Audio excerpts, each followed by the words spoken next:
All right, folks. Welcome, day 4, FIDE Candidates. The games are live. How's everyone doing? Welcome to Dojo Watch Party. We got a number of big matchups today, but of course, big game of the day. Cindarov against Caruana, the two leaders of the tournament. Fabi winning yesterday, 19 moves. Cindarov winning, brilliant game against Prague. So big matchup here. Looks like they went for Queen's Gambit accepted. Quite a solid choice from Fabi. And now he just played unusual move, Knight c6. Blue Bomb against Prague. Prague going for Semi-Slav. Very interesting. We'll see what Blue Bomb goes for there. And Hikaru playing d6 Sicilian against Wei. Maybe Najdorf idea or classical, perhaps. He played recently. So Hikaru going for a big fight after Wei lost yesterday. And Esapenko-Giri is the final matchup we have.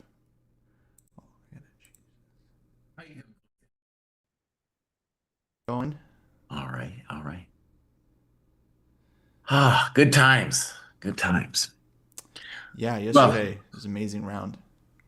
Um, Garrett, I have a thought for you, bud. You got a thought.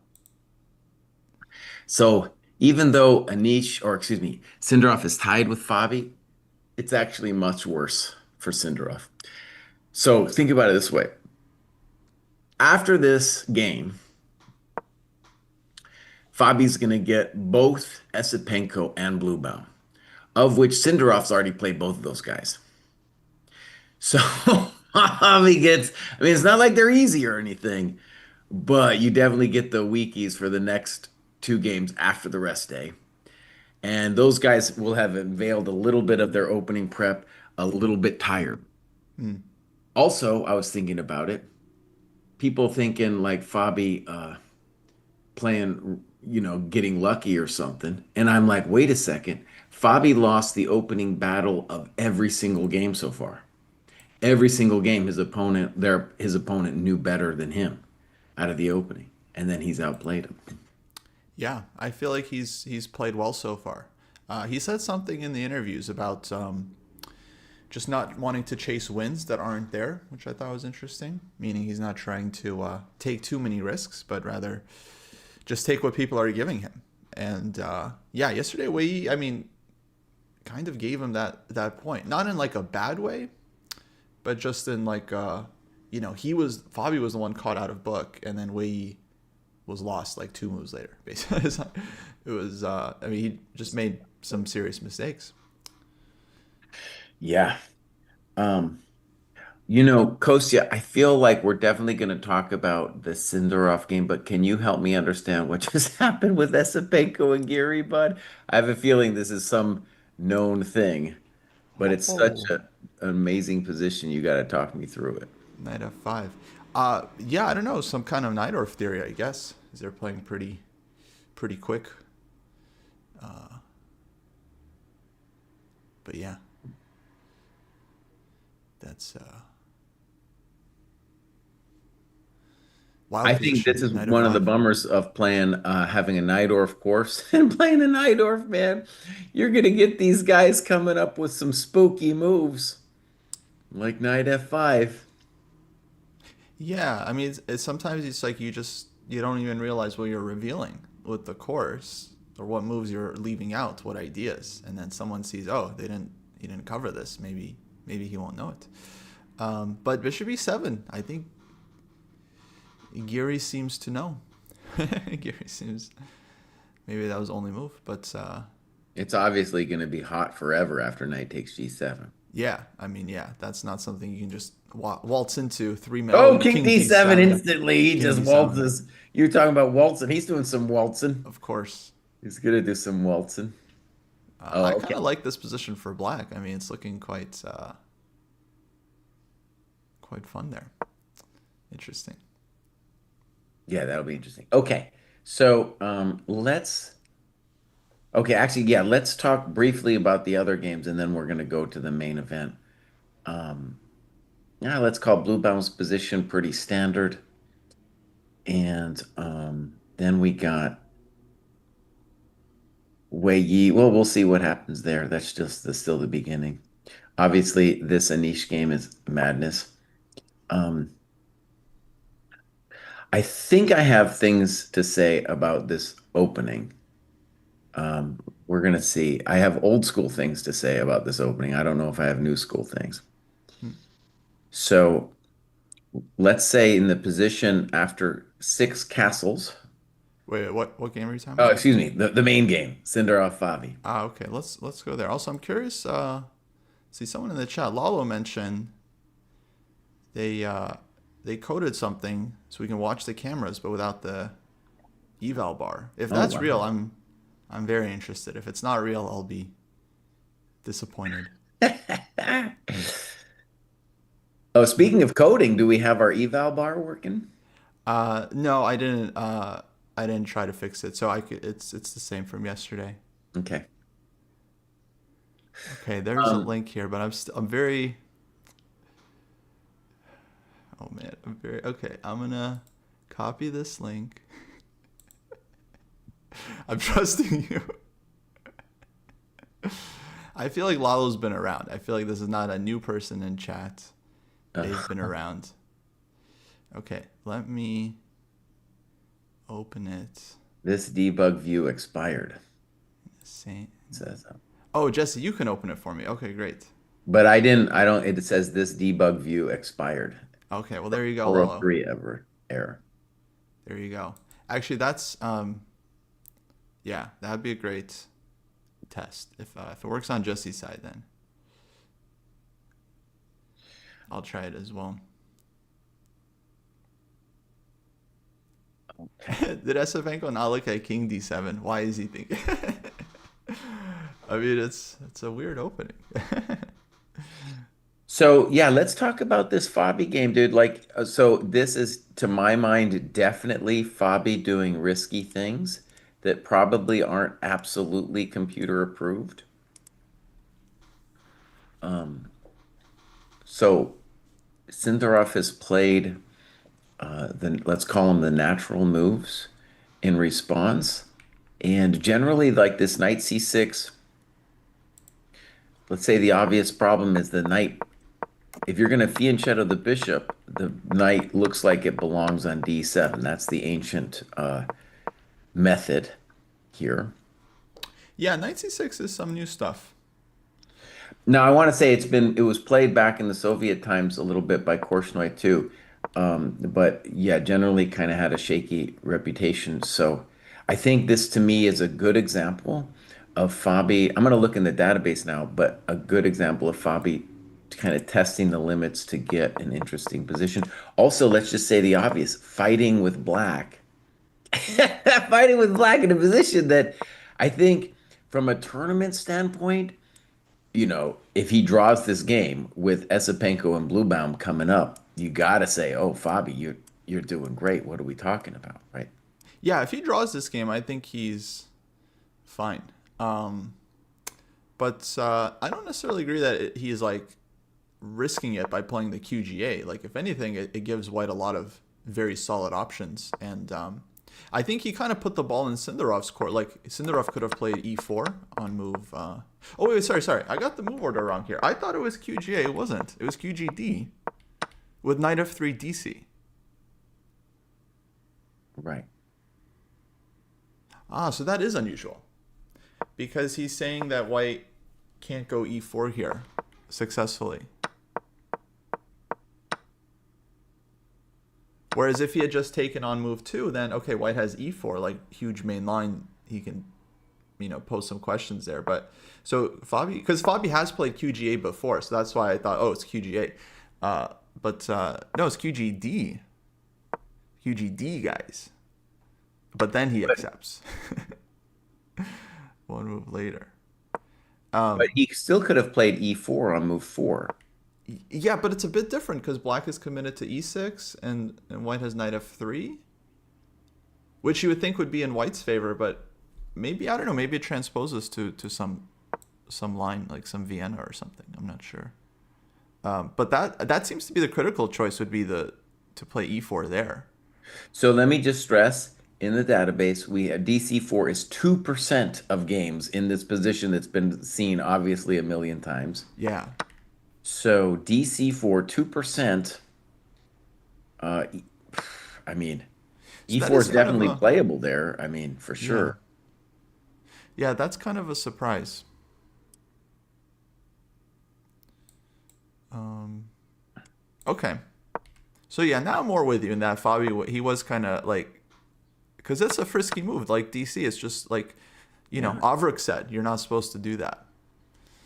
Avrik. Yeah, that's supposed to do it. So, but Okay, and then I feel the next big decision point is after A6 by Fabi. Maybe well, I go. just want to say so Yeah. by playing E3, Cindarov essentially transposes to a lot of the main lines against the QGA, except where White doesn't hasn't played E4, which would be like the ambitious approach. So, of course, this is like a really, really well known position after C5. So, although DC here is super rare when Fabi played it, what they've transposed to after C5, it's like trillions of games. And so castles and then knight C6. So Fabi again is the one that's leaving the theory early because A6 would be by far I think the most played move here. Right. And okay, a couple things. So yeah, so Fabi keeps it weird at beginning, and now he's going to keep it weird also with knight c6. It's not like unheard of to play knight c6, but a6 is definitely the main move. And I want to stress it's because you want, as black, you want to play a6, b5, put the bishop on b7, the knight on d7. It's more harmonious.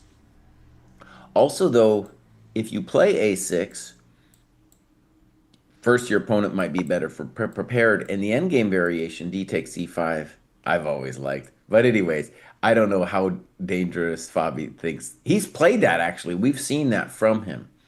So that could, I remember that actually, just flitted across my memory. He had some interesting games. I remember who it was. Uh, who's the name of the, what's the name of the guy that played in the US Championship that one year that then got canceled because of women's stuff? The Russian guy. Uh, oh boy, I feel like I don't want to get people in trouble. Was it Gurayev? Gurayev maybe? Gurayev, dude. Yeah. So yeah, he had that position against Gurayev and won a really tight end game, but he played a6. So now he's mixing it up, knight c6. All right, so Gurayev from Uzbekistan, by the way. Let's not disparage the great Russian people. yeah, okay. So knight So, c6. Oh, Lalo said his thing is working now. Okay, if you maybe can drop another link. okay, okay. So we need to Actually, maybe I can get it. Okay, e3. I trust the chat. Fabi's a madman, dude. He doesn't care. He is thinking now, though, on bishop d3. So I want to get into this a little bit. So bishop b3, by far the main move, and bishop d3, far less played. So bishop b3, 92% of games, bishop d3, 8%. 8%. Got it. Wait, this thing might be working. Hold on a sec, guys. Might have a game changer on our hands. Let me take us to live. So b5, bishop d3. Okay, and then how many games are still here? Bishop d3, we're only at 13 games. And Svana played this twice. So Svana is our leader here, and it looks like Fabi is a little surprised by bishop d3. He's thinking about it. Well, yeah. 13 games is very, very few. And he went DC, right? It's like, this isn't exactly the variation he was expecting. I'm going to try this this YouTube thing here. And we see if it works. Wow, brilliant.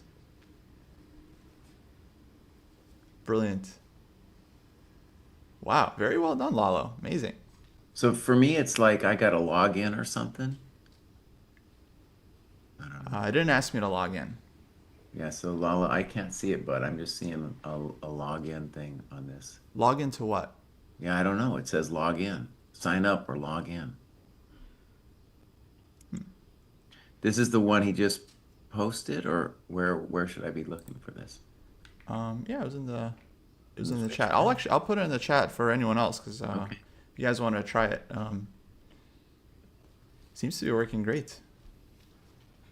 Yeah, I'd be interested what other people say. It's asking me to sign up or log in.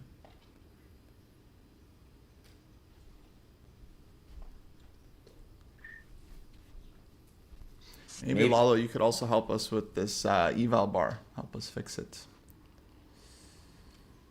or maybe, yeah, Sam. What are we talking about? Our friend here has coded a thing where you can actually watch the player cams on YouTube, but without the Lichess eval bar being right in your face. Like if you were to watch it normally right now, instead of seeing Fabi's eyes and his expression and where he's looking at the board, you would be seeing an eval bar. An actual eval bar would be covering Caruana's face.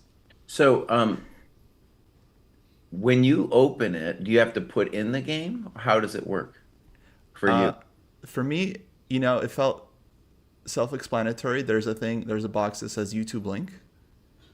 So I put the YouTube thing in there, Okay, and what then it said YouTube name, thing? Which YouTube thing? like the link to the feed. Yeah, I'm gonna try this again.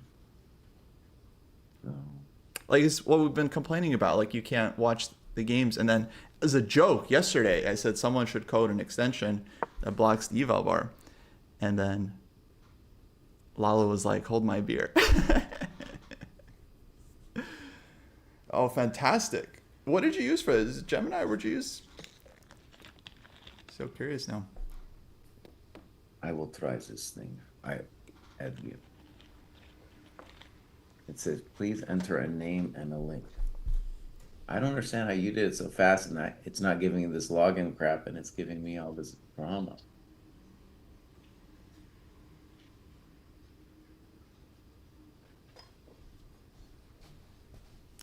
I mean, it's two boxes. Like you name I the got it, game. but he got it for me. All right.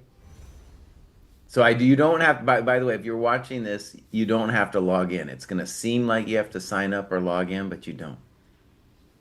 Amazing. Great. Oh, thank you, buddy. That's amazing. Um, Very cool. We still, all right. unfortunately, can't show the feed because FIDE, will litigate us. But at least we can watch it without. And now we can comment on the body language, which I've been missing. I've been missing watching the players. Oh, and he plays this move pretty fast, dude. So a very obscure line, and Cindarov feels confident enough to play Bishop B7 here. Wow. And not only that, okay, here I got something for us. Uh, there's this game, Sfana versus Anton Giotto. And let me just see what the tags are. This was a rapid game, and he also played A4, and black played C4 followed by B4, which I What don't were know. the players? I'm sorry. This is Svana, who's like a 2600, and Hmm. Anton Gero is also a 2600. Ah, okay. And so A4, and then black played Black played C4. C4. Yeah. Svane, by the way, he's blue bomb second. I think he might Oh, be there actually in Cyprus. In fact, maybe people have heard other things. Here's who I've heard is there: Savane Rasmus for Blue Bomb. David Pravian is there. He's helping Esapenko, strong Russian grandmaster. Fabi, I saw him there with Christian and Oparin, long time seconds. Let's see, Cindarov and I think Bibasara. I think they have the same second. This Uzbek guy Mamadinov might be his name, but he's like 2500. Apparently, very good coach. I heard. Who did I hear was there? Ray Robson, actually. I heard was there Hmm. in Cyprus, but I didn't hear who he's helping, so I don't know. I don't know. So let's just say Fabi has lost the battle of the opening again. Mm-hmm. And I'm going to put my eval at about like 0.3 for white. Okay, I think I was there as well. Very dangerous position for black. Lalo, maybe you could send me a ping on Discord and then I can share you the eval bar I was having so you could fix that one. It might be easier than because the only thing that's broken is the sync. It just doesn't seem to sync when I send the link to Jesse, and somehow it was working the first day. I don't know how, but since then, since our improvements to it, the sync broke, and now I don't know how to get us on the same page in terms of the bar. But yeah, if you can send me a friend request in Discord, I could share that with you, and yeah, maybe you could take a look. This is a big improvement because I like watching the players and the board at the same time. So this is beautiful. Oh, fantastic! And I could see where he kind of rubbed out. He rubbed out the eval bar. It's like there's a ghost of an eval bar on the side. Yeah, yeah, yeah. I mean, you could get rid of that, and that way we'd get to see a little bit more of Fabi's face. But I also like that it's there as a reminder of what's gone. All right, so this is why I don't like black's position here after a4. For one, just on a practical level, dude, obviously, even though I feel like this is a pretty obscure variation that Fabi's done, dude is prepared for it. Now, number one problem is if you play b4, I think white's position after knight e4, you just have better development, and I'm doing things. Doing things. If you play c4, like happened in this rapid game, you're permanently giving up the center, and eventually what's going to happen is e4 is going to come. It's going to block out your bishop on b7, and it's going to free the bishop on c1. If at any point you play c takes d4, then obviously the bishop on c1 is coming to life. Yeah, but CD to me feels like one of the most critical moves, just giving white the IQP. Yeah, but like until you develop, like there's a problem. Oh, definitely. Yeah, no, it feels concrete, of course. But I could imagine, like, let's say CD, ED, and like knight B4 somehow working out for black. It looks like it loses a pawn. Yes, it does look like that, but my experience in these positions is that black is very resilient and like sometimes can even end up down a pawn, and it's like not that bad because then white's left with these D and B pawns that are quite weak. As long as black can get out and like keep the D5 square. I'm not sure. This is kind of where I would Well, start let's to look let's at. let's spar a little bit for the fans here, bud. Yeah. So, because I'd be interested to see how you.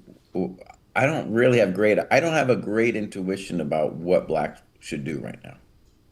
But since you do, let's see what you want to do. Well, I don't know if I have a good intuition. I just have a intuition. That generally, I don't know, it's hard for white to get much in these positions where black gets early c5 and stuff. So, okay, a4. What do I do here if I am Fabi? It sounds to me too like you are distrustful of this, what happened in the game with Giaro where he played c4. Well, what was the result there? I mean, it was a blitz game. What happened? Or not a blitz game, but a rapid game. White won. Wait, distrustful. Oh, like that I shouldn't play c4? Right. Um, no, c4 is very, I think, a very rational move here. I'll just let fans know how that game went. It was c4, bishop c2, b4, knight e4, knight a5, knight takes f6, gf6, and then e4. And then e4, black played h5. Now, I want to stress it's a rapid game, so in a rapid game, you can do more funky stuff. Online rapid game? It says FIDE World Rapid Team, is what it says. Oh, World Rapid Team. Okay, no, it's a pretty serious game, yeah. Because when you're in person, you know, it's harder to play like this because the opponent can look at your face. And if you have teammates sitting next to you, then yeah, it's like, so no, you really have to take it seriously, is what I mean. So he wasn't just messing around. If it was some online game, then I'd be like, okay, whatever. I don't know, Uh, not that important. But OTB World Rapid Team, yeah, like that's a big game. yeah. So yeah, I definitely don't like how this went for black. Or at least that's, yeah, not really how I would play it. I don't like this knight a5 move. Somehow it seems a bad sign for the position. It's creative. You're saying that your king can hang out forever in the middle. You're saying the pawn on f6 dominates the knight on f3. You're telling a story. I just don't believe it. I just don't believe the story. Yeah. Okay, what if I tried b4, you go knight Mhm. e4, and then I take, bishop takes, and let's say rook c8. Okay. All right, I'm just going to make a natural move, rook d1. Okay, rook d1, we put the queen on b6.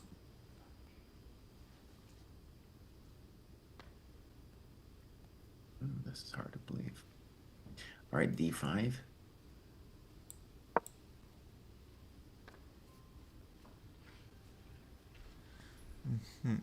It don't look good, Costume. Okay, take, bishop takes, Yeah. bishop e7.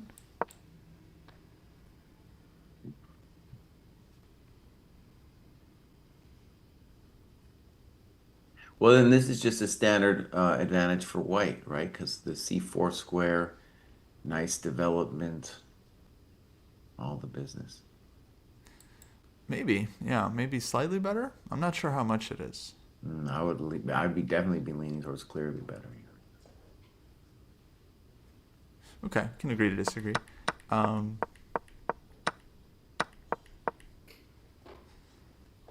let's see, what else might he do? Okay, yeah, CD would be the other critical thing. Hey, CD, ED. So ED.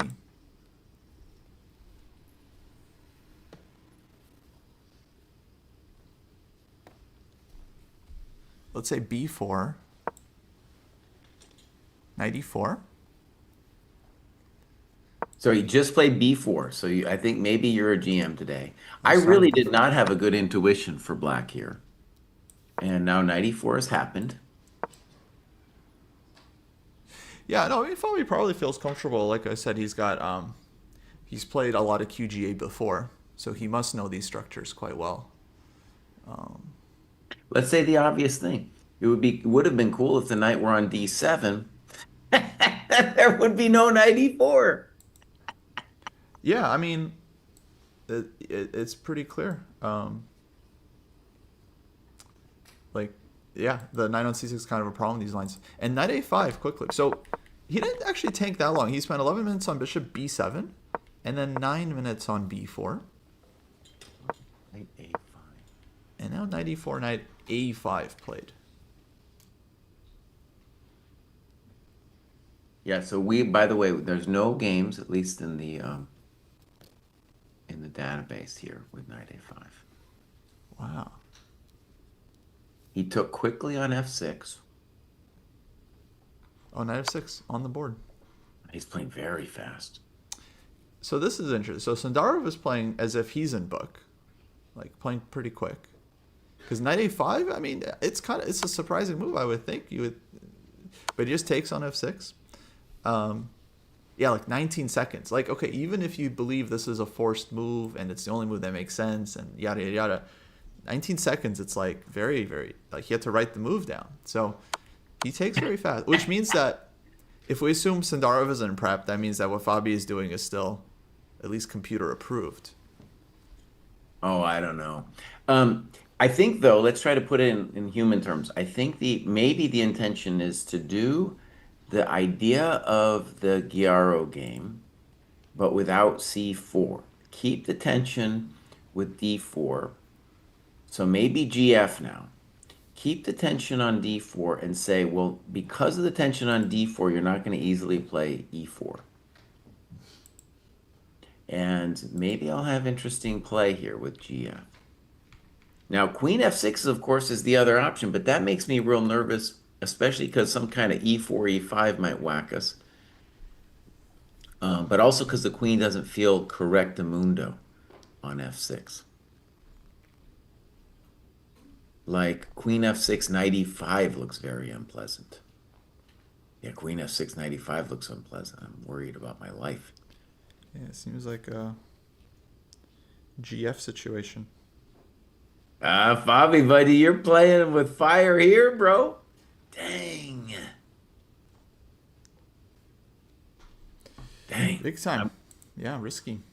Now, I'm really happy we don't have the engine on because I have a feeling white's going to be better. But if you just think about it humanly after GF, it's obviously a position you'd feel maybe comfortable or you'd want as white. But you look at it and you're like, okay, well, what do I do now?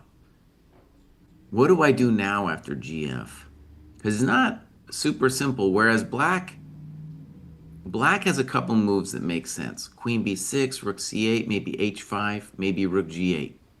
The bishop will stay for a second on f8. And the king's going to be like, yeah, I'm just going to hang out. I'm going to hang out over here. So I believe in white's position, but I also think after GF that it's not super simple for white to come up with a clear plan. He hasn't done it yet, though.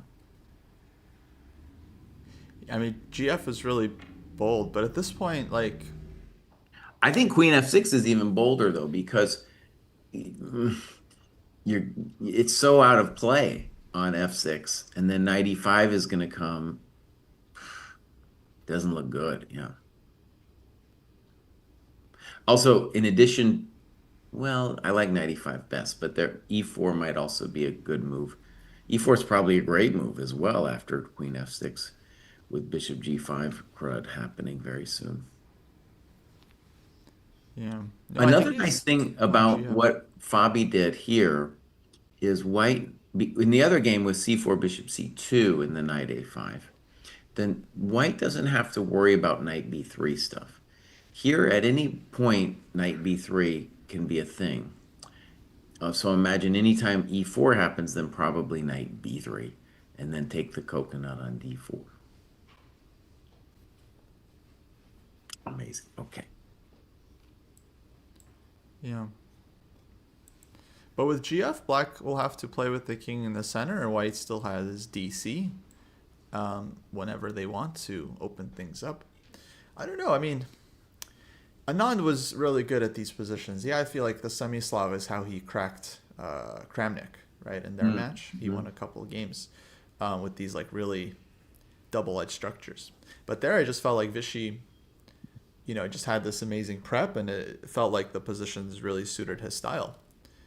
Fabi's an amazing player, but feels like a little bit it's playing into the positions that Cindarov would want, like something very double-edged and combative. And I'm always worried about these positions where you leave your king in the center because they're just very hard to play, I feel.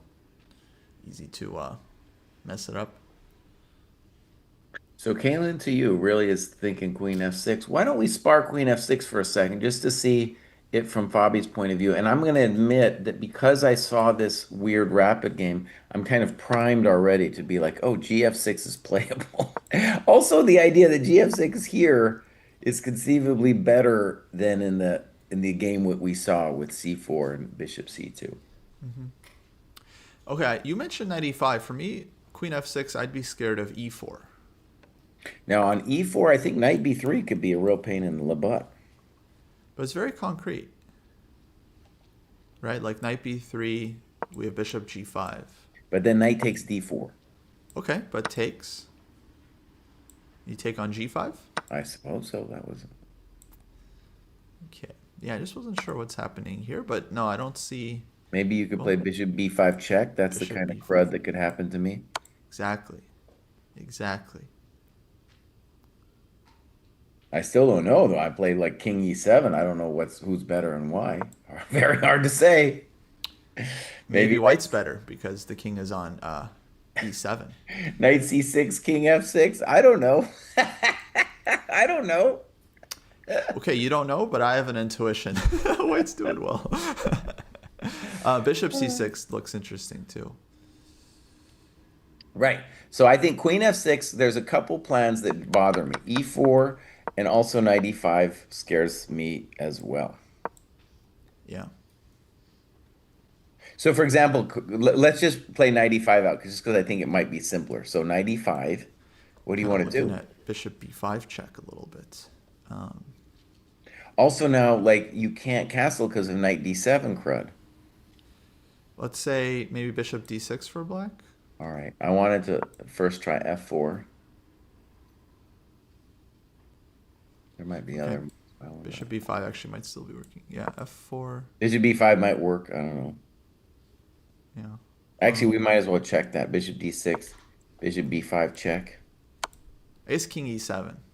You got to play King E7. Now, you mentioned Anand, and that was the kind of crud that he loved. He loved like some Slav position where you play King E7, and all of a sudden, White's like, what have I done? Yeah. The bishops are raging. So let me play F4 instead. Just Hmm. ask you what you want. Maybe this is nothing special. Maybe this is nothing. You do have some kind of knight B3 someday on me. That's Yeah, I actually don't really see why this would be amazing for. Let me think. Maybe rook d8. okay. That's a good plausible move. Okay, I'm willing to say, well, here you're hanging A6. I don't know if you wanted to do that. Wasn't intentional. Wait, we have move. Yeah, I'll watch the video. See how he takes back. Yeah, GF. yeah, GF is the principled way to go. Yeah, buddy. Dang, that's a man chess. So I'm a GM today, Okay, and and instantly DC5. instantly DC. Yeah, so this is 100% still book for Cindarov. I don't know. What are you I don't talking about? He know. just blitzes out DC like he doesn't think I about don't it. know. What are you talking about? Because look, to me, it's just a very principled decision that he decided on while Fabi was thinking. While he was thinking. So the idea is very simple. Is like, okay, Black has potential weaknesses on the queen side. By playing DC5, I'm going to guarantee myself to play E4. When I play E4, I'm going to be blocking off the bishop on B7. I'm going to be opening up my bishop on C1. Now, I think Black has an interesting choice here because in addition to the natural bishop C5, there's also knight B3 to recapture on C5. That looks well, that would be my if I was gonna, not play DC5, that would be my concern. Hmm. I feel like if you play bishop C5, then I like white after E4. So knight B3 is my main question. Like, what does white want after knight B3? Because if you just move your rook somewhere, I'm gonna play knight C5, and I'm kind of looking at you.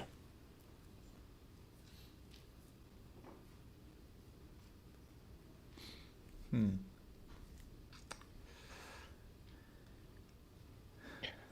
Yeah, I don't know. Knight b3. There's rook d1. I think that's a good question to ask, knight D1. But if I'm probably just gonna move the queen to like C7 or something.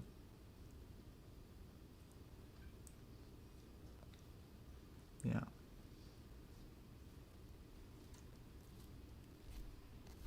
Knight b3, bishop b5. I didn't Take, understand take, that, so queen I just take. d7. Yeah. Or most of the bishop b5 stuff is no longer going to work because of my pawn controlling e5.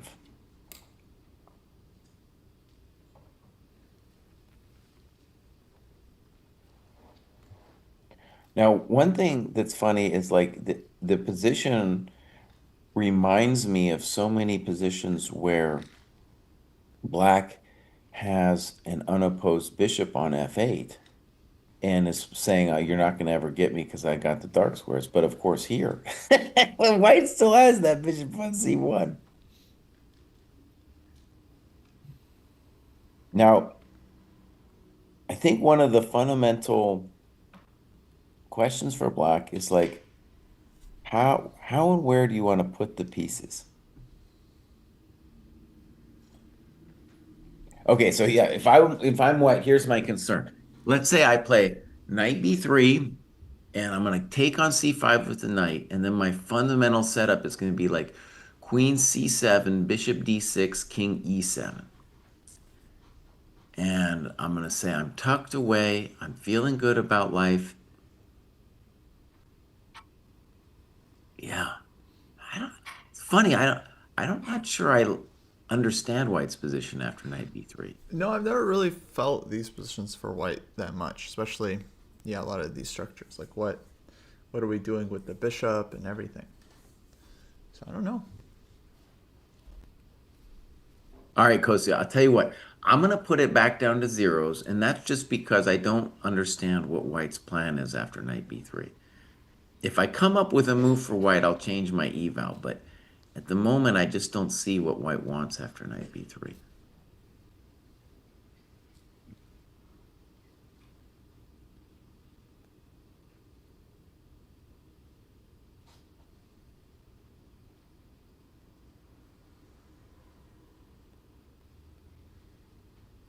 Okay, let's think.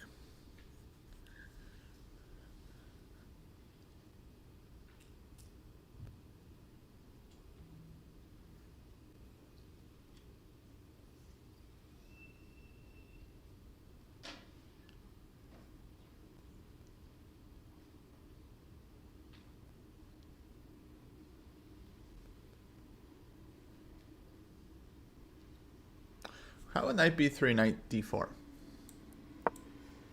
Dude, if he's got that up his sleeve, then we got a whole other questions on our hands. All right, let's look at it, man. Knight b3, knight d4.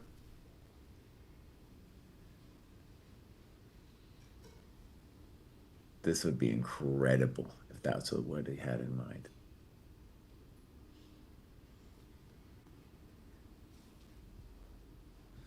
Yeah, I don't quite see how it works. All right, so let's take the rook. Take bishop b5. Oh, I thought you were going to play c6. Um, yeah, I don't know. I don't know. I didn't see the follow up there. Well, let me try to defend your honor just for a second. So c6, Okay, bishop back. bishop d2. Oh, just like this. I don't know. E5 is a huge question. I might just be getting like hosed after e5. It looks like e5 and I can almost resign. I don't know. No, I think this is actually quite tricky still. Now, fans, what I want to stress is the reason White really needs to have something up his sleeve is knight b3. If you move the rook, black is great. So you whether knight d4 works or not, that's what you want. You want to find some crud like that.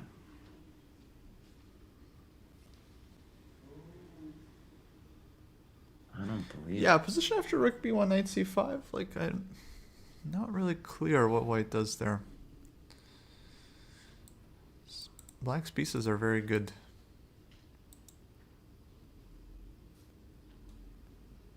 Okay, so I had this idea: knight d4, knight a1, bishop b5, check. I didn't understand that. So let's look at that. So bishop b5 check, I'll take it. I could also play king e7. I don't know what the deal is. Well, if you take, I go queen b5. I see, and then queen d. But okay, I still don't get queen d7. c6, I'll just take it.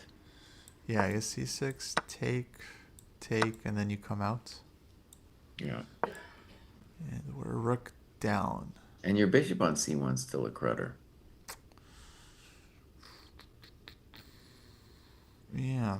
Okay. So knight d4, knight a1. Yeah, probably not working. Well, Let me actually, try wait, one. c6. What's that? c6, right? Bishop c8. Now, let me just mention, I think C6 looks the plausible move, but maybe also Queen H5. Just attacking. I don't even know. I'm not really even threatening 96, but the point would be, I'm saying of it, it's so hard to believe because, first of all, the bishop on C1 is not out. He's not doing nothing. Yeah. So I don't believe in that, but I think we're right that Fabi now, what he's thinking about is this weird knight D4 move. Because otherwise, he's going to play bishop takes C5. Now, after bishop C5, he's maybe still okay. But I think White's intention for sure is bishop C5, E4. He'll then play bishop E3 later. And then I would say White's a little bit better. We have to rook b1. You're saying bishop c5? No, no, I'm saying if Fabi decides that knight b3, knight d4 is too powerful, some other move that we're not seeing, then he's going to play bishop c5. Right. And then Which, White's going to be better after e4, I think.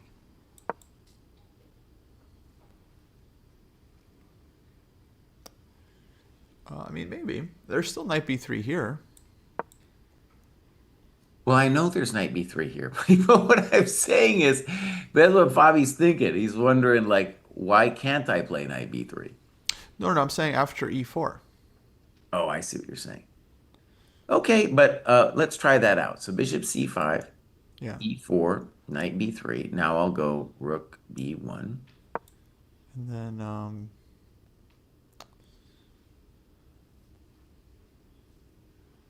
See, now you're a little bit discoordinated. yeah. Okay, take on c1. Rook b takes. B takes. Then maybe bishop drops somewhere. Maybe d6. I'm not sure. Yeah, okay. Back this way. Think black's fine there? No, I think white's a little bit better. Yeah. This feels like kind of like at least we know what we're doing with white. Like we have safer king and so on. Okay, but what are we saying on Cindarov? So he during the 8 minutes Fabi spent on gf6, he decided he's just gonna go dc, and on knight b3 he has what planned? Well, okay, so I want to say I'm migrating.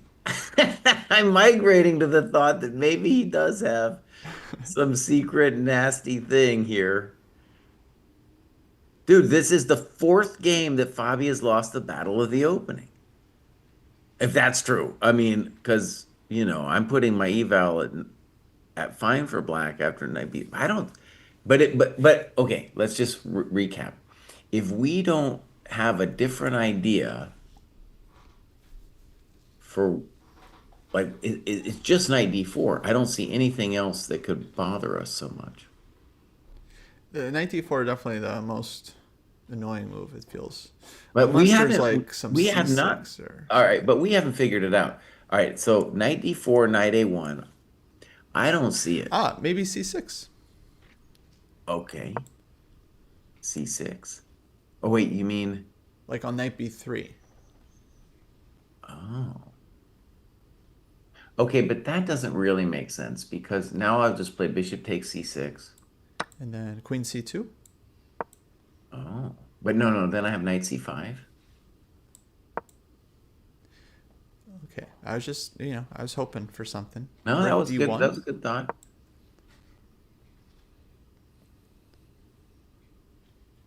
No, I don't know what you're doing really. Probably queen c7 or something. No, he's okay. I feel once the knight gets to c5, it's like a really nice square. There's also knight d4 instead of queen c2. Maybe that's worth. I thought that was your intention, but I was confused by that too because then, worst case scenario, I can play knight takes d4 there. Mm-hmm. And ed. it's much better than if you than in the other knight d4? Because I already got ED and then queen d5. for example. Yeah, And I or know rook from Blue d8. Bomb's games that black is fine here. Blue Bomb loves this. Blue Bomb, I don't know if you know, but Blue Bomb has this online repertoire Uh-huh. that he just plays like every game. So if you play the French, for example, which I know you do, and you looked at the database in certain lines, you Mm-hmm. would just see like 30 Blue Bomb games in the same line because he just plays the same lines Mm, over and mm, over again mm, mm. in Title Tuesday. Yeah. With white and with black. Like there's some openings, I've been looking at, and it's like if Blue Bomb is playing a line, he's playing it every single game. And it's actually a very interesting approach because that's just his Title Tuesday games, the ones that are in the database. Yeah. The database doesn't have all the other hundreds and thousands of 3-0 games that he's playing, probably with the same exact repertoire. But yeah, he really likes this idea in the French where he pitches the pawn with d4 and puts the queen on d5, and then it's like pretty combative. Yeah. This is high stress for Fabi, dude. Knight b3, and it's like I got. Whew. Come on, Fabi, just play knight b3. We don't believe him. We don't believe this knight d4 crud. All right, let me try to make knight d4 work one more time, okay? So you play black. Let's just see if I can at least give you some business. So knight d4, knight a1.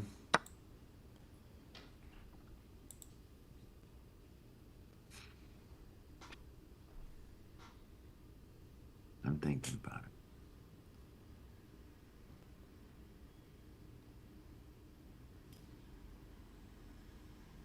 I'm thinking and hopefully not stinking.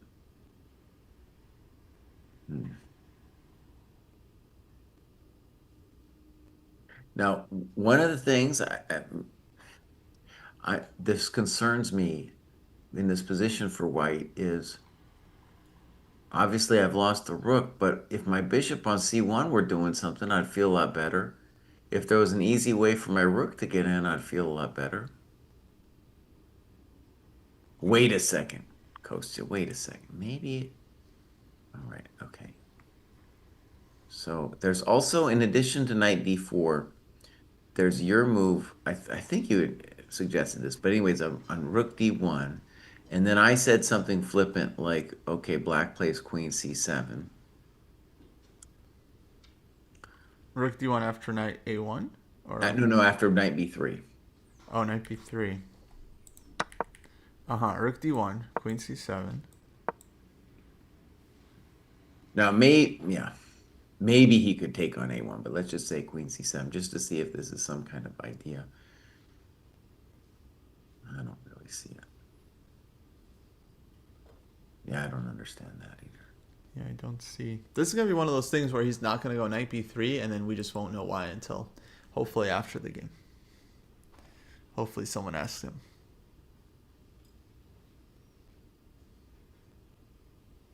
But Fabi's just gaining him a lot of time. He definitely wants to play knight b3. But that's the anxiety. If you thought you were up against a human, then you might look for dirty tricks with knight d4, but you would stop after a little bit. But if you thought you were up against an engine, you'd be like, oh shit, I gotta really be scared out of my pants. Yeah, of course. Like, I don't see it, dude. I'm not. Even if it's like, zeros after knight b3, like probably is, but it's like so annoying. You have to deal all the, like, Giri's king is on c7 right now. Is he happy? Probably not.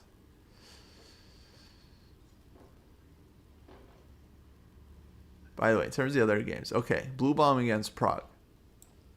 Cemento. Wei Naka. Cemento? Very solid there. Wei Naka, they're very early still in the opening, actually. And they have some strange Dragodorf structure. Yeah, Giri Esapenko. If those guys had a chance, we would be following that game because it's very interesting. The Naka opening is very interesting against Wei because it looks like he played a Najdorf. And Fabi did just go knight b3, by the way, so let's go Fabi. Yeah, buddy, I'm a GM Right, today. so Naka played Najdorf. Wei goes bishop c4 against Najdorf, Fischer system. And then Naka plays g6 in that position, which I've never seen. That's unusual. That's very rare. And now f3 from Wei. So Naka basically playing dragon against Wei. This could be Naka's last tournament, you know? He's going out with the dragon. It's just like, this could be it for. Bobby is down 45 minutes, bruv. Okay, now big question. How quickly does Cindarov react? He just got back to the board. Mm-hmm. He's drinking some water. Your feed is like 2 seconds faster than mine because he just drank the water in my feed. Interesting. Um, If he just blitzes out knight d4, I'm gonna be like, oh shit. If he plays rook b, I mean, if he tanks forever, that's not a good sign.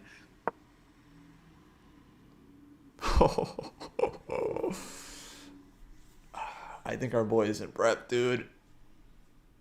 Uh-oh, he's reaching for that c pawn.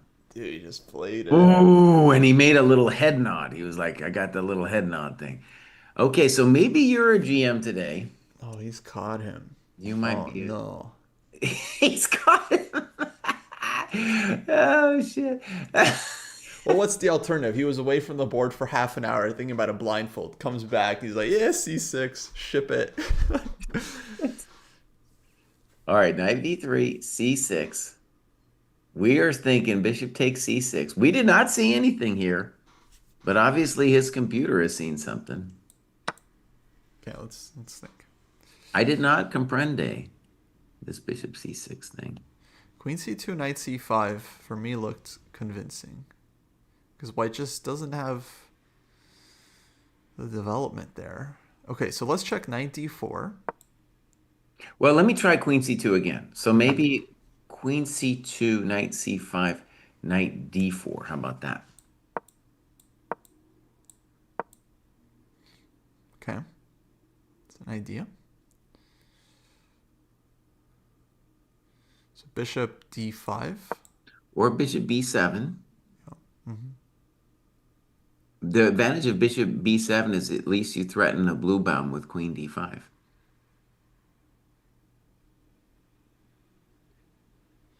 Right. All right, so I think bishop takes c6 is forced. I don't see anything else for Duke.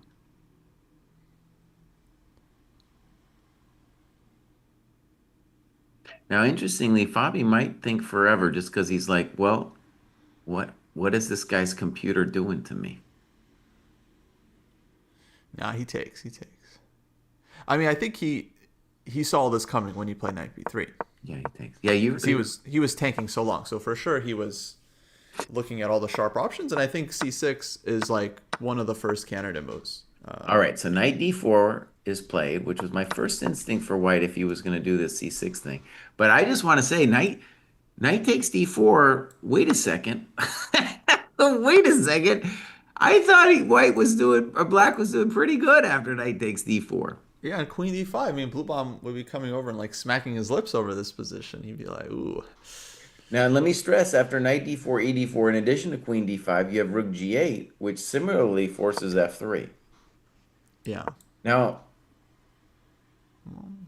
I don't get it, dude. Okay, so I just want to say, for Fabi's sake, maybe this is some computer prep, but I don't, I think this is now a position, even if it's computer prep, that we can understand with human eyes, Mm-hmm. right? Because knight d4, e4, we have all kinds of moves with rook g8, queen d5, even like a lame-o bishop e7, which I like less, or even h5.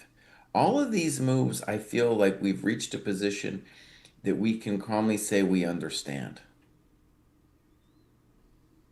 Okay, Kostya, I'm going to try to defend White's honor because obviously he has some kind of idea here. Okay, so Yeah. No, I'm thinking you it does look you good. you play black, bro. Let me try to. Let me just see if I can defend his honor. So if you Okay. want to Yeah, go yeah. blue bomb, you Defend the go blue. honor of the stockfish playing guy. Bishop d. Maybe queen d5 first. Okay, so Oh. You guys hear that? We got thunderstorms here in St. Louis. Damn. It's early for a thunderstorm, huh? It's like 9 a.m. Oh, they come later. So you want to play queen d5 first. All right, I'll play f3. Forced. And then scary. Bishop d6. I attack. Although bishop e4, I'm okay. Or am I? I Okay. Yeah, are you allowed bishop e4, bud? think bishop e4, yeah, is good. So don't do bishop d. I don't know about queen d5, by the way. It doesn't make sense to me. No, I can kind of see this right. It's like, Black's king is in the center and his bishops are coming out and rooks are going to come out. Well, what I was going to say is that if we're going to believe in this for white, the key detail is that the pawn on a6 is weak, and if I snag the effer, then I have a powerful passed pawn. Now, black can do all kinds of crud to me to, keep the pawn. Even the sad queen c8, queen b7 seems like it's fine for black.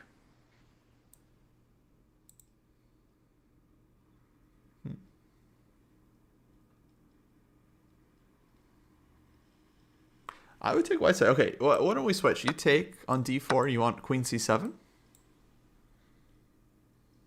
No, I don't know what I want. You want to try to defend white's honor now? Is that what you want to do? What do you Yeah, like? yeah, I've been liking this for white actually. Well, mainly because Okay. he's booked up, so I know it's got to be fine. But also it looks annoying. Like I don't. It's not easy to play with the king in the center. Hmm.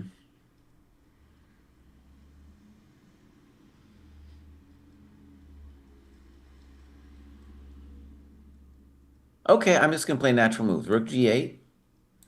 Mm-hmm. Maybe you play bishop e4 actually. Bishop e4 is your idea. I don't know. You play white. Rook g8. Mama said to put the rook on the open file, so that's what I did. Yeah, I'll do f3. I'm gonna take your coconut. All right, bishop e3. Queen h4.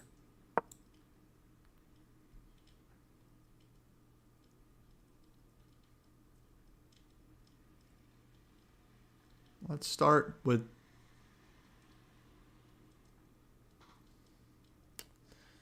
what I want.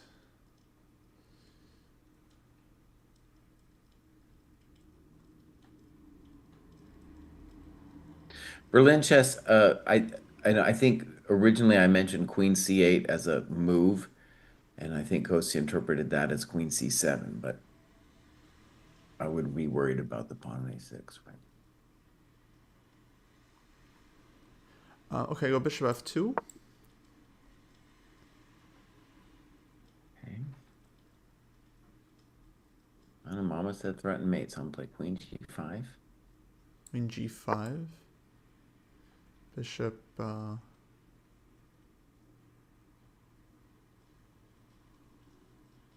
g3. But here, what are we doing? I can play bishop c5 check. Doing okay.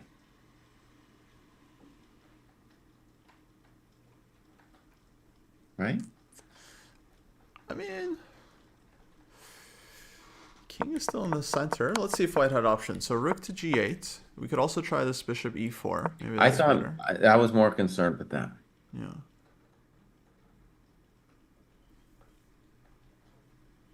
But I want to stress on bishop e4, if black was really afraid of all the terrible things that might happen to him in life, then I think he could easily defend the kind of nasty position with queen d5, bishop e4, queen d5. I don't even know how nasty that is. I get to put my king on d7 if you take, and why am I dying here? King will be amazing on d7.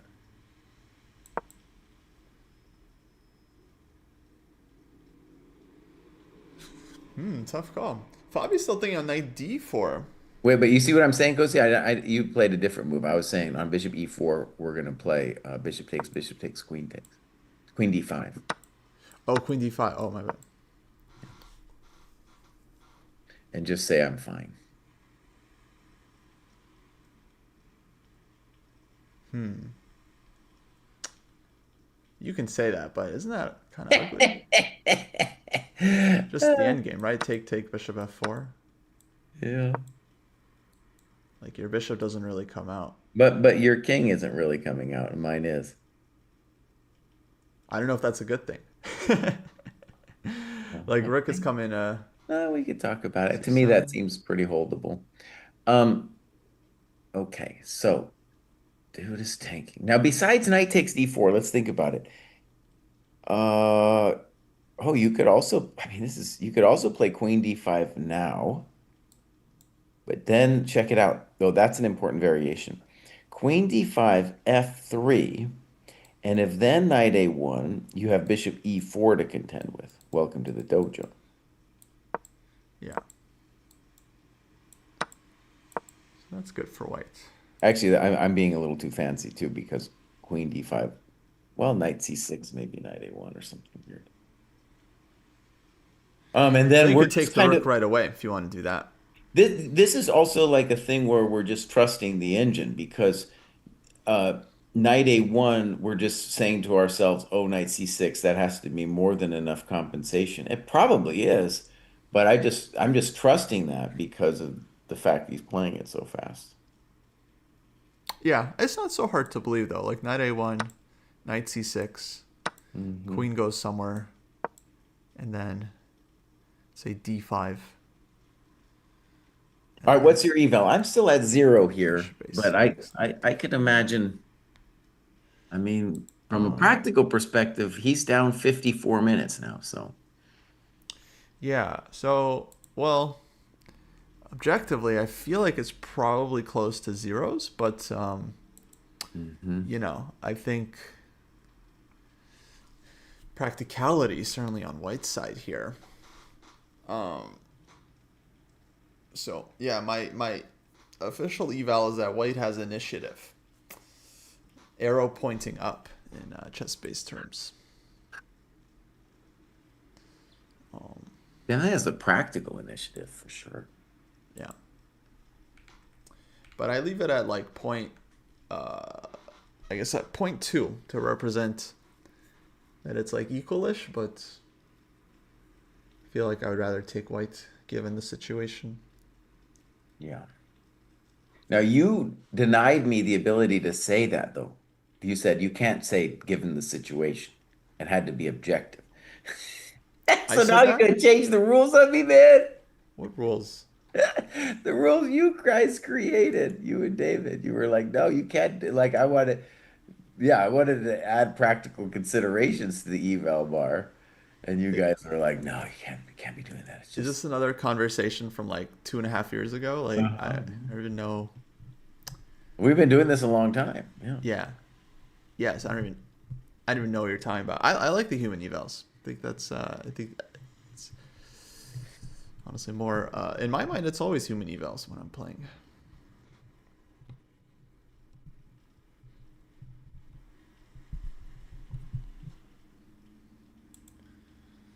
Fabi.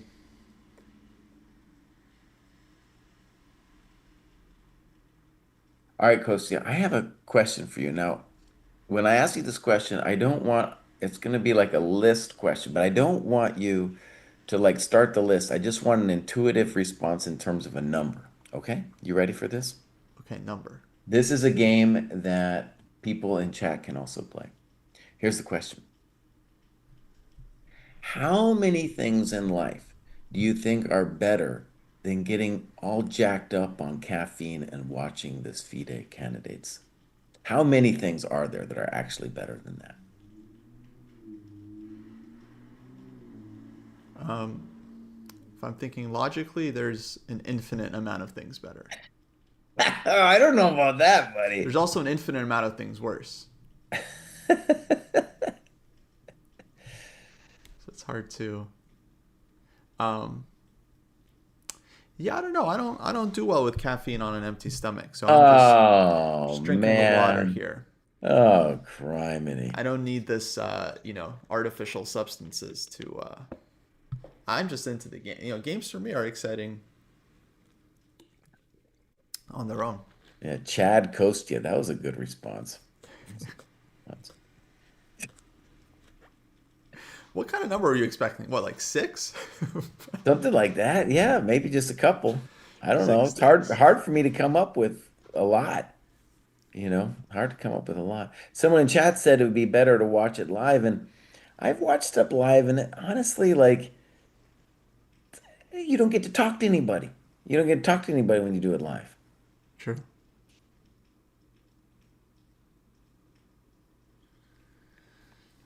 It's kind of like, in fact, I think most sports experiences, watching it live is only great if there's like, some kind of crowd experience. Like, let's say you're going to watch a football game or something like that, and you're really into the crowd experience, maybe. But uh, yeah, chess there's no crowd experience. There's no like jubilation and clapping. It Well, doesn't. they've tried to do some of these live events for like the Speed Chess Championship to have a live crowd there, and I think those are fun, but it's a lot of logistics to set up, and then you got to make sure that the players are playing in a soundproof room. You know, that was the controversy with freestyle chess that they had the crowd watching the games live, but then the players could hear the crowd, and Yeah, no, you can't be doing that. Yeah. yeah, the crowd could see the eval. So when Magnus blundered, the crowd was like, and like the players can hear it. Well, or as a counterexample, when Gukesh won, I came to tears when they had the fans in, Shagar Shah had a thing in India going with he had a room full of Indians, and they started bawling their eyes out when Hmm. Gukesh or Ding blundered, and that was cool. That was like a group experience, but that wasn't live, in the Yeah, same way that people mean when they say live. right. Yeah, and then Gukesh was crying. Yeah, that was tearjerker.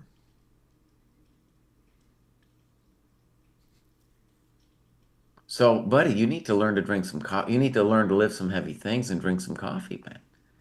You got a bucket list of life going on. You talking to me? Yeah. Yeah, I'm talking to you, bud. Come I on, man. gotta, I gotta drink coffee. Yeah. Yeah. What are you talking about? What are you talking about? I'm talking about drinking some coffee, man. Why do I need? No, I mean, I when I quit coffee a few years ago, I started sleeping. You quit coffee? I mean, I came back to it, but I had a period where I just quit all caffeine for like a month, Oh, Christ. and I slept so good. I've never slept better. I would wake up at 6 a.m. refreshed, like ready to go, like not staying in my bed for an hour with my phone, right? Like a lot of people do. Sometimes they do that as well. I just wake up, like open eyes. My brain is active, ready to go, motivated. But it's hard to just never drink coffee your whole, it's just like it's like a social thing. So yeah, now I drink it occasionally. I like matcha. Matcha's cool. You like matcha? Of Oh, course you that's don't. trending, man. That's trending. I mean, it's fine. It's fine. It ain't coffee or nothing, but if I had to, when I talk about being jacked up on caffeine, watching this thing, yeah, you could drink a variety of beverages, you know, for sure. This is a bummer for Fabi, man. Just take the night, bro. He took. He is. Yeah, you're a couple seconds ahead of me, and I feel like I feel a little, it bothers me a little bit. All right, now, does he have his pre-move in here, or are we going to get another tank? Like G8. Did he play Rook G? Look at you are a couple seconds ahead of me. Okay, so I'm a GM today. And actually, so we might very well have this endgame that we've been talking about.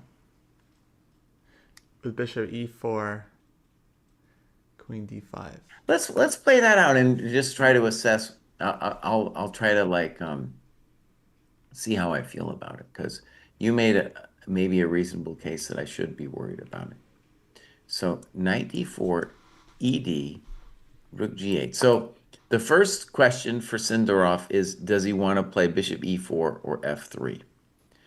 On f3, you have to contend with, it's not just that you're losing the pawn on d4, but then the queen is going to cruise over to h4 and then talk to you with bishop d6. So that's the question about for him right there. So I was thinking that bishop e4 was a little bit more scary for me. Now, when I take, maybe I have something better than queen d5. But queen d5 seemed like a good question to just be like, am I in the zone of safety? Mm-hmm. So let's do this endgame. Snip snap. I think bishop f4 Kosia's move makes a lot of sense. Yeah. All right, now I'm going to think for a second. How concerned am I?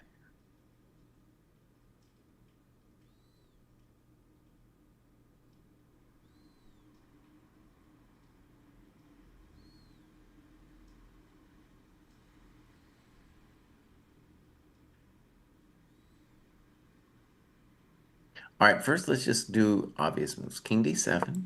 Rook c1. Now I might think about rook a7 later, but first I'm going to go bishop d6. Mm-hmm. Take, take. Mm-hmm. Rook e1. Rook ac8.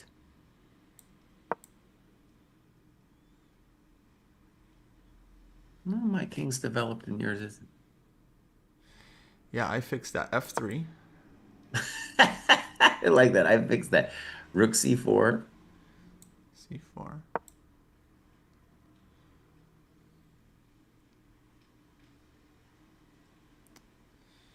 No, milk has gone bad. Maybe f3. I blocked my own rooks. Now, by the way, if I was going to be scared of anything, it would just on move 23 to play rook c5. But I thought Hmm. that I would be fine after rook a c8. Maybe you could hold, maybe you could claim a little something, something there. Like Try rook, that. still rook fc1, rook takes, rook takes. Mm-hmm. And here you can claim maybe that if I play rook e8, you just go, I play king f1. Right. Now, I still don't believe it though. Let's say I go rook e8, king f1, rook e4. It seems like I'm both active and fine. The game could continue rook a5, rook d4, rook a6, king e5. And you have to worry about rook d2, so that's a hassle in the castle. Yeah, maybe it's holding. I feel like all these lines, yeah, I've been mostly liking. Even this final position, I still. I mean, I would definitely take white, 100%. King e2 would be the move, probably, but. But there I have like rook c4 as well as b3. Both Mm-hmm. of them look pretty interesting for me. Also, checking you to death might be a hassle too. Rook g4, rook h4 with my king coming in also could be a pain. Yeah, no, I believe that black could have enough here. I would think they do. It's just, I still would rather have white. But interestingly, Cindarov is thinking after rook to g8.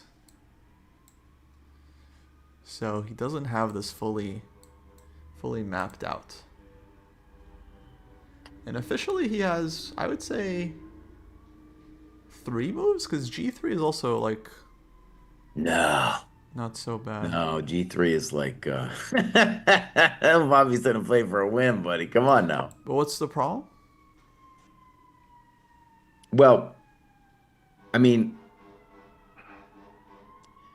I feel like you are giving me more than you must give.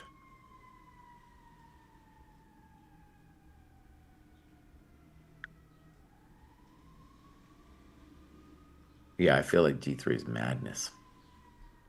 But okay, Mm. we could add it as another move. Yeah, I think it's just legal. I don't really see the point of it over f3, but basically he's got kind of two fundamental choices like f3, g3 versus bishop e4, and then maybe three moves to play. Hmm. D5 I think doesn't look that good. No. Doesn't seem to make a lot of sense. So, all right, I'm gonna make a prediction, and then I'm gonna go get a coffee because I like to get jacked up on caffeine and watch this stuff.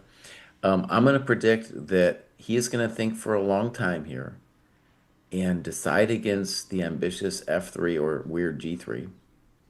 And then we're going to get a draw pretty quickly after bishop E4, bishop takes, queen D5. And I think that'd be a great result for Fabi. A huge result because A, he lost the battle of the opening. B, after the rest day, he's got Bluebaum and Esapenko. And then, of course, next time he plays Cindarov, he's going to have white. Yeah, draw for Fabi is good. I think that would be great.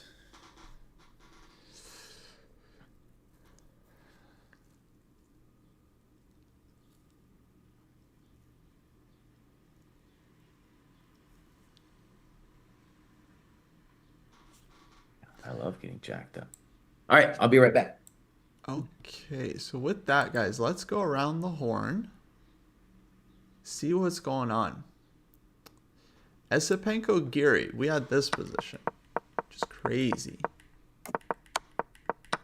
This was, okay, this position here. So it was normal here with Esapenko against Giri. But then Giri launched this knight e4, takes, gets hit with knight f5. You definitely don't want to take that and get murdered on the e file. So bishop e7 takes, then he doesn't go to f8, he goes to d7, which, yeah, fair enough, feels safer.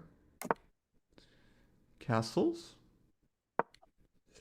knight c6, c4, king c7, knight h5. So now they're just playing rook d1. They're just playing chess. You know, they both have some pieces. Black's king is on c7, black has the center, and two bishops. So they both have, it's very double-edged, very double-edged. b4, and Gary just takes it.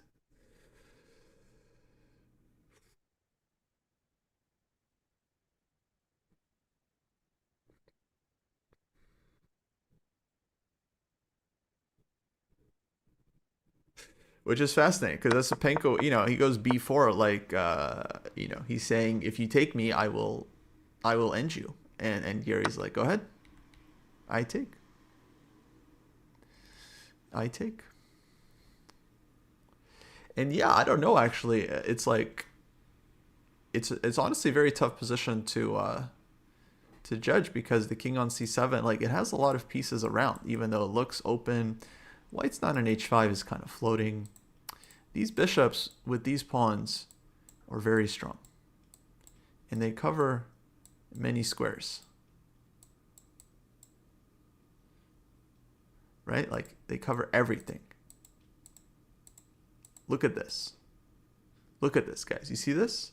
How are you supposed to break through when your opponent has defenses like this? It's not easy. So Andre now thinking in this position. Let's check Naka. Naka's opening was very... Oh, it was like this. So knight f6. He didn't go d4. He went bishop c4, a6, d4. Okay, takes. We go back into normal knight or yeah, and he plays g6 here.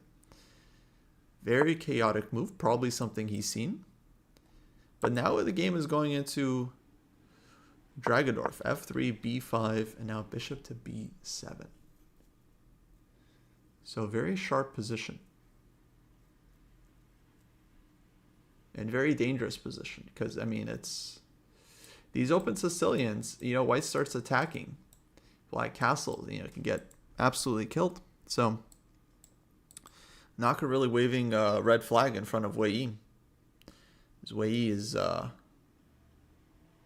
strong attacking player. Lots of open Sicilian experience. Maybe not feeling great, though, after yesterday's game. You know, it felt like he was kind of, I don't know if embarrassed is the right word, but seemed like he didn't put his best foot forward yesterday, right? And he was very aware of that from the interviews. So, big game here. Yeah, this bishop c4, I mean, it's a thing. It's a line these days. Normally it's played without knight c3. I think Jordan Van Forest was architecting this one for some time. And yeah, a6, d4, takes. Yeah, I don't know why he didn't just start with d4, but kind of interesting. Very interesting move order. Yeah, folks, Code Candidates is good for all of our tiers. We have the monthly training program as well as the yearly program, and we have the new live classes that we're teaching every week, teaching several classes per week, different levels, got game review groups, also doing live opening classes, calculation, and games. You can get 20% off any of the tiers using the code candidates and heading to chessdojo.club. Input the code candidates to get that 20% off. So you can get it for the whole year, or if you just want to try out for the month. So it's just going to be the first time you sign up. So if you just sign up for the month, you get 20% off your first month, and then it's back to the normal price, which I think is like $16 per month or something. But if you sign up for the year, you get the full 20% off for the whole year. And then it ends up being quite cheap, something like $8 a month for the full year with the code. And then finally we had, Blue Bomb Prague, which is solid, you know, it's very, very solid. And yeah, I mean, how can we say about this game? It's tough to get something against these guys, you know? It's really tough. And this was why myself, like, I kind of stopped. I started playing a lot less d4 these days because it's just so hard to find something against all these lines like Semislav and QGA, QGD. Black is just kind of solid everywhere now. So very, very tough Be to... solid against with e4 too, bud. Well, with e4, it's different. Because if you want to be solid against e4, like, what choices do you really have? Like, at the top level, it's like Berlin, Petrov, like super solid. But people at my level don't play that stuff that often. So, you know, with e4, I'm seeing a lot of Caros, Sicilians, French, you know, all kinds of stuff. Mm-hmm. Not that Black isn't doing fine there, theoretically. It's just I think I've burned out my energy looking at these d4 positions.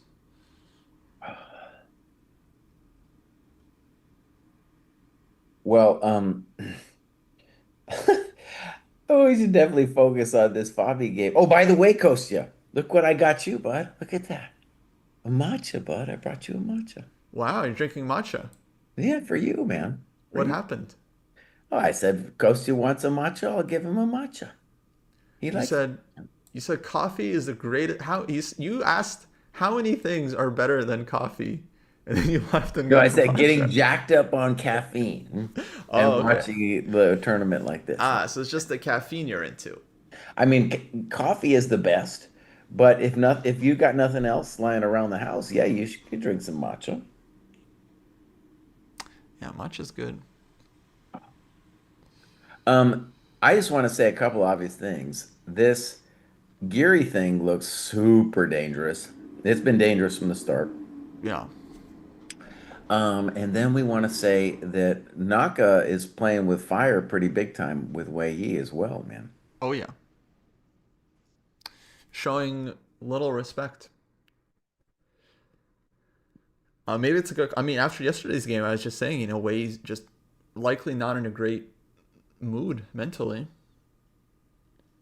You know, I mean, it's like Ooh, one of the worst ways to lose how he lost. You know. Bluebaum just played a very aggressive move. I was wondering about it. And my sense is, unless Prague has something fancy right now, Prague is a little worse because he has to give up his baby. Is it Yeah. true he's got to give up his baby? It looks like he has to give up his baby. But maybe it's not so bad. He has this e4 square. Yeah, but like I get the beast. Okay, maybe there is a hidden point. Nope, I don't see the hidden point. For a second, I thought 94 you would be okay because you're threatening some 92, but White has Bishop E5 with Temperoni. Okay. But bishop e5, black drops back, queen d7, and then f6 is coming. Yeah, we can play Queen B2, F6, Bishop D4. White's better. White's definitely better. You know, I would agree with you normally. It's crazy that I'm even pushing back. But somehow I feel like Black might be kind of okay here. I don't think he's lost, but it's a very pleasant position for White. I would definitely take White. Yeah. And I don't even know about Queen B2. I might have a better move than that. That was just an example. Yeah. That would shake some stuff up with Bluebound winning a game. I feel too, maybe Queen D6 is a little bit of an example of the Bluebound gambit. Like he's trying to get something, and then he's allowing F4, and all of a sudden it's Bluebound who's got the coconuts. Well, it is important point. So Prague played Queen D6. I don't think he's missing F4. So he kind of went into this willingly. And position is healthy enough for Black that Queen D6 was, yeah, definitely not the only move there. So Prague seems to think this is no big deal, I would imagine.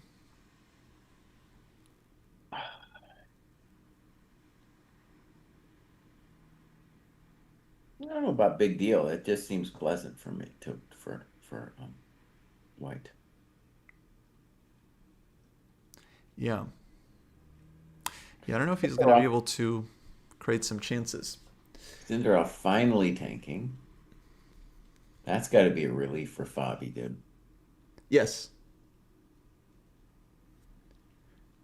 Yeah, because Rick Jade, I mean, it feels quite normal. It doesn't seem like the kind of move that's just like a blunder and then now the engine says +2 and you're dead. Feels like a very reasonable move. So I think engine is not giving White too much here, if anything. Here's another thing I was thinking about, just how this tournament is so different than other tournaments. Like, if you approach it from the perspective that second place is last place, right? There's Mm-hmm. only one place to be won. If you approach it with that perspective, then you're in Cindarov's shoes and normal tournament, if it's a draw here, no big deal. But here, like it's a huge achievement for Fabi that he gets Esapenko and Bluebaum next, and then he's going to have White against Cindarov in the second half of the tournament. You know, so it's like if you think you're going to win this tournament, you need to. This game is huge. Yeah, for both players. Yeah, I feel like Fabi got some favorable pairings because he got White against Naka in round one, where maybe Naka is still out of form. I think I hate to tell you this, but in Naka in round the second time is also going to be out of form. In the second half? Yeah, Naka's not coming back into form, dude. Well, He's but playing with it's this kid before the games and stuff, doing still, all this is the the most stuff. classical chess he's played in months, right? So I feel like, I don't know, usually people get back into form in the second half. Nah. Like Ding had like a horrible first half of the candidates one time, and then the second half, like when he ended up winning or getting second, his first half was like terrible, and then he ended up recovering and becoming world champion actually after a terrible first half. So it can happen. It can't. I'm just telling you, it's not going to happen. I'm just telling you, it's not going to happen, but it can. Yeah. I mean, yeah, I think we've seen it before many times. So, and in my experience, you've never had this experience, Jesse, where you kind of by the end of the tournament you feel like at the start you weren't playing well, but by the end you're back to your kind of usual self. Maybe, but the problem is Naka's getting more discouraged as the event goes on, rather than feeling hopeful. Round one, he was like, "I'm playing for all the nuts," and now he's got a defeated look on his face. Round one was very dangerous for Fabi. That he played B6, he found some good moves. Yeah, Yeah, we'll see. No, I mean, get what you're saying. The mindset is very important. But for Hikaru, like I don't think he's just gonna give up on the tournament because he's got these recaps. So he's not giving up on the recaps. And as long as he's doing these recaps, that means he's not just gonna, I think, just shut it down and start making like draws and stuff and just stop So, like, look at today's game. Like, you're saying he's defeated, but then he plays Dragadorf against Wei. That's not someone who's like just done with the tournament, wants to go home. Uh-huh. That's someone playing for content. I don't know, playing for content. Oh yeah, playing for content. I don't know if that's playing for first place, but you are playing for content. Yeah, so right, compared to someone like, I don't know, Esapenko or even Giri or Bluebom, I was thinking if they don't have a good first half, I feel like they're more likely to kind of just shut it down and not really play for much.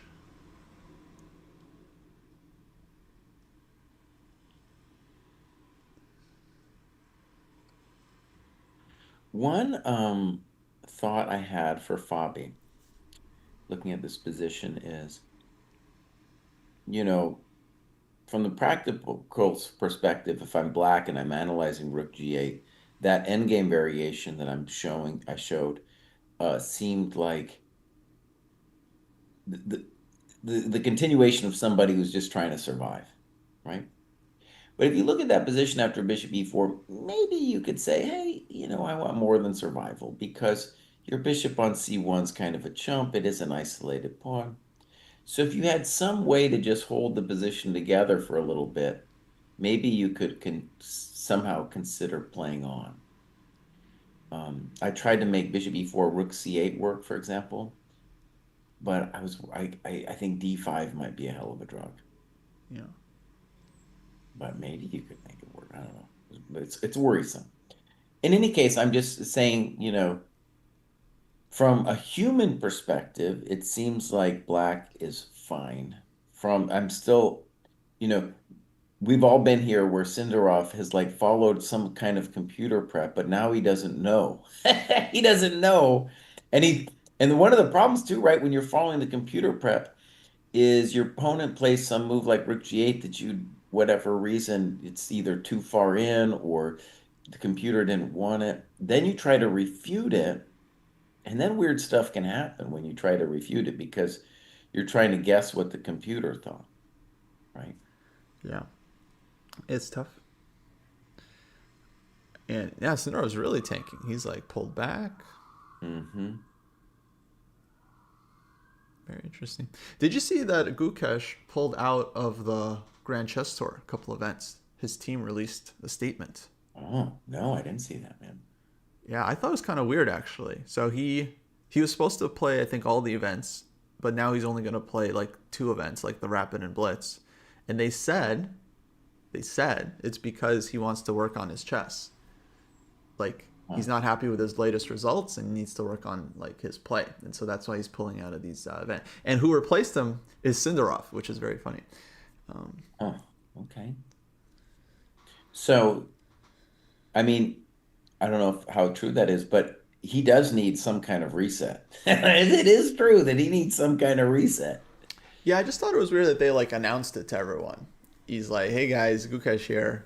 My chess has not been good lately, so I'm Hmm. pulling out of the Grand Chess Tour to try to figure it out." Like I don't know, it's I feel like showing too much weakness.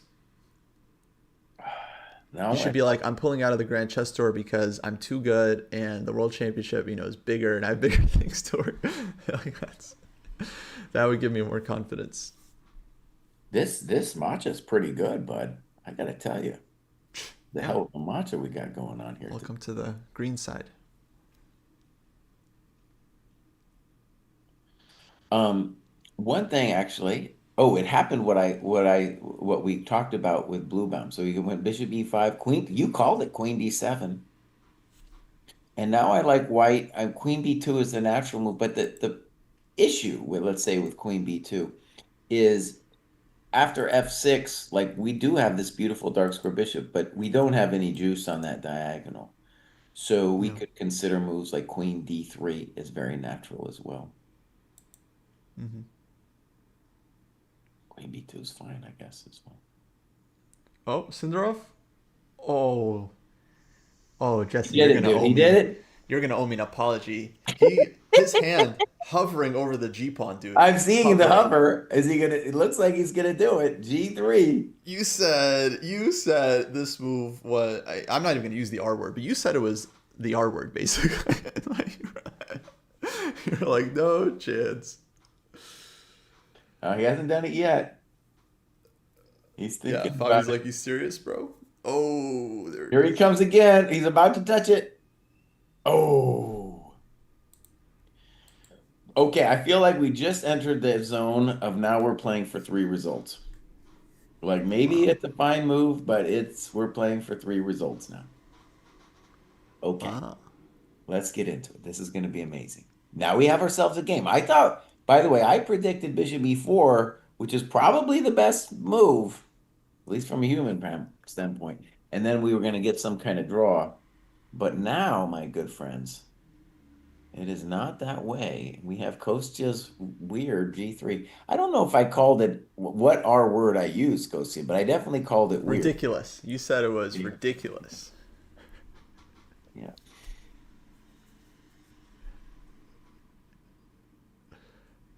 The other R word that the millennials really don't like, so you can't say that anymore. So let's think about this. So one virtue of G3 is that on Queen D5, F3, Queen D4, Bishop E3, the queen could still go to H4, but it's not like maybe see, let's do that, Kosi. Let's just put that on the board and see how we feel about it. Okay? So Queen Mm-hmm. D5, F3, Yes. Queen D4, and I'll let you play one. I'm assuming Bishop E3, by the Yeah. way.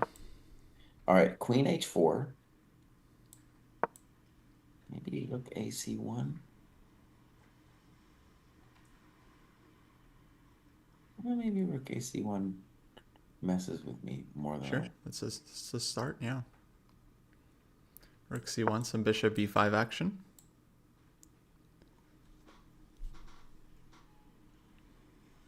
All right, Bishop H6. Did I want to do that? I might take that move back. No, you Bishop H6. I'm just being a jerk. You just play Bishop H6. That's no good. Uh huh.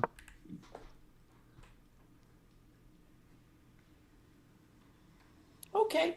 So that I think is a good one for us to look at because that seems to be the like a main intention. And especially if my queen leaves the middle of the board, then maybe I'm gonna get wailed on with this kind of thing. Okay. Now, one of the things I want to say before we go too deep too is like Cindarov has gambled successfully in multiple games here with Esapenko for sure, with Prague yesterday for sure. Yeah. And this is a gambling man's move. And he does have the advantage on the clock. And he's very good at the scramble. So let's think about it. All right. All right, Kosi, I'm going to just play Queen D4 now. So G3, Queen D4. Mm-hmm.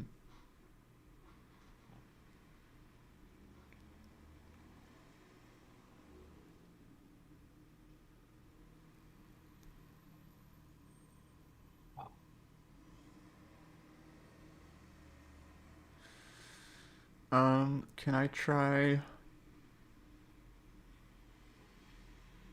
Bishop A6? Good. Okay. We might as well. It's definitely a question we should ask.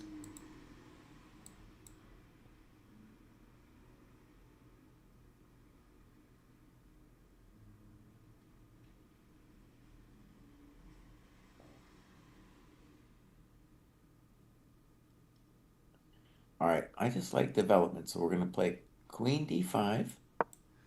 I'm F3. assuming F3. Bishop C5 check. Okay, King G2. All right. This one's hard to evaluate. I don't know.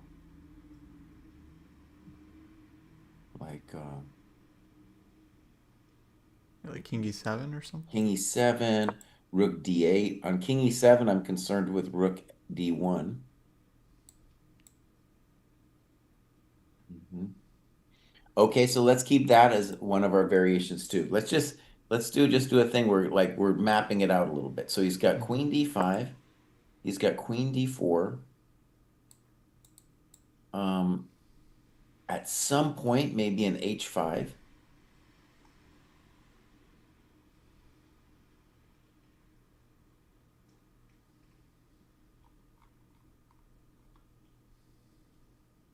Wow, G3, man.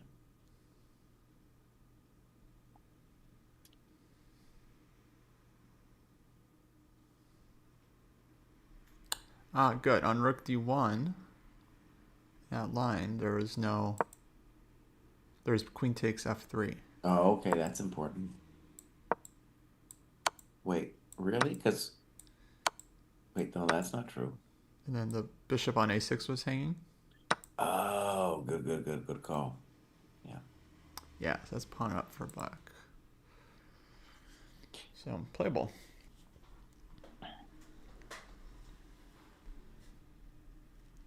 All right, good. So I feel like there's going to be more than that for candidate moves though.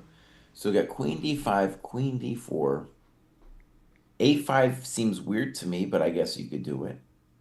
You could also play queen c8 to b7 now. I don't know why not. Um,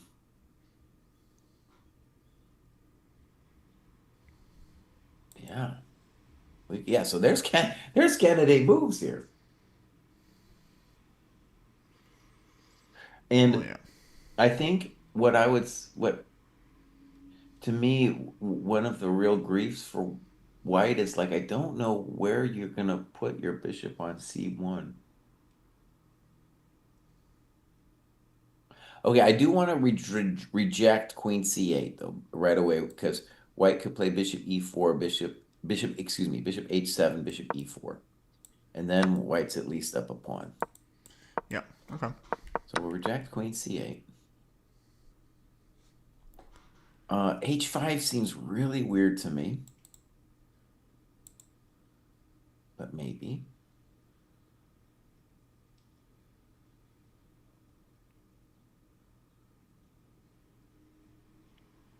Yeah, annoying line for me is that queen d5, f3, bishop d6 runs into bishop e4, queen d4, bishop e3. And it seems like black has no answer to this one. Maybe queen d5, f3, queen h5?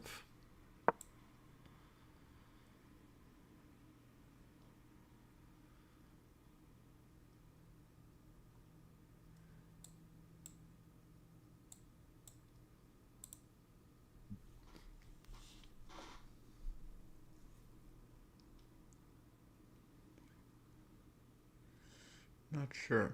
Okay, Jesse, I think I gotta take a little break. Maybe we should do the analysis board so you can make moves. Okay, yeah, that would be cool. Let me send it to you. Great. So I go here. No, I go here.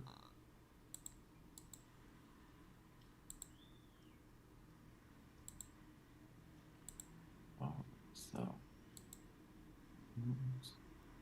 I don't understand chess. I haven't joined the club. ChessDojo.club. All right, cool. Send Use that. code candidates, 20% off. And then you can not understand chess with others. There you go.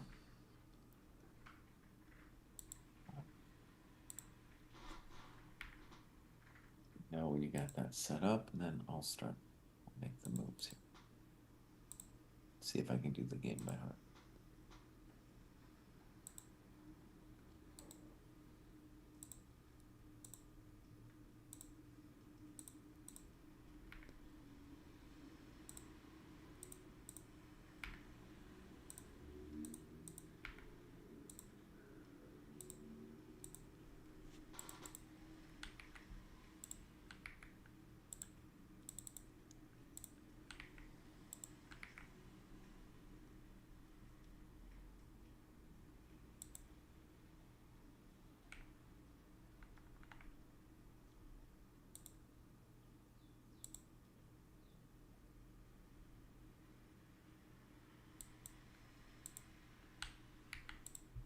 Okay. Okay, classroom. And then if you could, once you set it up, put it as from Black's perspective. Oh, okay. Because I Um, have a feeling we might be here for a while. and okay, yes. So now I'll also flip the board so people can see the clocks from Black side as well. Okay, Mm, I think we are good. Um, let's see. Before I go, I'll set my eval. Uh, actually, I'll take it up to point three for white. holy moly. Yeah, I think white's a bit better actually. Um, we'll see. We'll see. Hmm. Okay, very. Okay. So amazing position, G3. Let's review the rationale behind G3. If Dude had played Bishop E4 at the minimum, he's seeing an endgame for Black, which is fine. So on F3, the claim with F3, by the way, would be, well, now I give you this, and this cruises over. But notice that in this position, the counterplay that Black is going to get is coming through Bishop D6 and a whack on this G3 pawn. So by playing G3 first, you're getting out a lot of that grief. Okay. So in this position, we want to say there are loads of possible moves for Black. Um, One I didn't even mention the first time around was this weird Queen A5. Just holding my pawn, I can keep Queen D5 in reserve. And when we imagine like things going bad for Black, it's like some position where our queen is over here attacking and then he's able to crush us on the queen side. So like some kind of bishop A6 followed by bishop B5, some kind of D5 breakthrough. These are the things that are worrisome for us.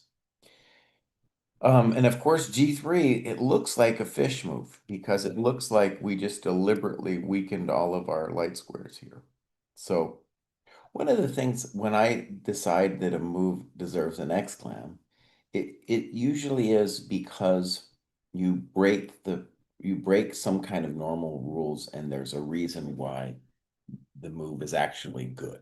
So if this is actually a good move, this would truly be an exclam move to play. It might also just be an exclam move to play from a practical standpoint because it seems like the least it keeps the game going.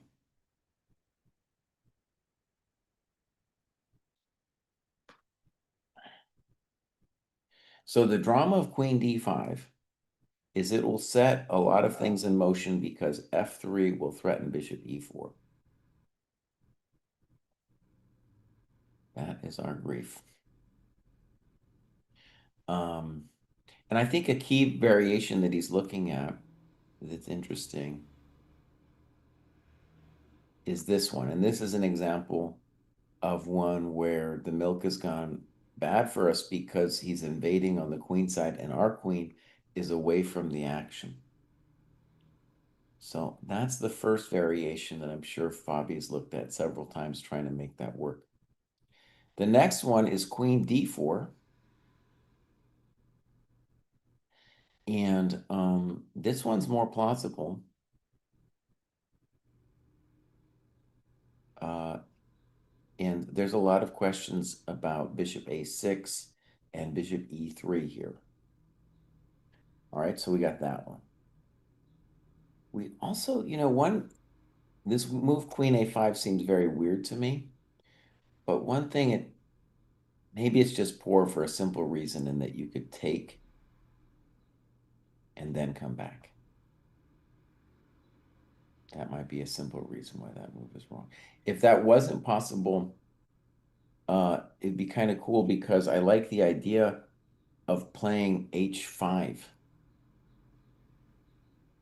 Why don't we just throw h5 into the mix for a second? So if bishop a6, now I play queen d5, and I don't know what's going on. No idea. That looks pretty tasty. However, maybe the main question is this. Well, I take here. And I'm going to back it up and at least trade the queens off if I need to. So amazingly, I think h5 is a candidate move. It's our only weak pawn, and he would like to go sacrifice himself for the good of the community.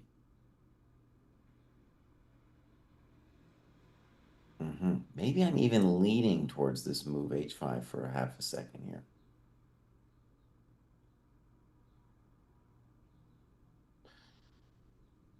Oh, maybe it's interesting.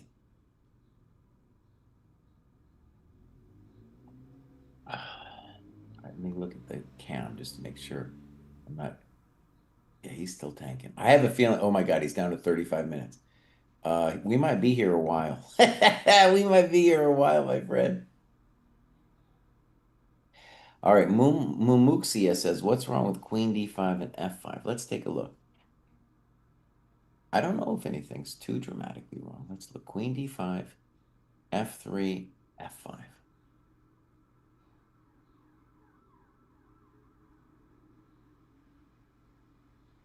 All right, so first question is, what about taking?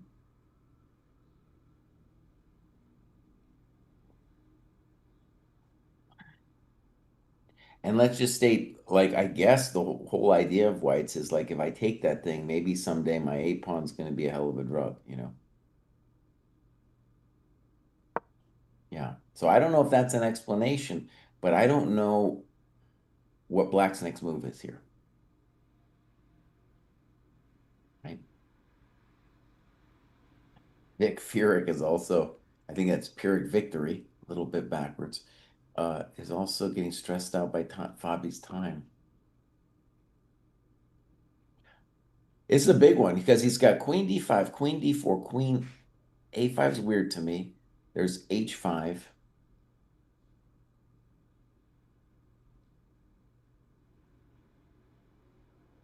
Um, yeah. So, um, queen d4 is what people are also talking about. We mentioned it. And I was looking at like bishop e3. Kostya also played bishop a6 here, though. And that's also probably a thing. Intending bishop b5.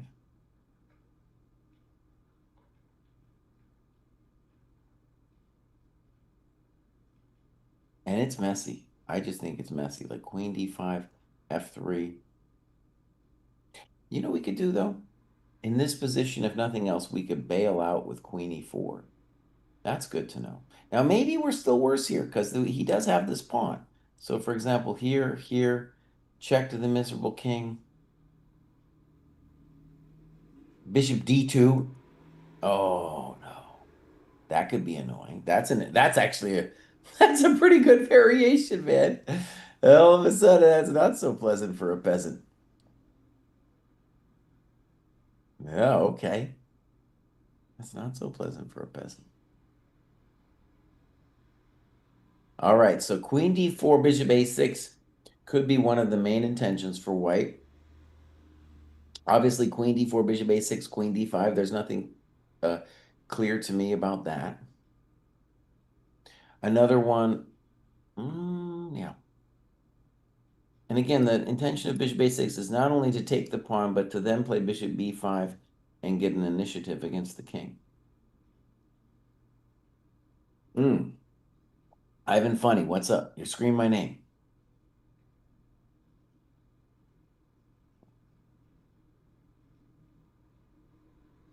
Dave W says F5. I guess right now. F5 was played. I missed my exit, sorry. Okay, F5. Now, I did not predict this move. It crossed my radar screen.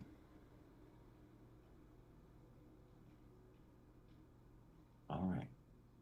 So, F5 played. Let's look at the clock situation for just a second here. He's got 34 minutes.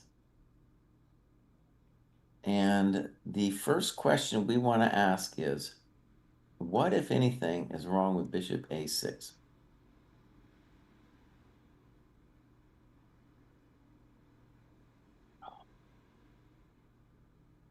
Let's imagine, oh, I don't know. What is wrong with that move? So, hmm.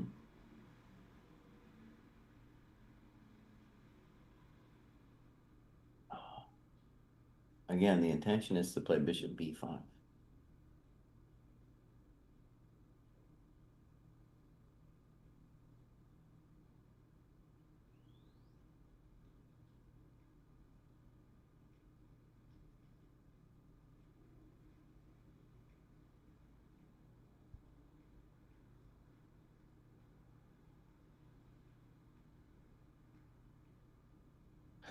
Okay, let's do this.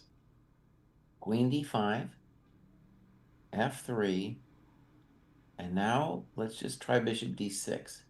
And our point is you can't play bishop b5 yet because there's a pin. And if you whack me, then I take with check and do something like that.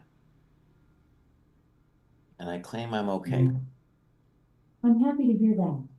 Jesus. Okay, maybe f5 is an exclam. Again, this g3 move, oh, there was so many moves for black. Let's also do a basic tactic here. Bishop f5, no lo puedo because of queen d5 and L double attack.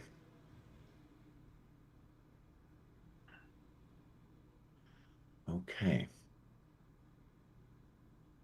Now, one of the reasons like G3 was funky for a lot of reasons I talked about, and F5 is funky because you aren't developing your pieces. Yeah, but you are stopping bishop h7. You're making a claim about bishop a6. Oh man, that's a fancy, F5 is a fancy move.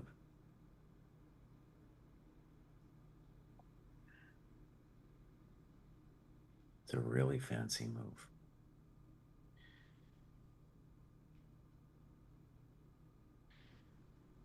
Wow. Okay, so imagine you were Fabi and you were looking at this variation, queen d5, f3, and you were like, dude, I'm getting whacked all the time with bishop e4. So then you considered this position and you said, well, now I'm concerned with bishop a6. So wait a second. So wait a second. Wait, is that true? So wait a second. It's really mind-boggling. So if f5, bishop a6,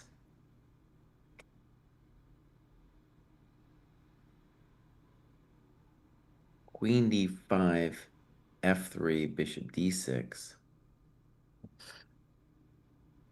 How is that different from queen d5, f3, f5?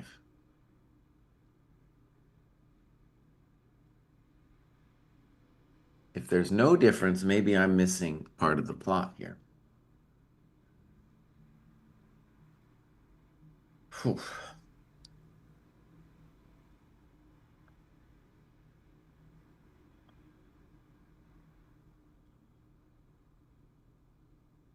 So let's just say f5, bishop a6.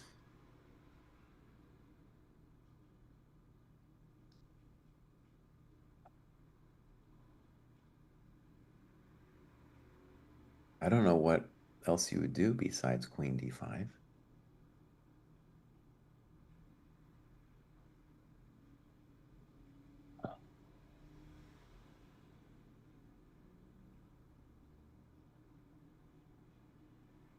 Okay, need help. So queen d5, f3, f5 now. What's the difference?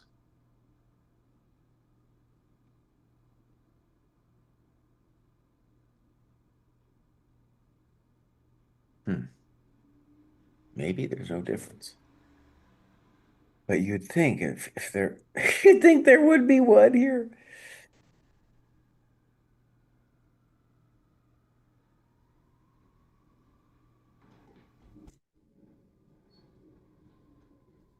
Hmm.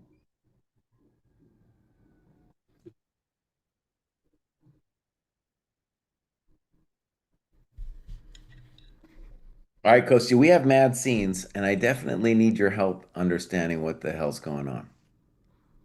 We got mad scenes, bud. What's going on?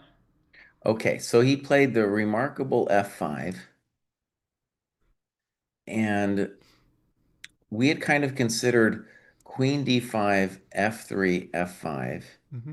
And I'm trying to figure out, is it just a transposition to that, or is there a deeper meaning to playing f5 first? Well, f3, he could also play queen h4. Well, okay, time out. So not like that, but it would go f5, bishop here, Oh, bishop a6. right? Because I'm thinking in this position, if you play queen d5, f3, f5, your main concern is bishop a6. At least Uh-huh. that's what I thought it was, Oh, okay, I see. right? So maybe he has other concerns too he's addressing with this f5 move. So f5, bishop a6, that's the question. I thought that, well, to me, that's the main question. Yeah. And, huh. Did you look at Now, rook I do want to a6? say, what's that? Did you look at rook a6? Kind of, but I didn't understand this. And then what? Queen d5? All right, f3. And take on d4? There was also queen c8, but let's just do this first. And now we need a really good puzzle rush. Yeah, you need a really good move, buddy. Um, hmm. Okay, interesting move play. Bishop c4.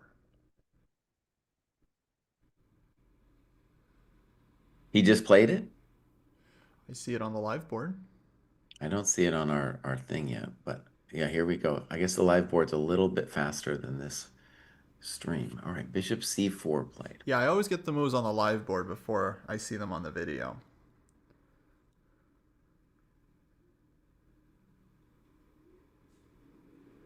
Oh, dang, 33 minutes. What move are we on? Like move 20? 33 minutes. Not good. And it's like rain is pouring here in St. Louis. Not a good omen for Fabi. Hmm. Okay. First question, queen d4. And then if I was going to be worried about something, it would be bishop e6. But then black has queen e4. Hmm. Maybe you're better there, though, because you could go queen takes, pawn takes, and now bishop f5. And there you're probably just going to pick up my coconut. But why didn't black take with the bishop? Maybe you have to. But then the bishop will go to like c4. And that seems like it's a promising position for white. This one, I don't know. Bishop c5? Okay. It's like, how do you. How do you like rebuff black here?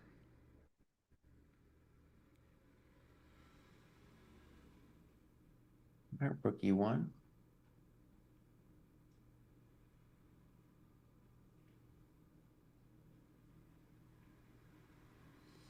Say like king E7. Bishop E3. Mm-hmm.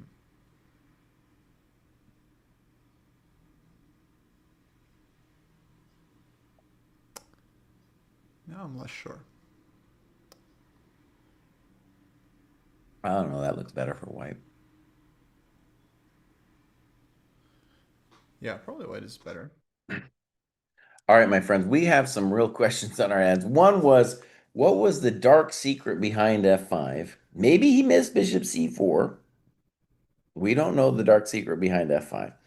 Bishop C4, queen is the intention seems to be queen D4, bishop E6. And that would be an easy move to miss. Queen D4, bishop E6.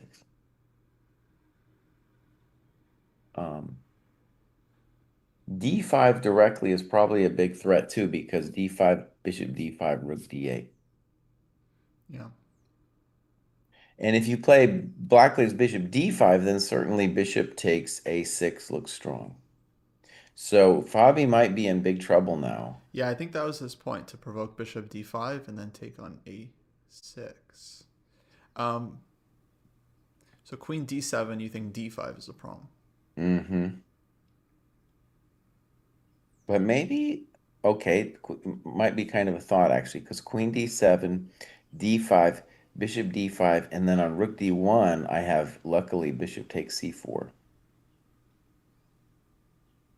However, it's worse than that, because I can go queen D7, D5, bishop D5, and then bishop A6, Mm-hmm. and then I'm going to be threatening bishop B5.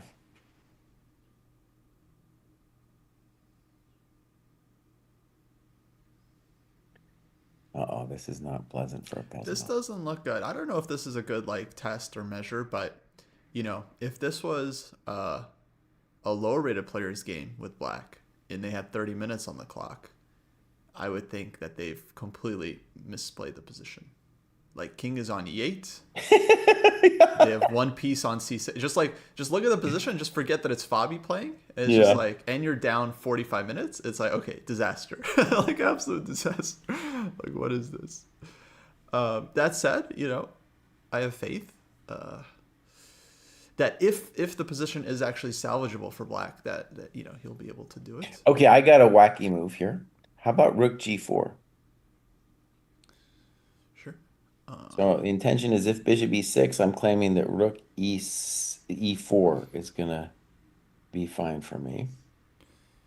Yeah. Um, And on D5, I'm really going to consider rook takes C4. Now rook G4 might be a good move. but d5 here, you can also take it. It's Maybe I like, can, but I just I don't feel fear after rook C4. okay.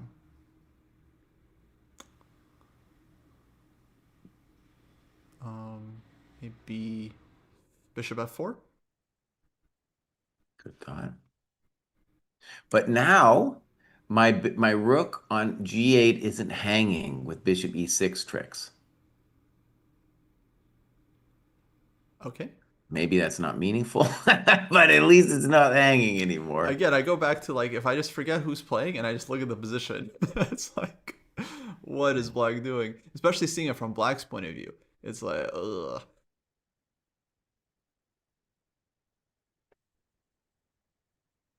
Yeah, I'm gonna go up. I'm gonna go up. Oh I'm going man, up to it's going point out. like 6, just because I just don't see what black is doing, and I would love for Fabi to overturn my evaluation with some really good moves here.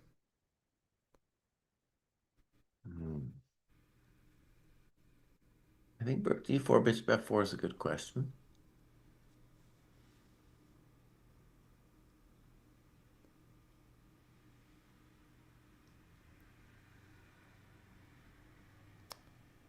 Okay, if this was a low rated game, the practical eval changes because I think the position is difficult for black to play, and a player of Fabi's caliber can handle that.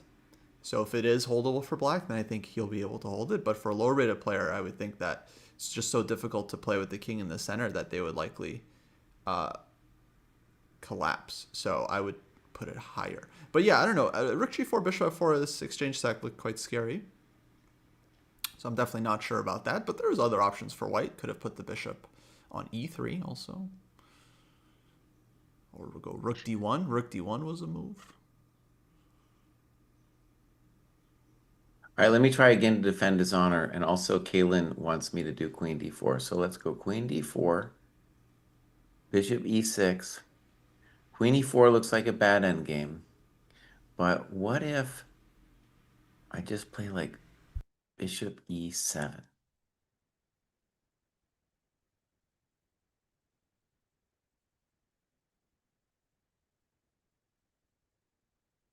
So first point is if bishop f5, I'm claiming that queen d5 is winning for black.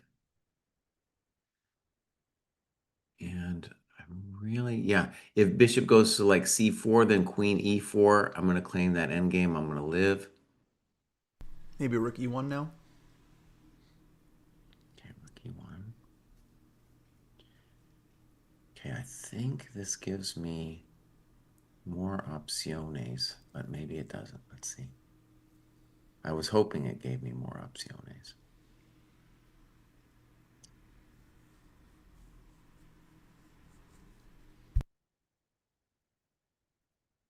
You know, and it's funny because queen e4 will just transpose into the other endgame lines that we had. That's a pain in the butt. Dang.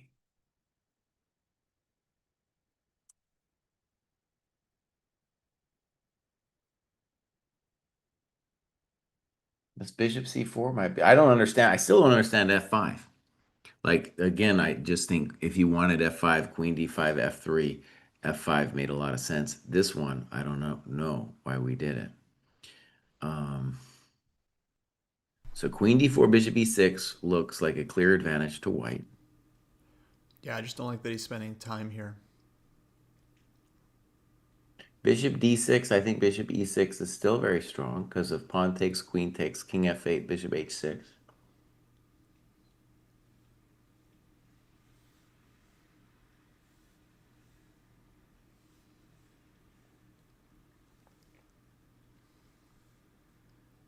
Oof. Yeah, this is too much.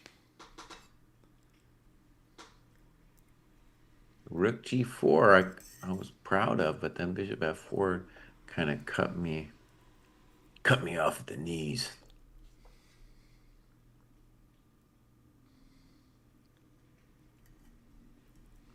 This bishop e6 thing is landing on my coconuts all of the time.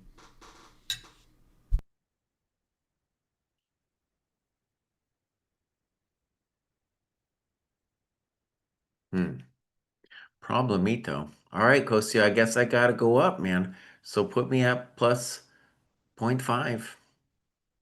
It might go up from there. I'm not seeing a great move for black here. Yeah.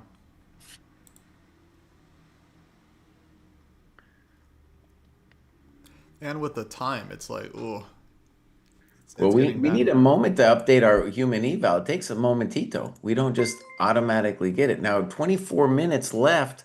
My good friends, he is down below a minute a move. Oh. GM Lay, thank you for the raid. Welcome, folks. Welcome. And not Watching only that, guys, candidates. but like it's a bad position. So even if you come up with a move that stabilizes the position somehow, you're still going to be suffering for moves and moves and moves.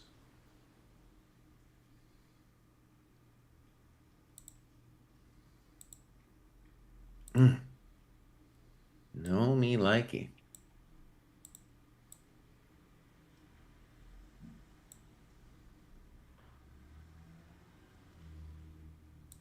I will report that I've tried rook g4, bishop f4, rook takes f4 multiple times, but I'm not getting anywhere with it.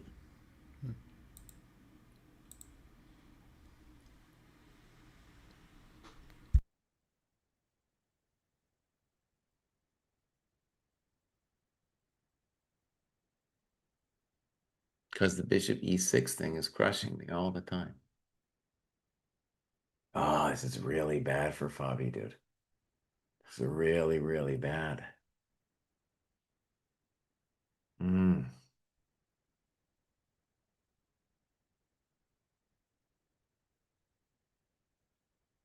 Huh.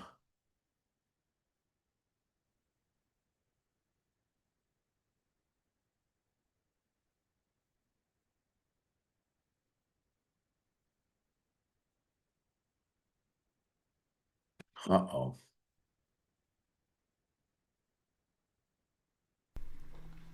Yeah, Fabi doesn't show any emotion. He's had a lost position before. He's been to this rodeo.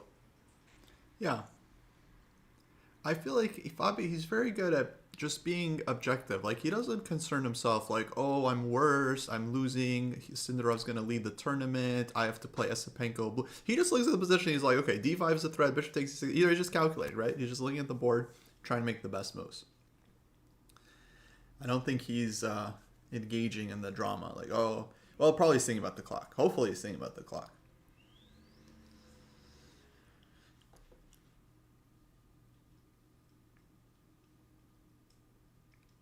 Fabi's like, the human eval is only zero point 0.6. True.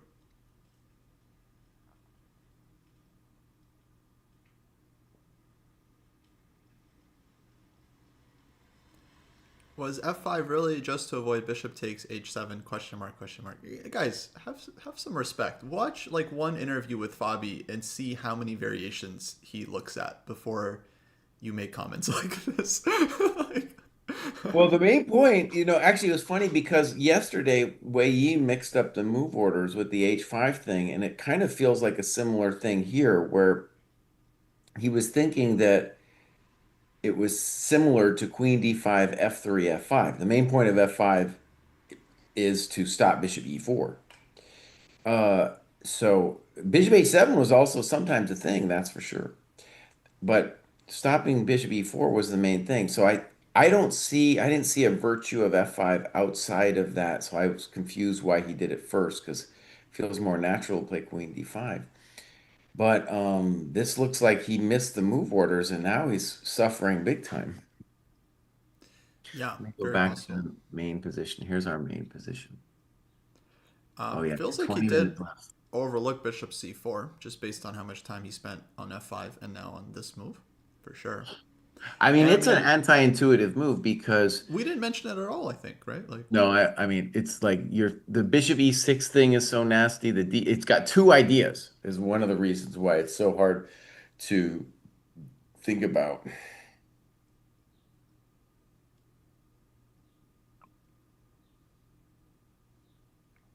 yeah, I mean, for me, f5 is like is always a move you consider in this position because it helps your light squared bishop. It opens up queen h4. It's covers stops bishop e4. So I think there's a lot of reason to play f5. It's just very sharp position, so every tempo is super important. Well, how about queen a5 here, bud? Okay, Let me try to defend black's honor here for a second. please. Uh, so what would be normal for white? At Maybe least queen a5, I don't see an immediate killer. the bishop f4. Okay, bishop f4.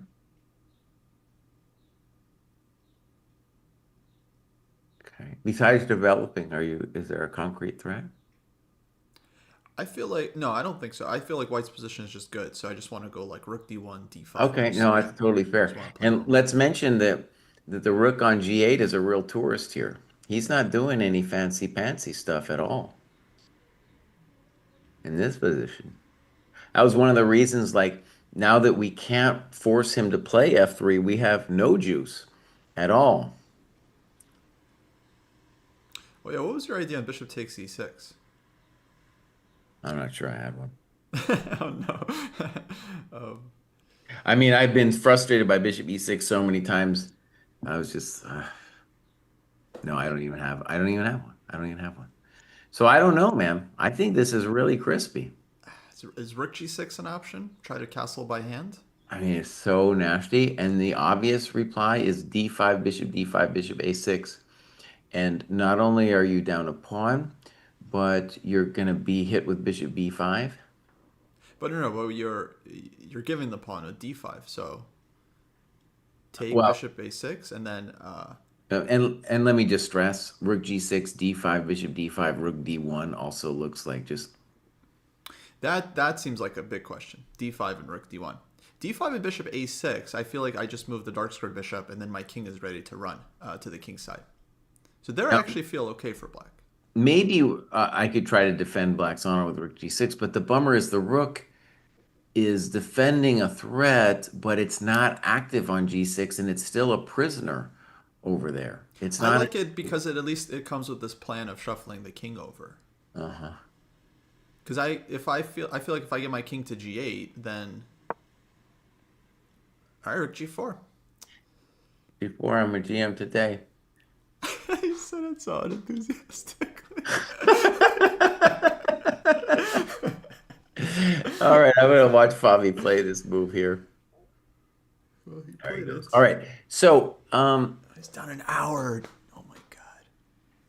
I thought that Bob, there might be a different move besides Bishop F4, but that was the move that I had a no intendo on, was Bishop F4.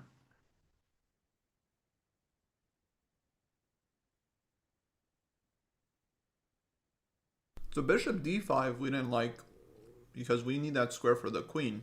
So Mm-hmm. white just goes bishop a6, Mm-hmm. and then we're just down a pawn.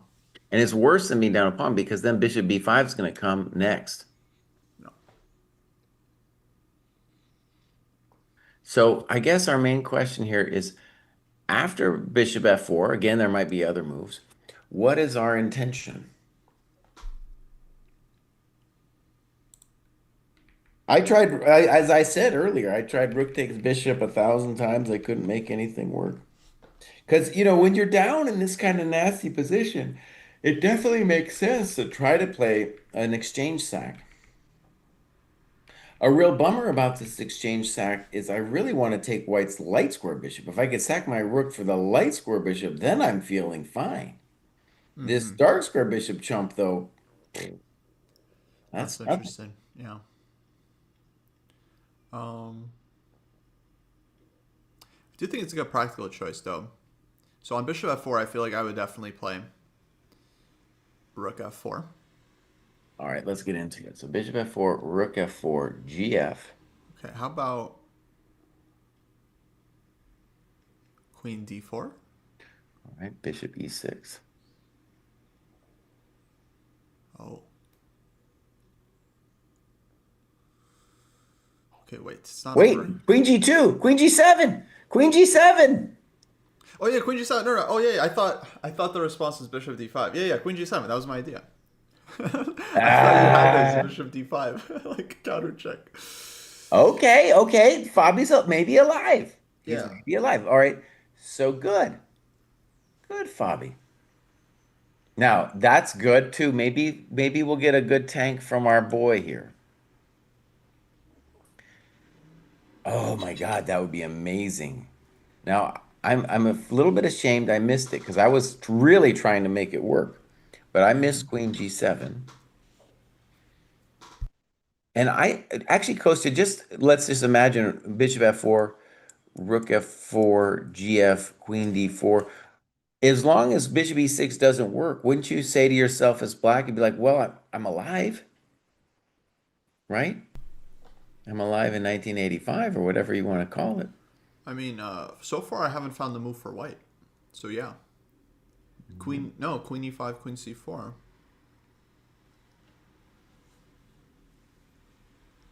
All right, So rook bishop f4 though, of f4. course not necessary. I feel like rook d1 also is very plausible. But rook d1, I feel like I'm going to live. I'm going to live through that coconut.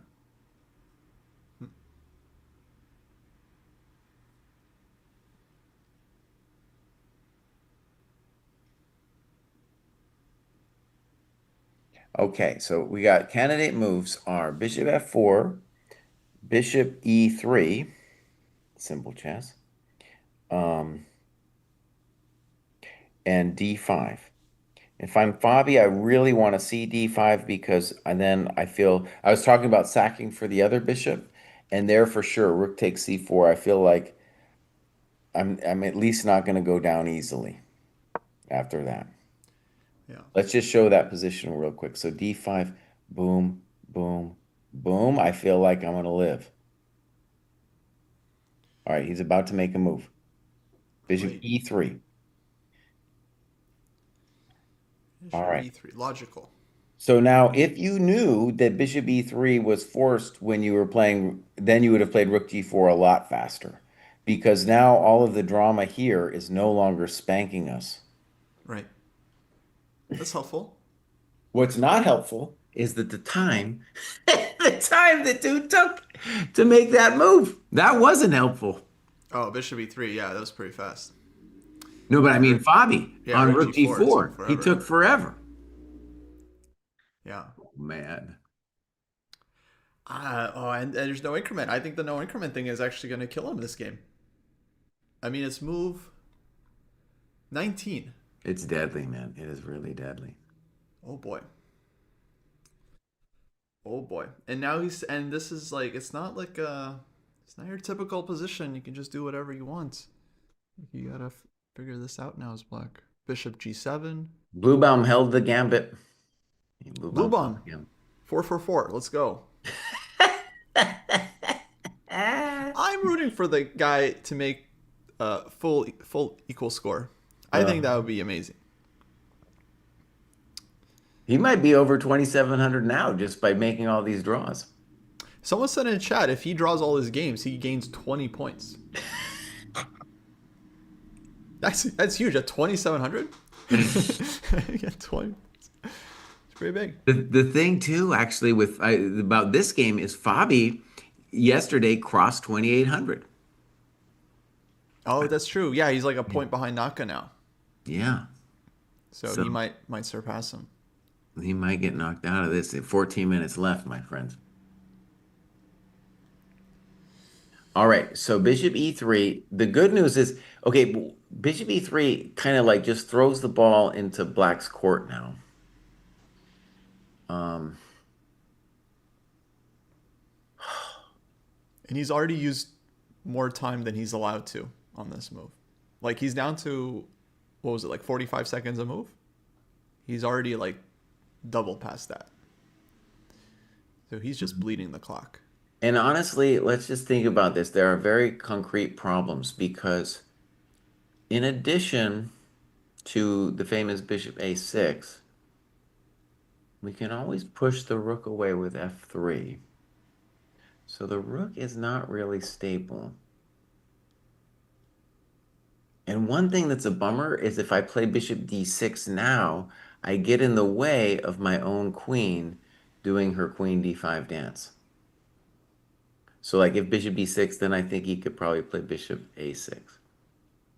And he wouldn't even need to because honestly, rook ac1 is a hell of a drug like coming pronto. Okay, c1. Sure. So bishop b7 is a candidate move. Oh, it's still very unpleasant for black. Oh my God. Even if without the clock situation. Yeah. Even without the clock. And Oh, Blue Bomb Prague, they have drawn officially, yeah? that's what I said, yeah, about 5 minutes ago, but I thought they were like drawing. oh no. No, the Blue Baum, he's solid, bro. He's not gonna not gonna let anybody beat him. Okay, knockout position actually I mean, all of the games are spicy. quite interesting. Yeah. Are spicy, but we can't leave this one. This is the game of maybe the whole event because This is if a very important, yeah, Bobby very goes important down, game. I mean, he's got 12 minutes left, bro. 12 minutes. Okay, I want to Maybe get Cindarov will just get overexcited, and just kind of like wet himself, over the position, like totally. Well, one of the things that's so hard here is I don't know what he's supposed to do. There's I very little. really have no idea what he's supposed to do.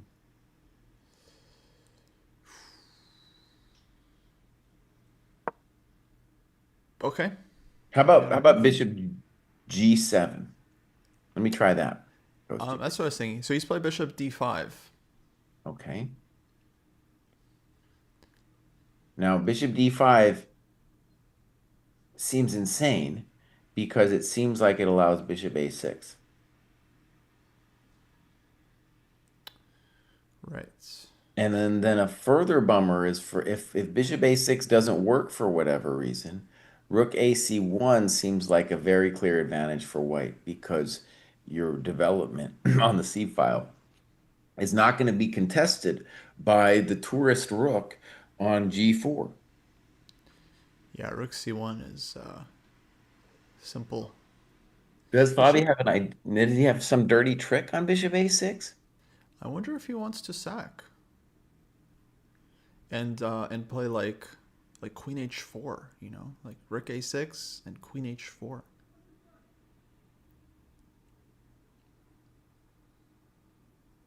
That's very pleasant for Cindarov, dude, because he can, he can go bishop a6, and if he decides that some weird queen h4 thing works, which I don't believe at all, then we can do rook ac1. Right.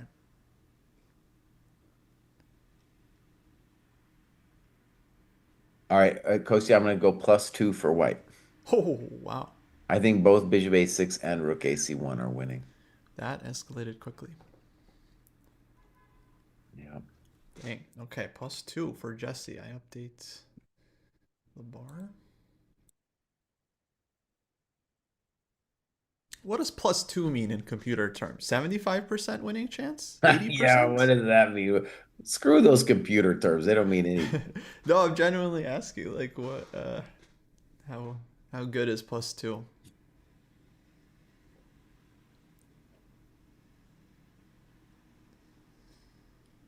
Yeah, Fabi's got a little bit of a relaxed body language. Like, I know I'm hosed. Cindarov's definitely like, I'm hosing this dude. I'm just gonna think about it. He could think for an hour if he wanted to. Think for an hour, and only after an hour would he be equal on time to Fabi. Damn. Oh, this is yeah. Fabi really. Oh, really just did too much here in this game.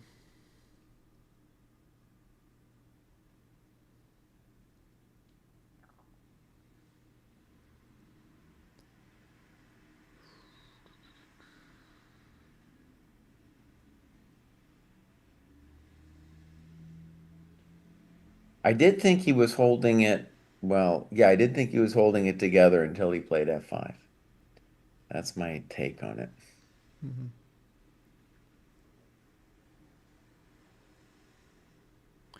Yeah, no, Cindarov should think here. It's definitely not a good idea to try to blitz your opponent. These guys are just way too good for that, and his position is too good.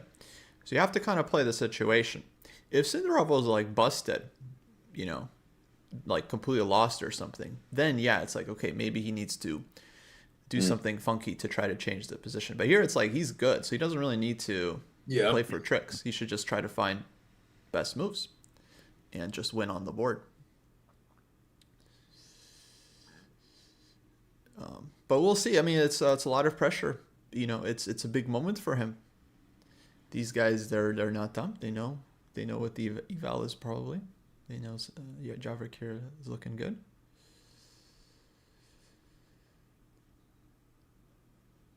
And yeah, the Cinderella. Let's talk about it. Right? He had an amazing year. He was stuck for some time, like 2650, 2660. He was just kind of floating there along with like Yakubov, and then they both went up. They both managed to start making progress. So yeah, the 2026 could be the year of Cindarov. By the way, I think our boards aren't syncing. I have bishop d5 on the board, and you have a queen h4 on the board. Oh yeah, I was wondering about that. Yeah. Maybe you can. Can you give me control? Oh yeah, yeah, good call. That might help. Also, then I Both. can make moves. And Yeah, there you go. oh, Rook C1 played. Okay, so let's make this. Oh man, I'm a GM. Unfortunately, I'm a GM today. One. Maybe we can make this the main line. There I we I go. actually did in my thing. I made it the main line, and I don't know. Sometimes this chess.com classroom has always been a little. It's not the best. If someone could vibe code That's chess.com right. classroom for us, uh, that would be cool. That would be really cool. Imagine an analysis board that you get like a little notification when like a move is played in the game. So I'm going to make a little bit of an announcement. So in a little bit, I have to go. I'm going to teach a class. We're going to have the Steinitz group, which is a group of players in our game and profile review. They're all around about 1,400, 1,300, 1,400 ChessCom. And so that's a really cool thing. I'm going to do that for an hour. And then after that, I'm going to probably take a little lunch. And so if depends if Kosi is still streaming, but after that, if Kosi is whenever Kosi is done, I'll come on and do the graduate show, the Chess Dojo Training Program graduate show. Do that usually every Wednesday. With this, who knows how long Kosi will stay on. Who knows? But Yeah, I usually by mean, 1:30 things are kind of wrapped up. yeah, probably. But we'll see. I mean, the Giri game is wild. Naka's game could be crazy. Why don't you tell me a little bit about the grad show? Tell us about the grad show. Mm-hmm. Yeah, so let's see. I even before the dojo started, I was doing a thing on chess.com where I would review people's games that they had annotated and submitted. And then when the dojo started, what I would do is look at the games of players who had graduated. That means somebody who's gone up like 100 points. Imagine you were a 300 rated player and you went up to be a 400 rated player. And we kind of take a look at the training real quick and look at a game. Now, I don't have an immense amount of time because usually there's a lot of people who've graduated. Usually it's between like, let's say 25 and 40 people in a given week. Um, and it's just a cool thing to do. Also, for me, it's been really kind of insightful because it has allowed me to see so many different games of players at different levels that it's really helped me dial in what I think the problems of each level are, you know. So like I've done courses on Chessable that kind of use the dojo games to talk about different problems at different levels. Anyway, so there it is. Every Wednesday, generally at like 1 Eastern time. It moves around sometimes. Like today, maybe it'll move around. Yeah. I think he's just done, right, bud? Rook AC1. And let me just put it in terms everybody can understand. White will win the battle of the C file. The white king has nowhere to hide. A6 is a weakness forever. That's it. Yeah, I'm going up. I went up to plus 1.2, but I think it's even higher with the Oh, time it's definitely situation. +4, bro. What are you talking about? It's over. Plus 4. +4. I'm not seeing the plus 4. I would believe it, but I'm not seeing it personally. Um, I feel like he's gonna. I think he's just gonna flag this game, basically. I mean, it's essentially like you're down a rook, right? The rook on G4 just ain't doing it, you know? And so when he's tanking here, you could be mad at him for using all this time, but right now you're in full desperation mode, so you might as well tank. You might as well, buddy, because yeah, you need to find some kind of something. No, but he has to make 20 moves. It doesn't matter if you lose the position, you lose as well. No, I get it, but like, if if he goes down to 1 minute here, he's just not gonna make it, regardless of what Cindarov does. It's Mhm. just gonna be impossible. What do you want him to do, though? I want him to make a move. I want him to make a move. Bishop e7. I mean, why is this so? Why is this plus 4? Well, for one thing on bishop e7, then I can calmly take on a6. And there's no weird queen h4. Fine. That I mean, that's one one pawn. You And, have it. yeah. So that's over. Okay, but maybe as a practical thing, you play bishop e7, hang a pawn, king f8, and you're gonna lose. But Yeah, but at least just bishop e7, you're a GM today. oh, let's go, Look Fabi. Let's go. at that. Oh, he doesn't like it, dude. He doesn't like it. How's he looking? Wait, so let me back up. You don't look too good. No, no, no. No, I mean it's horrible.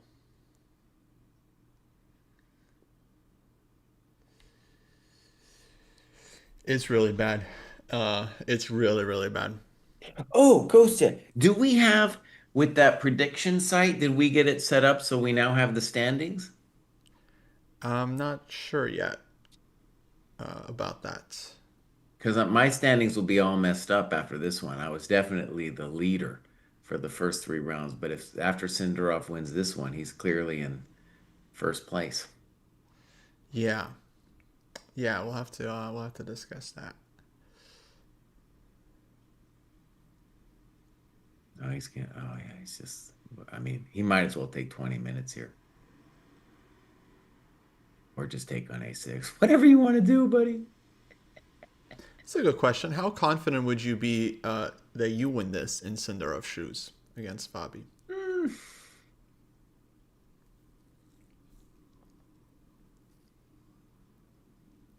pretty confident, I guess. I don't know. That experience of playing the AI and it like giving you material and you lose anyway. That's the one thing that's really shaken my confidence. Like maybe I can't win anything. All right, he's fun. That's true. Yeah, we're not beating Lila Queen odds here with any amount of time. So bishop e7 takes king f8. I think you're a GM today, but that was the best practical chance here. All right, Kostya, let's go around the horn real quick and then I'm out of here. Okay. So Naka's got a very interesting game. Wei Yi's got a little less time. Uh, I understand what Naka's doing. I don't think Naka's worse. Yeah, I don't think he's worse. No, not at all. Yeah, I quite like his position actually. Got this nice kind of Sicilian time And advantage. Gary is castled by hand, and that's fun. That's fun. And so he's going to get to put his bishop someday on c6 and feel like a two bishop champion. Yeah, and okay, for the moment he's pawn up too. So Yeah. So he could at some point even give the pawn back, and he's still doing great. some chances for Giri to get back to even and for Naka to get back to even. That looks like it. Maybe even technically winning position for Gary there. I mean, yeah. It could go stale very quickly for white. Like bishop c6 just locks everything down. You have Well, queen yeah. a5, you have f5, you have rook He e8. needs a hell of a move right now. You know, and it's not really like his position, so to speak, for Esapenko. Oh, that's a bummer for White. Yeah, I don't even know what to do for the guy.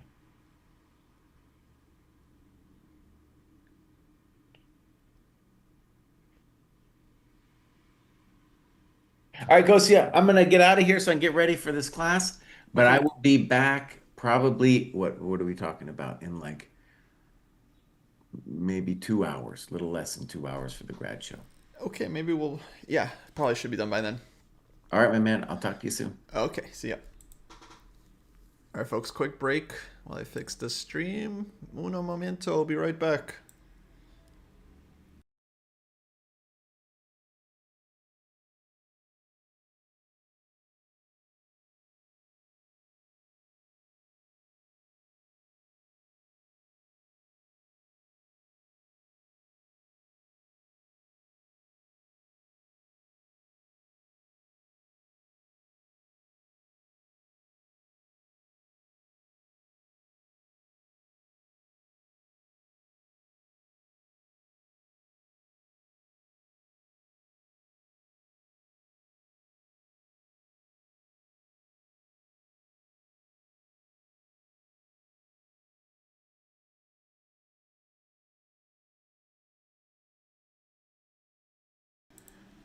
Alrighty, and we are back, folks.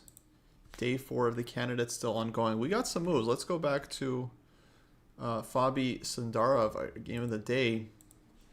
So what's happened here? So rook c1, he took king f8, bishop b5, bishop f6. FIDE now upping the pace for the fans. That's good. That's what we like to see. Move 22. So he has to make 18 more moves to get to the time control, which might not even be his biggest concern at this moment. Black's problem is that his position is quite ugly. Like Jesse was saying, this rook on g4 is a tourist, and no one likes tourists. You know, they're just there to observe. They don't work. They don't do anything. Meanwhile, white has this open c file he can dominate, and he has a passed pawn that can one day start to run as well. So like a simple plan for white would be to try to, let's say, pile everything on the c file and play for like rook c8. Of course, there's tactics in the position. The pawn on d4 is under attack, and white should maybe deal with that. So we might just see rook to d1 as a simple choice.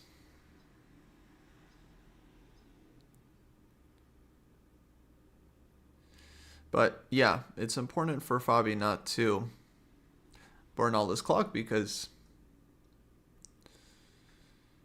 then it's just going to get very hard to get to the time control. So he needs to keep some minutes on the clock to be able to make moves. b3, you can play somewhere. But yeah, objectively, it's quite nice for white.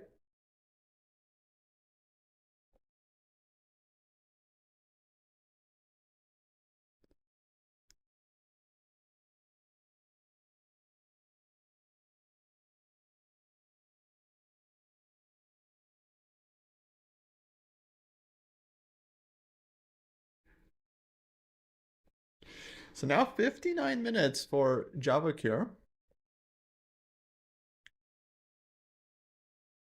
We'll see if he can convert this. But his position is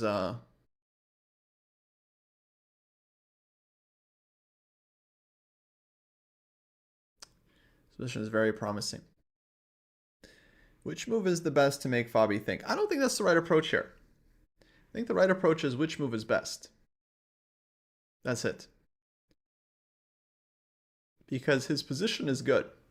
It's not like it's a draw no matter what he does. If it was a drawn position, drawn endgame, then it's like, okay, what moves cause the most kind of problems? But I don't think white needs to do that here. In fact, if anything, maybe white wants like fewer complications. You know, he just wants to get into a comfortable endgame where he can just promote his a pawn. So rook d1 looks natural. Bishop c6 is possible.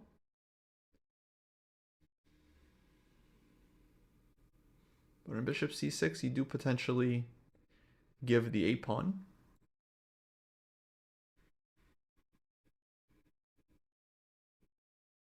Why isn't Cindarov keeping the pressure on FIDE's side? See, that's the thing, guys. He is. He is. In fact, it's often way more unpleasant to just have to sit there, right? Now, FIDE, he has to kind of stay alert. And he doesn't know when Cindarov is going to move. Is he going to move in the next minute and he needs to have a move ready? Is he going to move in the next 5 minutes? Is he going to think for 10 minutes? Meanwhile, FIDE has to stay like super determined and focused like the full time. He can't afford to relax because Cindarov can make a move. It won't be ready to play. Also, if he needs to pee, it's game over. It is really just game over. You know, add +1 to the eval. Hopefully not. I think FIDE left the board not too long ago, so probably he took care of business. But that's the most unpleasant thing when someone is having in time trouble. It's not that they try to blitz you. Like, if you try to blitz him out, like if FIDE is a good player, right? Like he's a good player. He can make a move on 2 seconds and find the normal move, right? He can find a strong move on 2 seconds. Okay, rook to d1 about to be played. So you want to make the best moves. when you have a good position. This is not a 3-0 game. In 3-0, the strategy is different, right? This is why it's like online chess and OTB chat. It's like two different games, guys. In online chess, if it's 3-0 and you're up 2.5 minutes against 30 seconds, yeah, you can flag your opponent. You can do anything you want, right? Like you should play for the flag. This is a little bit different. They have a little bit more time on the clock. And yeah, you can't just play for the flag, because if you risk it and you blow it, you're going to feel real dumb.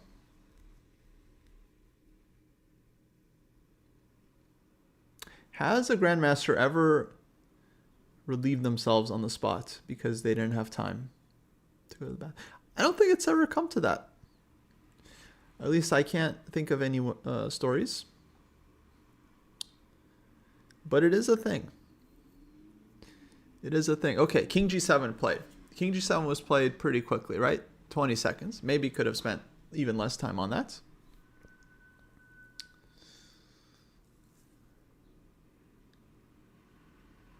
But now this rook on G4, of course, is really a problem. Maybe the plan for black is to play King H8, rook G8 to bring it back.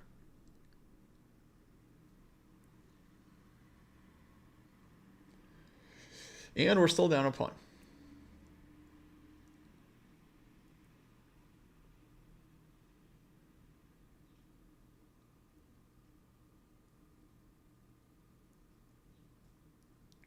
What would be the rules? I mean, if someone soiled themselves? You know, it's interesting talk. Like, you know, they're not allowed to talk about this on the official broadcast, right? They would lose all of their fancy sponsors. But, you know, we can entertain topics like this, guys. What would happen if a candidate had an accident? I don't think they would forfeit you.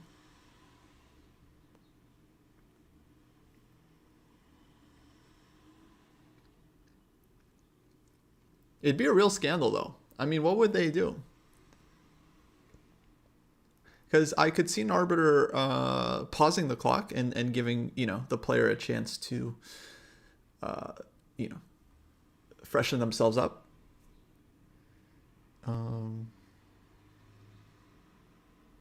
People have definitely puked at tournaments. I would wager 100% that someone has puked during a game. But that one I think is less. It's less dramatic, right? Okay, like someone pukes, everyone freaks out, but then like, okay, they get some water, they come back, like maybe they forfeit the game if they're really feeling terrible. But that's not such a drama. The drama is, you know, you have an accident, and it's like, you know, are they going to force you to just sit there, you know, in your mess? Or because if they give you a few minutes to like clean yourself up, they're also, you know, they give you a few minutes to think about the position. It's not, you know, it's not like you can just pause the game with no consequences. So you're saying you pee himself for some extra time. I'm just saying there's no precedent, okay? It hasn't been tried. There are other ways to try to get time on the clock. Rook A5 played.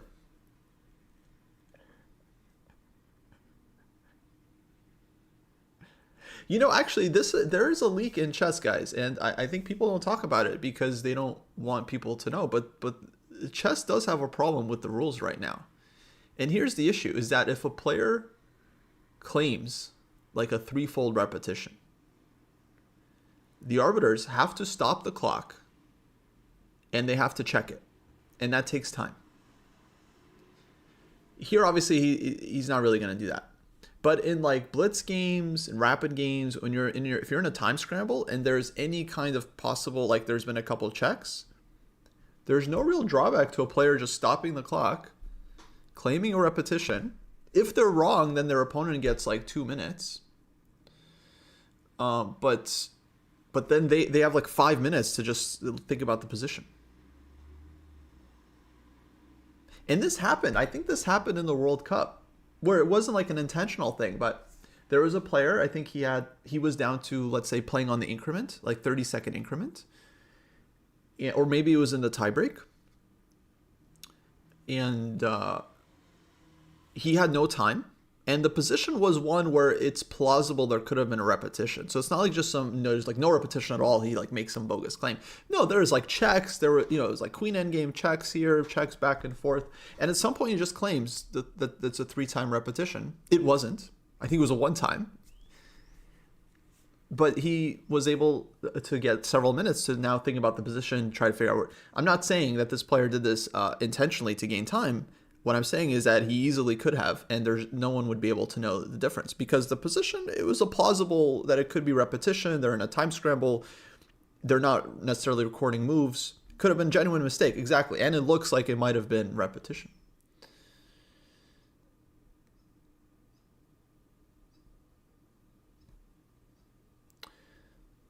So,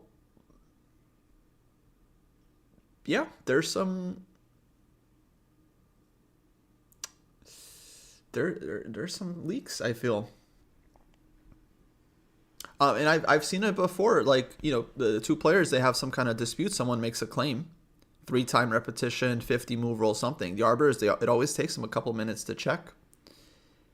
And then the players are just sitting there in front of the board.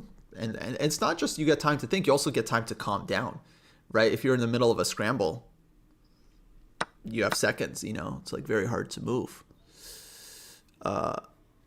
All of a sudden the clock gets paused for 3-4 minutes. You get a chance to calm down and actually think about what to do. So I don't know what the thing is. Of course, like if Fabi tried to claim a 3-fold repetition here, it'd be like, what are you talking about, right? So that could be like an egregious case where the arbiter maybe punishes him for essentially wasting time with a bogus claim like that. But there's not really a lot of precedent with that. It's kind of unexplored territory. Okay, 4 minutes left for Fabi. He's at least making moves. But 15 moves to go, 4 minutes. And was this an obvious choice by Cindarov to trade the light square bishops? I would say yes. I would say this is quite a logical idea for white because black's bishop is so strong. And, Cindarov did play g3 much earlier, so white always has to be worried about these ideas, right? So trading off black's better light square bishop, you're a pawn up. Definitely reasonable choice.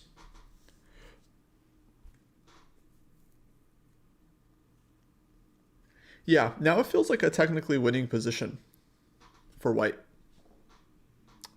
Like, you can just improve, right? Rook c4. b3. This pawn is very weak. Probably black goes bishop e7 to defend it at some point. But then rook c1. A pawn starts going. You have rook c8 ideas. Yeah, starting to feel really nice. Rook c5 played. And rook d7 quickly from Fabi. Good. Good, saw this coming.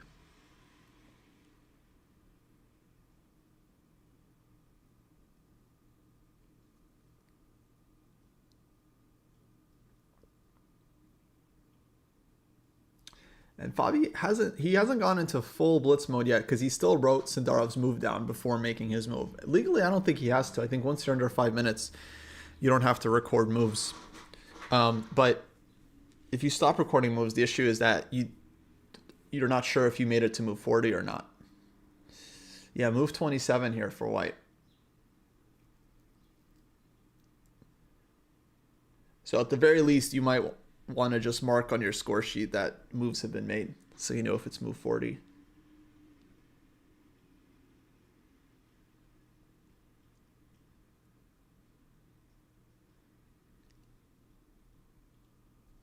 Oh, could black have taken on c6? Good question.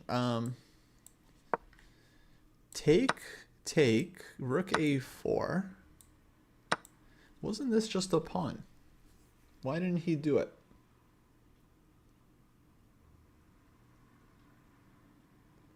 What was he afraid of here? Queen b5?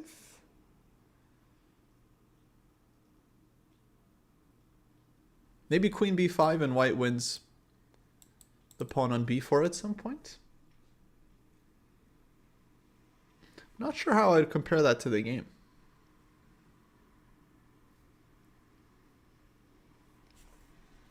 Yeah, I think you are allowed when you're under 5 minutes, no increment. I think you are allowed to just, let's say, put a dot on the move so that you know that a move was made.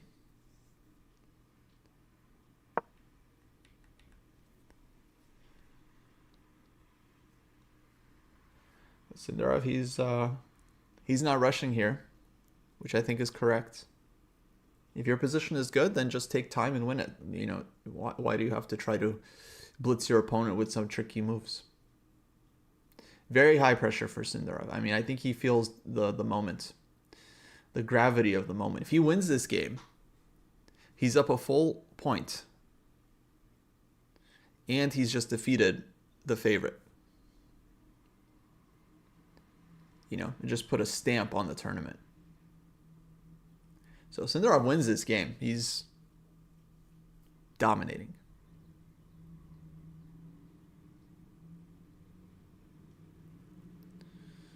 Dominating. Yeah, after later you're allowed to fix your notation. Holy moly, D5.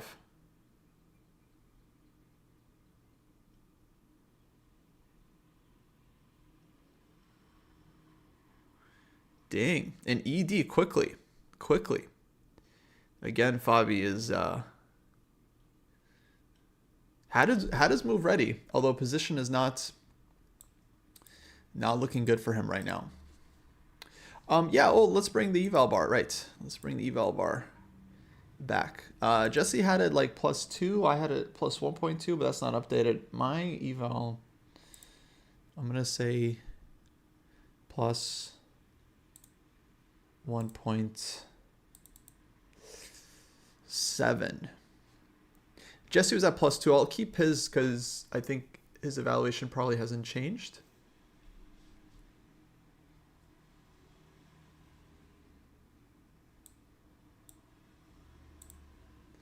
But yeah, big trouble.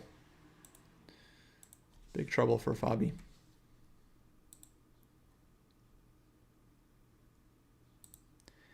But D5 takes. So what was Cindarov's idea here? He ruins the structure. Now he's got queen D3, queen F3, A5 he can push. Very, very difficult position for black here, if I haven't said that.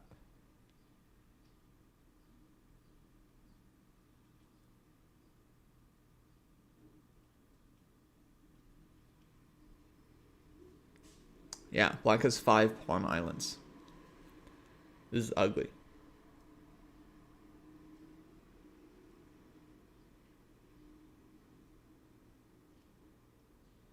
Bishop D4, rook takes D4, no?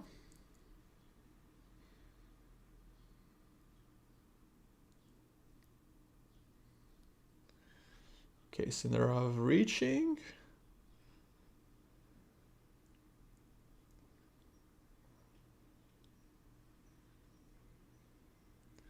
What he does.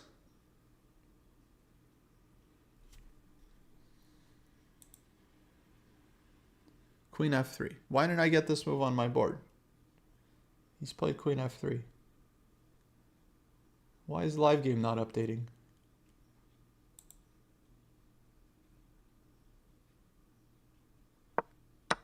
Okay, there we go. There we go. Queen F3, bishop takes B2.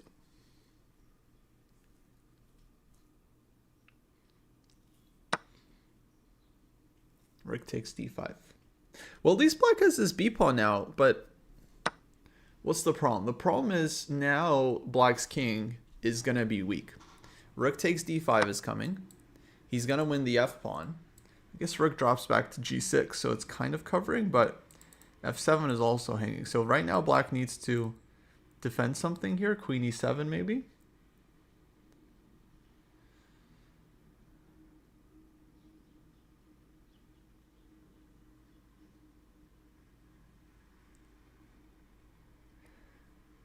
Looks losing. Still looks losing just because the king is so weak. Like takes, So queen e7 takes, rook g6, 8-5.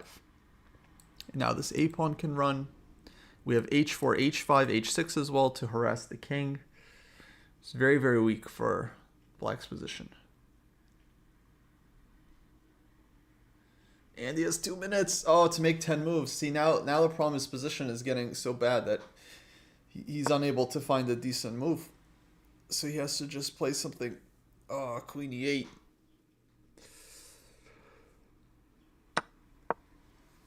Okay, rook takes f5. Rook g6.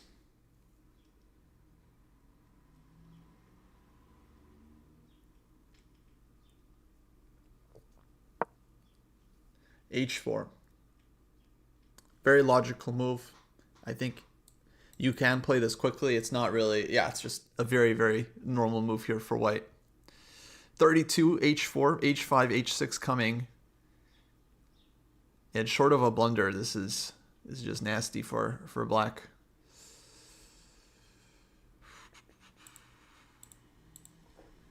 Yeah, it's very easy and comfy position for white. It's very simple. Either you push the a pawn, or you push the h pawn, or you have a winning tactic with one of your pieces, or you just improve the king, or you take the b pawn, or you just flag the opponent because now he's down to 70 seconds. Fabi. Oh, Cindarov, he's looking at him like, oh no. Oh no, you're flagging. Yeah, and Fabi just said the F word to himself and played bishop c3.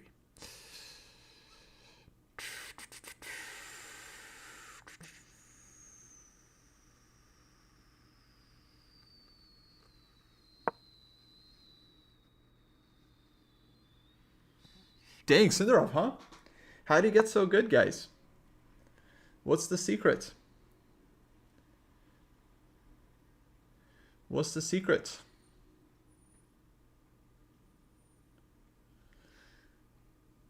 h5, rook a6.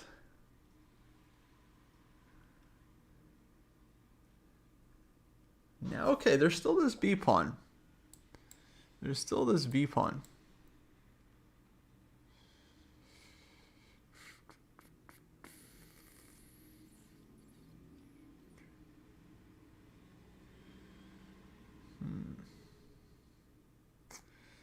Oh, it's not so easy.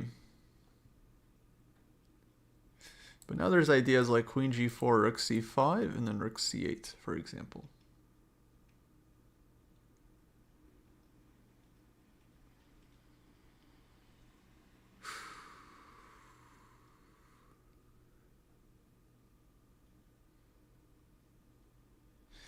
Yeah, it's busted. It's busted.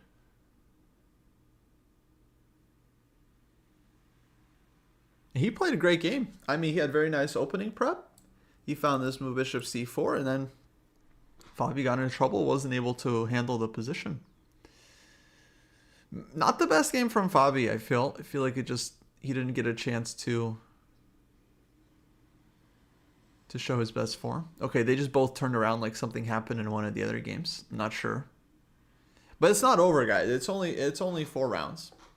It's only 4 rounds. Actually, last time someone was 3.5 out of 4 in the candidates, I remember, I think it was the year that Fabi won. He and Kramnik both had 2.5 out of 3, and then they played this crazy game where Fabi ended up winning. Kind of back and forth game. And then he got to 3.5 out of 4, and then he ended up winning that tournament. Although it wasn't, I mean, he had to still win the tournament. I remember he lost the game to Karyakin. It was like, he it still came down to the final round. So it's not over here. I mean, this game is over. This game, it's completely winning for white. But the tournament is not over. Bishop d4. Oh, that looks like game. That looks like game. Okay, f6. If takes, it was queen takes d4, and black's king is just mated here. I mean, there's many wins. This is one win. Maybe there is mate. Um, so f6. At this point, it's just a question whether he's going to lose on the clock or lose on the board or both. Rook c5. Ooh. C5. I might be it. Might be it. 20 seconds. What can you do? I think he resigns. I think he just resigns here. Yeah, that's it, guys. It's over. Cindarov has taken the lead in the 2026 FIDE Candidates after a huge win over Fabiano Caruana. Excellent game by him. Not a great showing by Fabi, I gotta say, but Cindarov. Wow. Wow. He showed up today. He showed up today.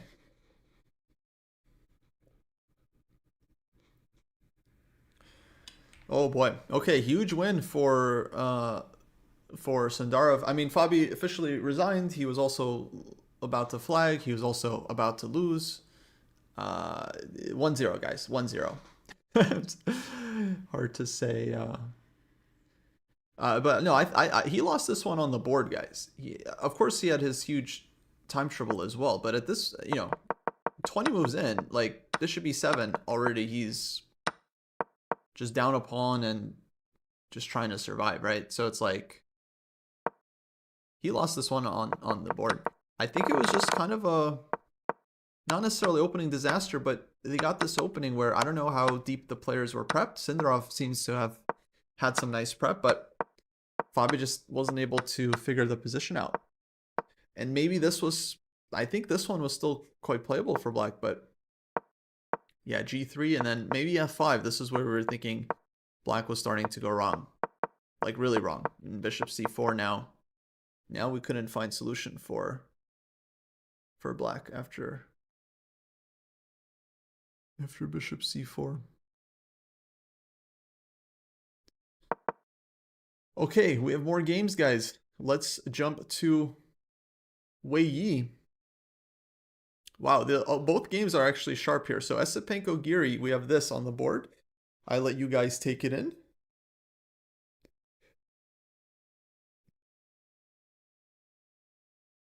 Honestly, all 3 results possible in this one. I kind of like Black, but, Knights be hopping. Knights be hopping. But let's go to Wei Yi. Wei Yi, 5 minutes against Naka, who has 30 minutes. Equal material. Bits of a familiar structure. White has the dark squares. Optically, it seems like White is doing fine here, but what move are we on? Move 25. Move 25. 15 moves for Mr. Wei Yi. Not easy. Hello. Oh, David. Hi, Kostya. Hello. How's it going? I was like, who is that? Yeah. Oh, well, welcome. Thank you. So good to have you. Yeah. So good to escape for a moment and join you. Yeah, chat's very excited. So Very, tell us, very, you've been on spring break. You've been following the event. yeah. Very dirty secret. My kids are watching TV right now. Hopefully this stream. Yeah, I wish. I wish. Although yesterday I was looking over the game between Prague and Cindarov, and my 8-year-old came running over and was like, "Ooh, what's that?" And he wanted to see what they were doing. So, Dang. yeah. Well, how about Cindarov, huh? Someone said he's number 6 in the world now. Yeah.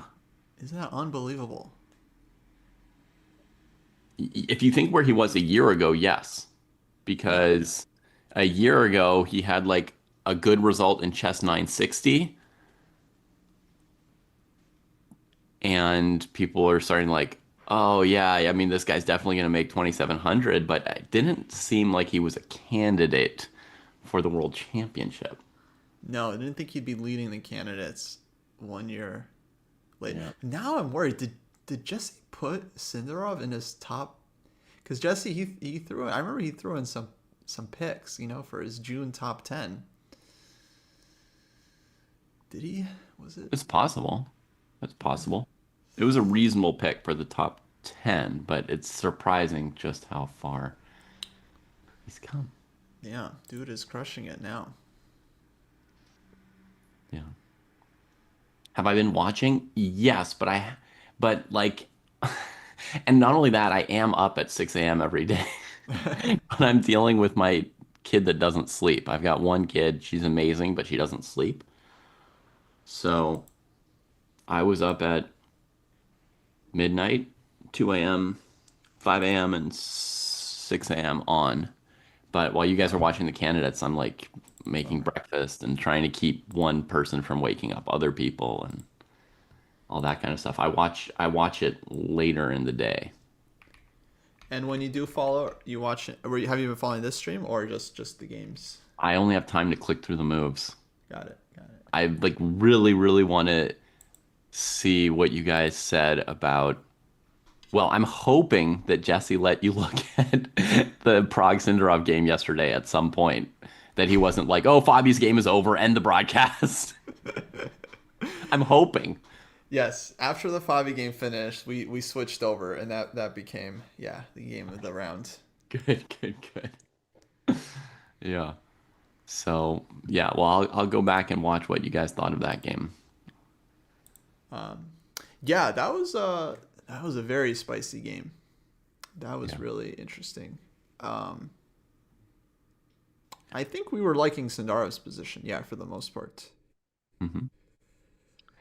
Yeah, apparently Knight takes B4 was a novelty, but it's in my opening analysis on that line. I actually remembered it as I was clicking through the game. I'm like, oh, Knight B4 in this position. I looked at this. It's about equal.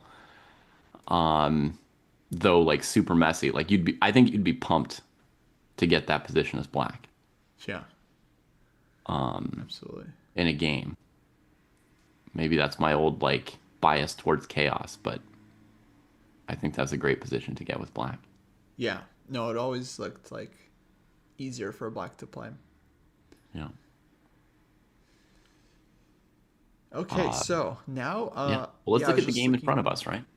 Yeah, I was looking I've at got Wei I've got Yi. lots of thoughts about what's going on with, Cindarov and everybody, but let's look at the game in front of us. We can always do a podcast tomorrow, maybe. Yeah, hopefully. Um, Both of the yes. remaining games are exciting. What can we say? Yeah, I was watching the Naka game, but the other game also could heat up very. Well, I mean, yeah, it's heated up already, but could have dramatic changes there in a heartbeat. Um, so yeah, what's your intuition on Wei Yi in that position? Like, what's your Intuition, eval? Mm-hmm. Wei Yi is a little better. Um,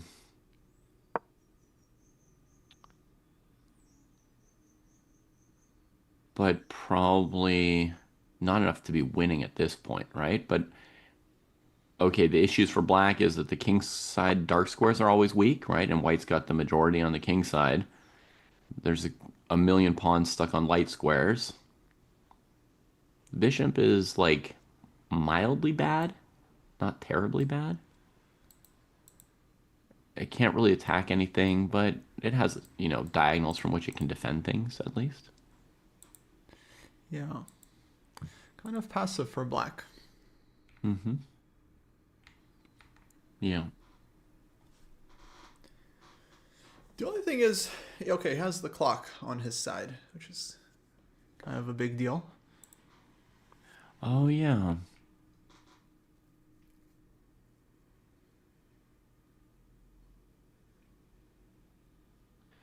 Yeah. The clock's definitely a factor in this competition. Yeah. I think it's helped Cindarov quite a bit so far.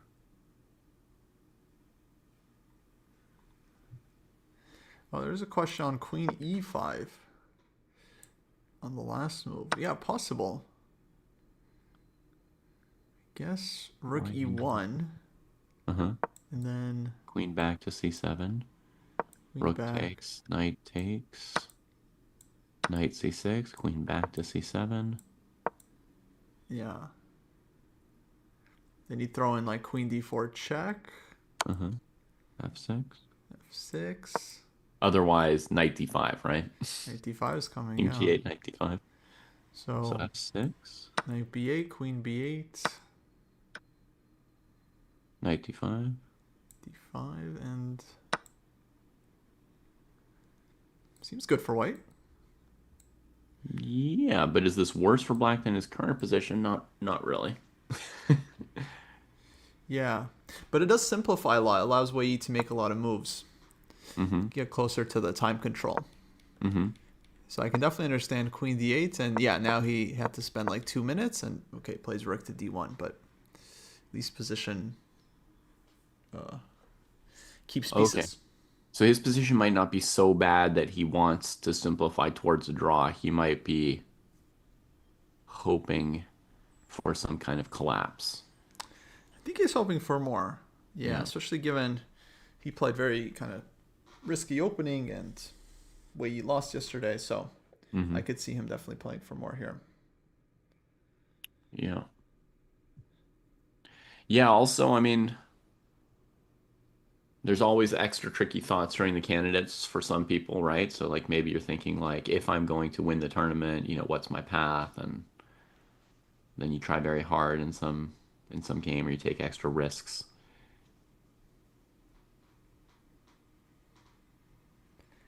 Yeah, and this is Naka. I mean, you probably remember better, but like back in the day, Naka would decline draws in worse positions, Yeah. right? Decline repetitions when he's worse to keep the game going. Hmm. Always playing for the win. So now the big threat from white is basically queen h4. You can no longer defend it with a knight move because white takes on d8, takes on d5, right? Yeah. Or takes on d8, plays knight c6 if the knight's moved. Yeah. Mm-hmm. So queen h4. Maybe black could defend with queen b6 check, knight f5, covering f6 from the side.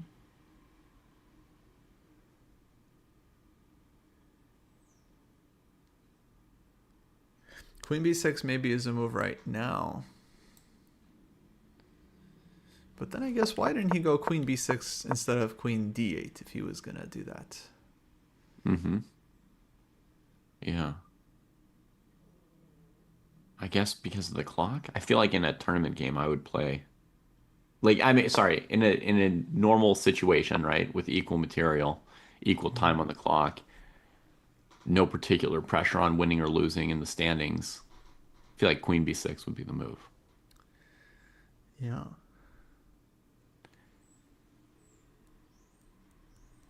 I really don't think I would lose the end game. Well, I mean, I can get outplayed, but I mean, I don't think Black should lose that end game. Right. Seems like there's a pretty safe margin to save it.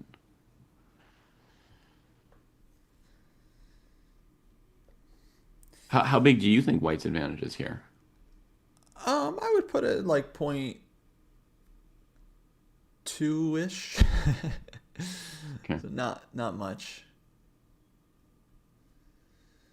Do we have a human eval bar up that says +6 still from the other game? No, actually, I switched it to this game.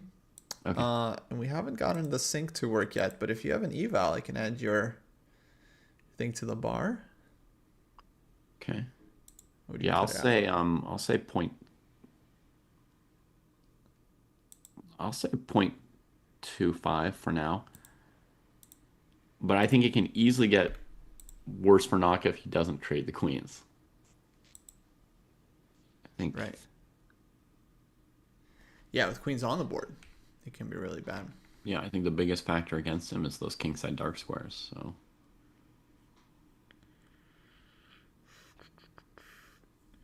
Okay, Esapenko-Giri. okay. Giri, like C4 Giri played. Giri bravely playing with his king in the cross hairs here.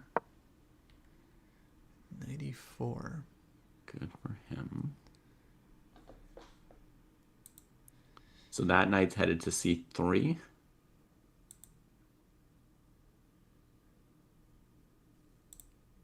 The most obvious thing one might do in a position like this is black is play, F5, bishop C5, but Right. White's going for knight C3 to block the pawn, kick the Knight queen. C3. She'd be okay on D4. Can black just play F5, knight C3, queen D4? But then maybe knight B5.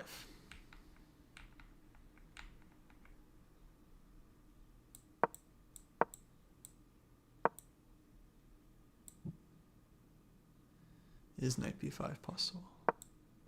Knight D5. So let's say we capture that. Rook B5. Now there's a threat of mate, right? Yeah. Okay. Rook D7 still. There's also Rook A5. That's worrisome.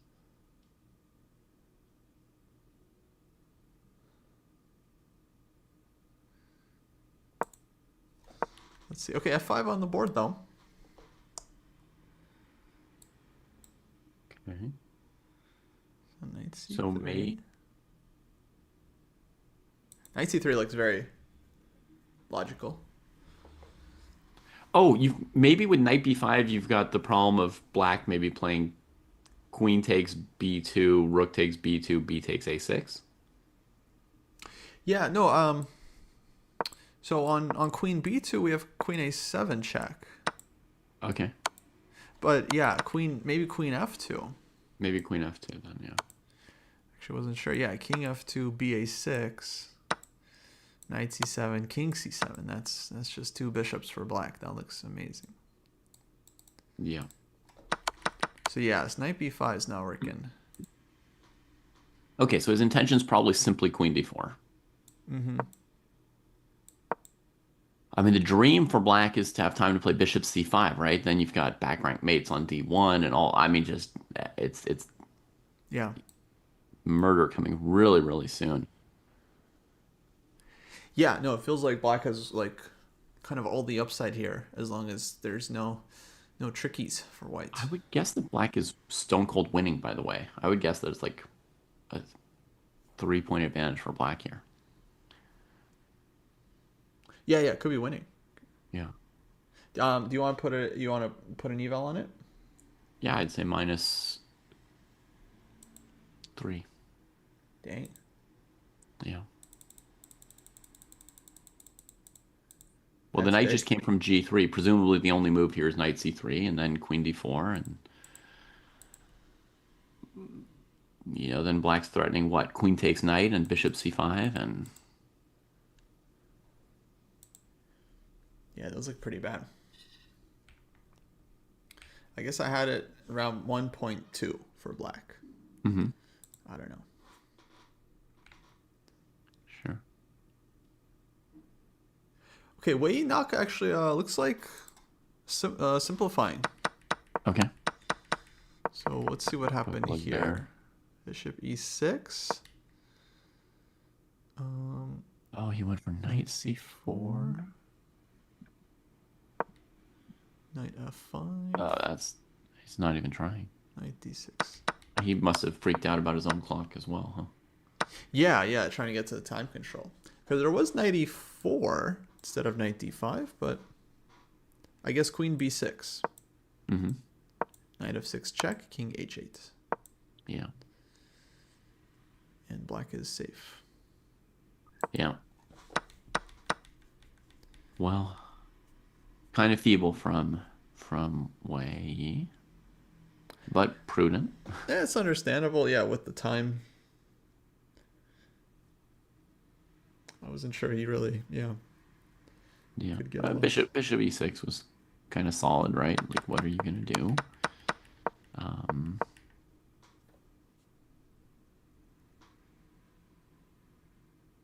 Yeah, maybe with more time he could build up more, but yeah, I get it.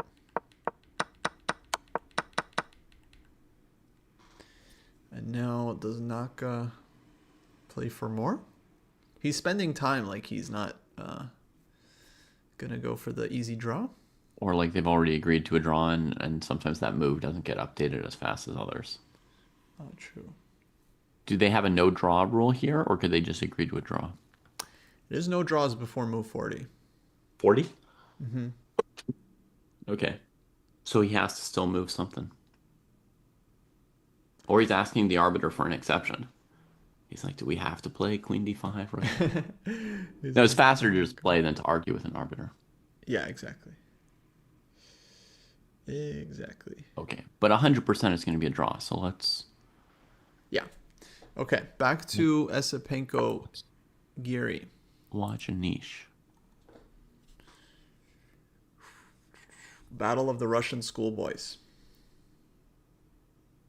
Anish was a victim of very good play by Prague in the first round. Yeah. So although he's on -1, he hasn't done anything bad in this tournament. That was just a nice win by Prague. Yeah. Yeah. So getting a win within the first 4 games is a relatively good sign for Anish.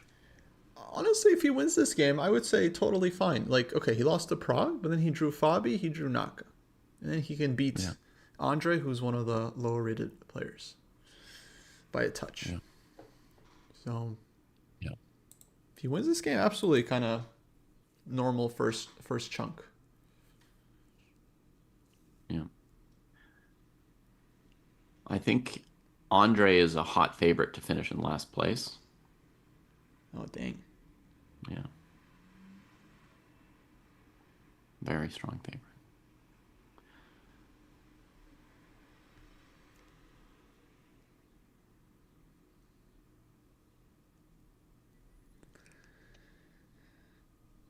Okay. So, Gary? do you see any moves for Andre after Queen D4?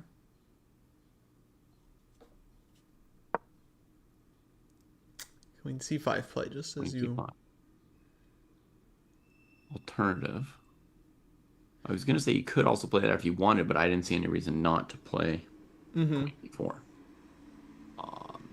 With this move, I think the primary threats are probably Bishop F6 and Bishop H4.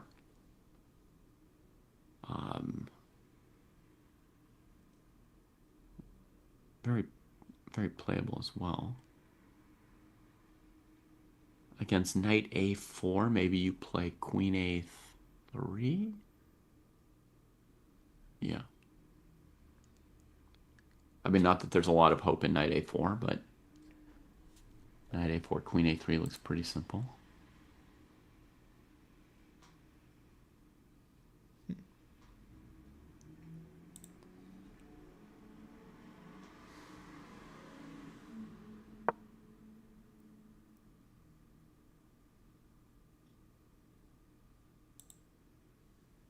Okay, well, Esapenko had a move ready. There's not a lot of time for these players.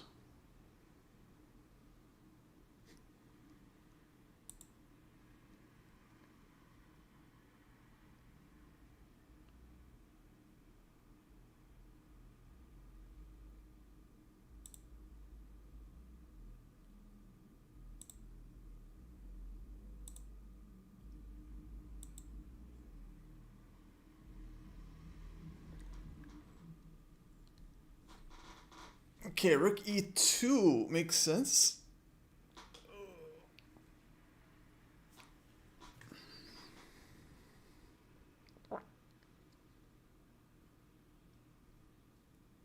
So that gets out of the way of Bishop F6.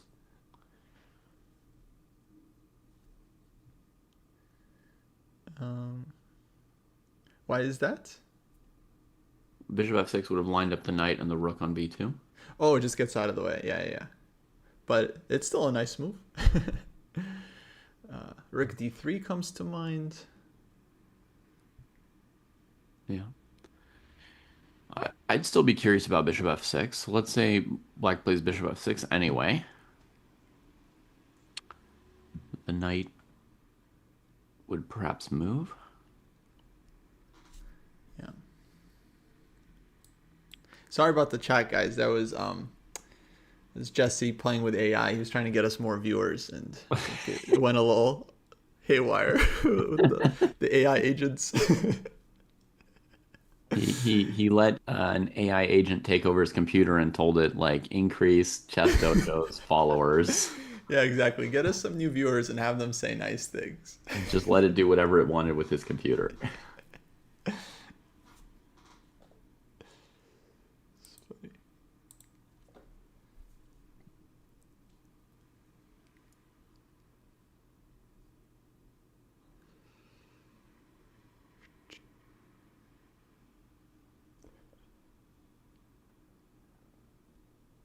Yeah, love this for Giri.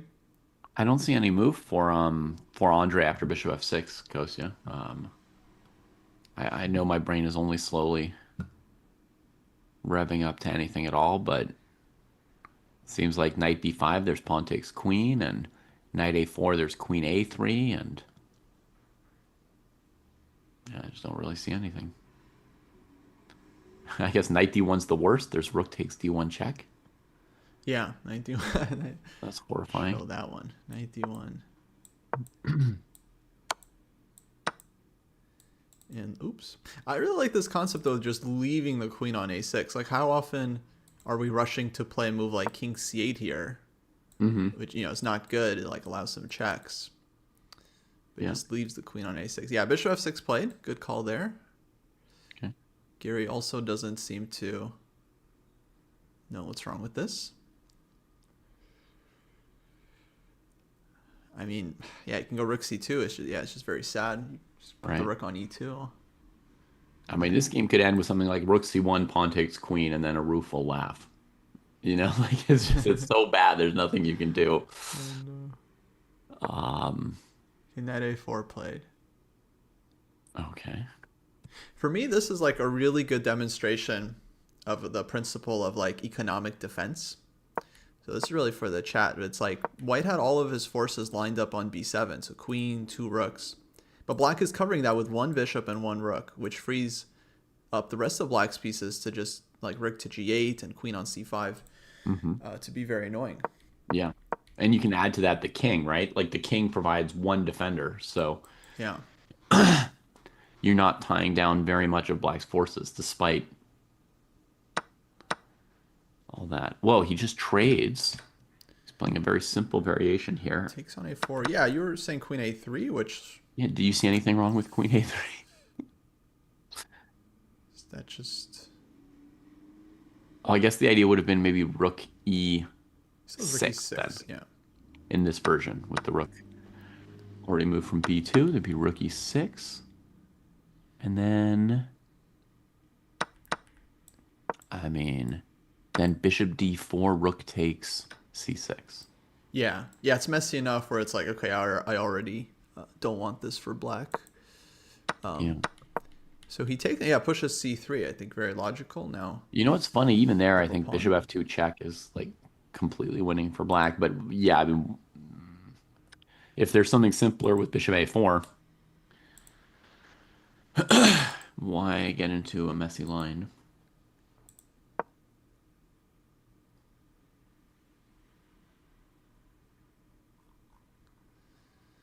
Queen c2.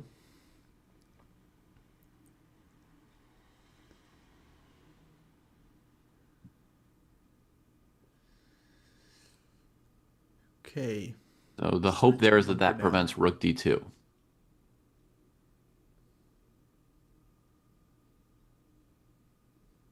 Yeah, exactly. I was just checking out Wei game. He did make move 40, I think, with like 2 seconds on his clock, but looks like he's managed to, well, actually knock us up a pawn, but it's 3 versus 2. So very, very likely draw here anyway. Oh, wow. 1 a pawn, huh? Okay, so there were 2...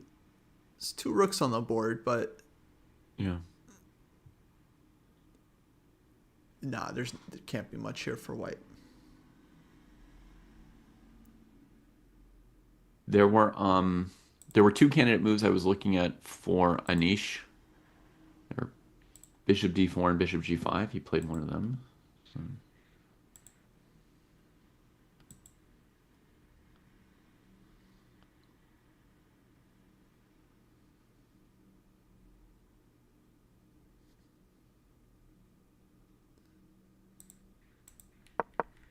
Okay, Bishop G5. Yeah, King F1. How much time is how many moves? Okay, 8 moves actually for Esapenko to make still. So that's blunder territory for sure. Queen C4. Ooh. Yeah. I like that move. He doesn't have two bishops anymore, but he's still giving him some trouble on the diagonals. Big threat, rook d2. King's got to move.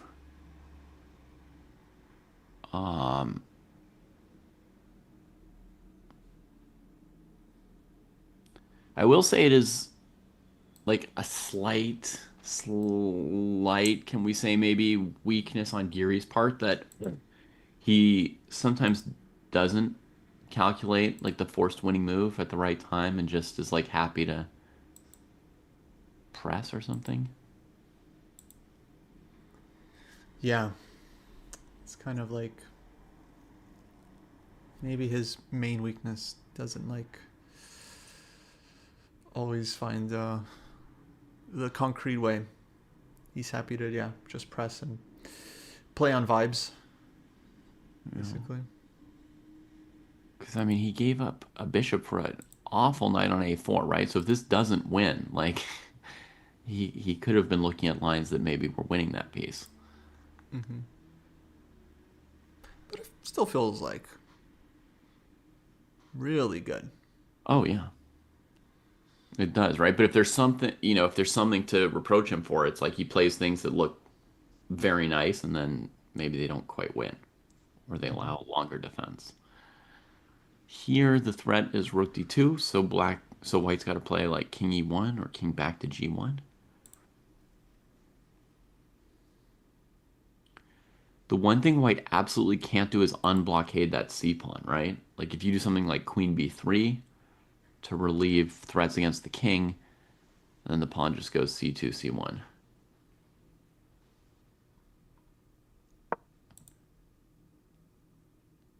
All right, folks, I'm just going to mod some regulars in the chat. You guys do it. I trust you guys. You guys do what you will. If you'd like to be a mod, just let me know. Yeah. I'd be a nice mod, bro.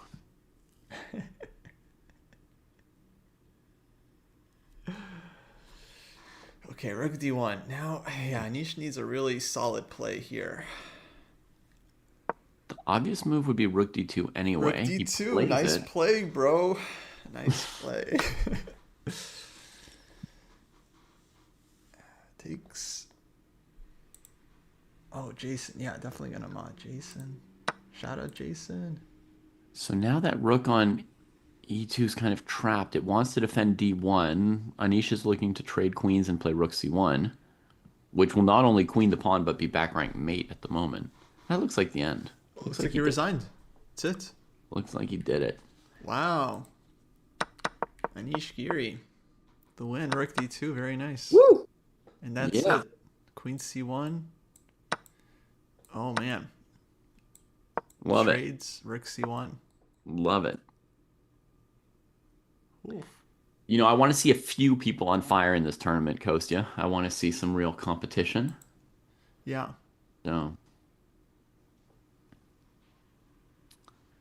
yeah. So, and I think what's really important is, anybody who wins a game early on has a chance of really competing for the win.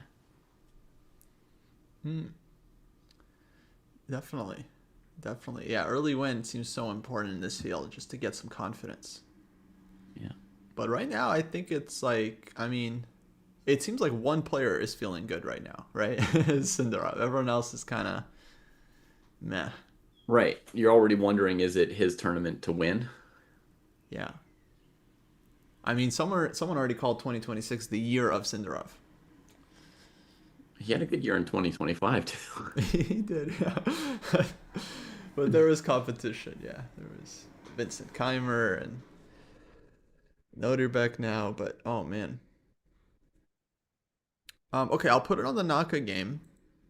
What he's actually thinking here on move, I think 41, which is very professional of him to try and get used to this rook end game.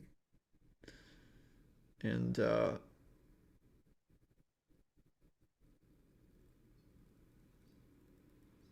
yeah, I just realized the issue. King G3, Rook H1 is a problem, isn't it? In the I would Naka not be game. comfortable here, actually. Yeah, I didn't realize this Rook G1 is coming.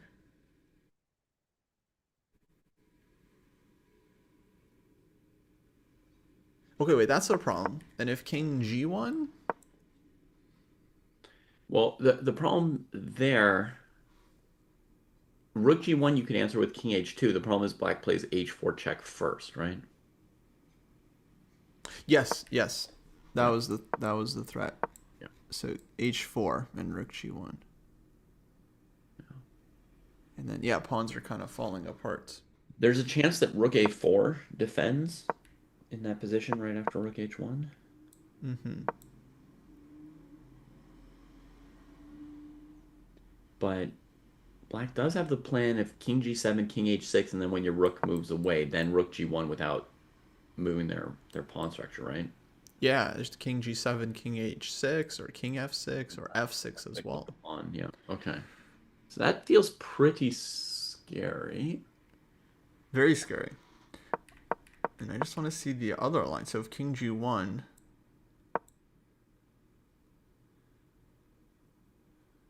Yeah. My main thought for Black would still be Rook C4. I feel like I need to be ready to pounce on the second rank. And then once my rook's on C4, then my plan is kind of King G7, F6 to take stuff away from that rook.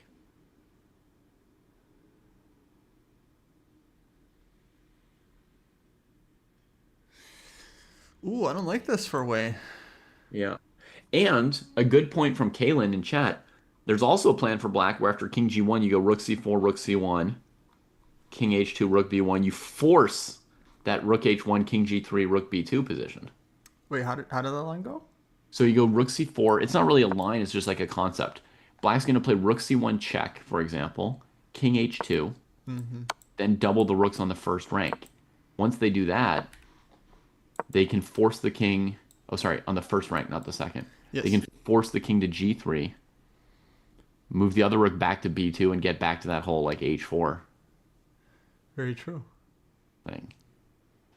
So with the two rooks, there's the possibility for some really coordinated play against White's king still. Dang.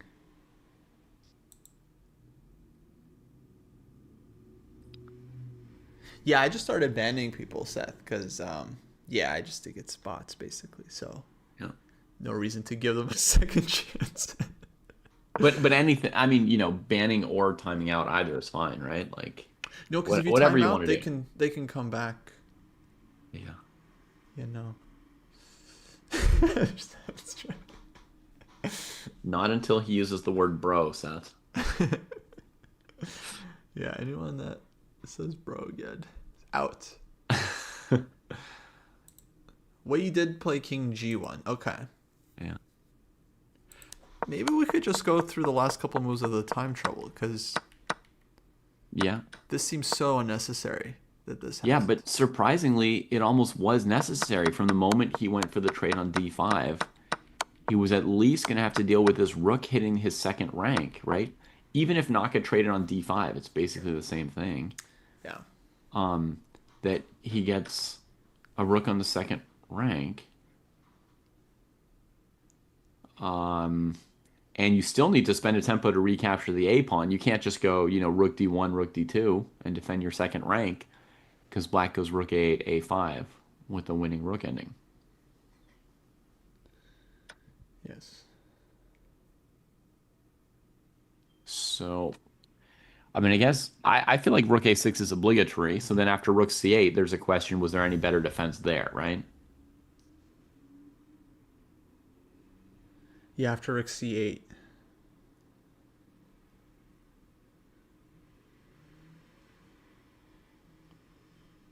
So rook c8, it threatens mate in one. We have to think about that as well as the doubling on the second rank.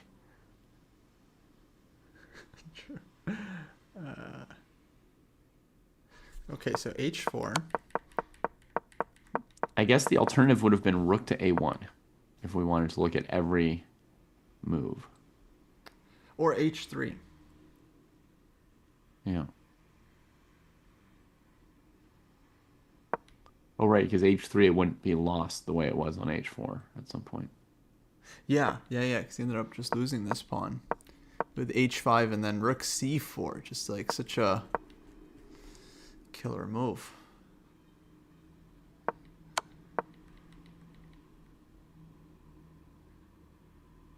God, king h2, king g1, abject. It almost feels like he might be losing Coast. I think he's in trouble, yeah, actually. I mean, black's got the jump as far as the rook activity, right? Plus an extra pawn. All right, I'm gonna go out on a limb and guess that he's lost. That's just a guess for now. It might be lost. Um, That's my guess. It feels like those rooks can work him back and forth, and his king's just gonna come under attack. oof. Yeah, I can give check too, and then go rook c4 as well. Try to flush him out this way. But then rook a2 at least. And okay. Regaining one of the ranks. Yeah. Yeah, so I Huge like the cyber lead. immediate rook c4, and then if you're gonna go rook a1, then black can play king g7, and that's just unpleasant at the very least. And probably bad. Like, how does the rook survive? Our idea is to kick the rook off the g file and then play rook c to c2 once it moves along the fifth rank anywhere.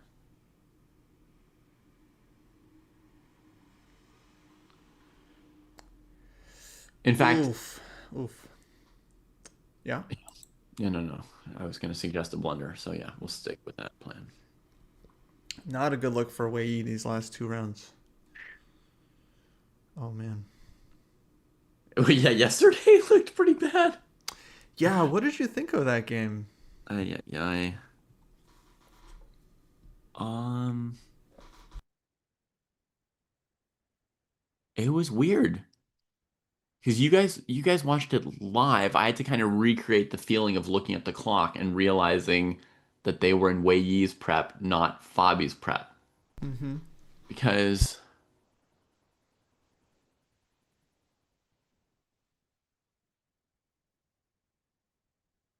yeah, it's weird because you'd think that Fabi would be the one to lose in 19 moves if his opponent has 15 moves of prep in such a sharp position.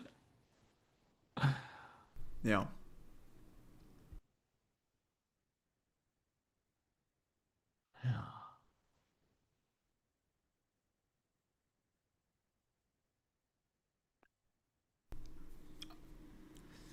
Yeah, no, it was bizarre. I mean, it was like it, and then Fabi won so quickly. It was like so confusing.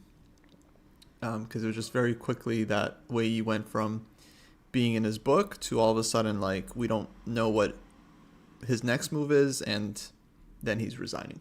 one move later. Yeah. I mean, presumably he overlooked knight d1. I would say, like, at least that much I could guess. Yeah, I They believe he probably did. just didn't even see the sideways attack along the third rank. So maybe he was just looking at rook g3, queen to a8 or something. Right. Was that a line? That's what he Um, mentioned in the press conference. yeah. Okay. Um, but yeah, it was like he was somehow just not really tuned into the game, honestly. It's just not, what can you say? Like every now and then you don't feel well someday or like moves just don't come to you. You just get you just have a blind spot or you get tunneled on something and you just can't come up with something creative that you need. It depends, right? Yeah, somehow Um, bad form. yeah. I think normally, I think normally when you have a bunch of prep, you play well because you're kind of like into it, right? Like it inspires you, it pumps you up that you've got your prep. But that there are no hard and fast rules in chess. So there are patterns where sometimes you get in your prep and it doesn't go well for you. Um, so for example, let's say you've got some prep, but that puts like extra pressure on you. You're like, oh my God, I got my thing. Now I need to X, Y, or Z, right? Or now I need to not mess this up. Or there are some like prep situations where you can sometimes feel like a weird kind of pressure right after. Um, Other times you've got prep, but maybe you didn't do it yesterday. You did it 3 months ago for something else, Right. and you just transpose something or whatever, or feel kind of confused. Um,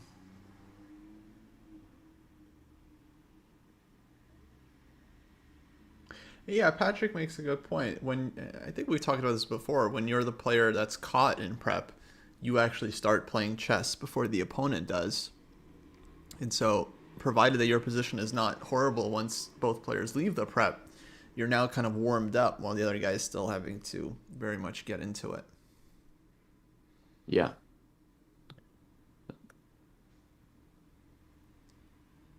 yeah. I would think at this level that would be less common of a factor, but it definitely happens with me.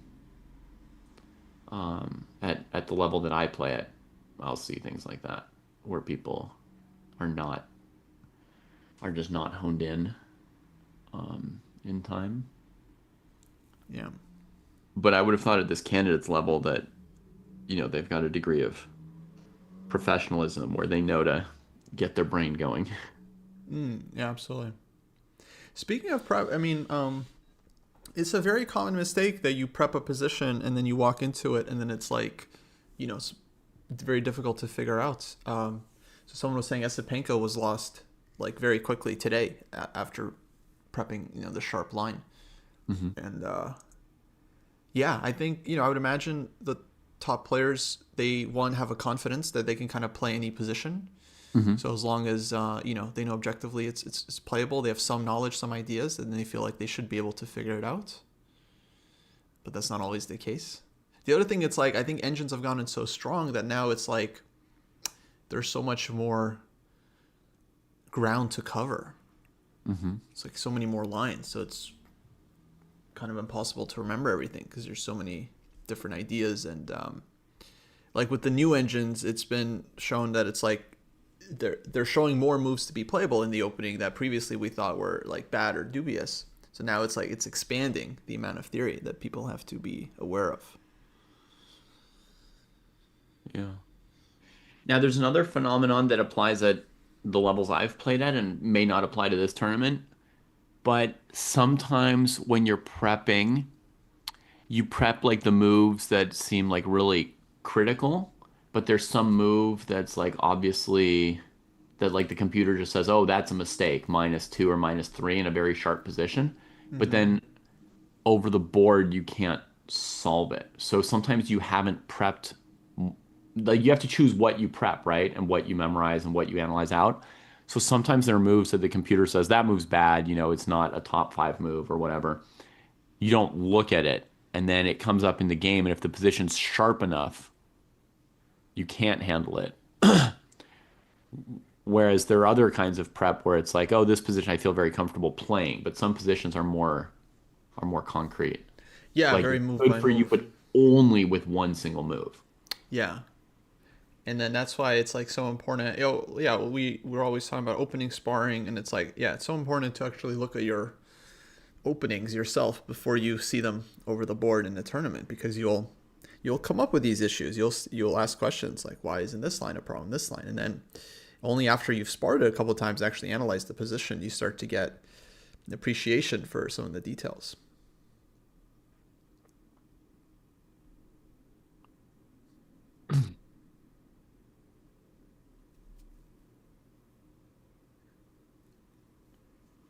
Naka's giving this endgame a good think here. Um,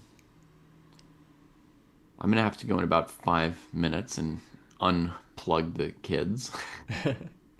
Yeah, no worries. Sorry about that, but it was fun to pop in. Um, so he's having a pretty big think about how he wants to do this. We thought Rook C4 looked very strong as one option. I don't especially know how King G7 would spoil anything either, Mm-hmm. but I kind of like being ready to play Rook C to C4 if the opponent's Rook leaves G5, so that because it's awkward on G5, it doesn't have a lot of room. I don't want it to somehow reposition better. Like, let's say I played King G7 Yeah, and White played Rook G to A5. right. That's the kind of thing that might untangle White, right? Yeah. Now, by the time you play Rook C4, Rook D4, they play Rook A2, and that looks like a dead draw. Yeah, exactly. It's like we don't want to let white neutralize. I think the second rank is just so important. So I like your rook c4, but Naka, okay, thinking.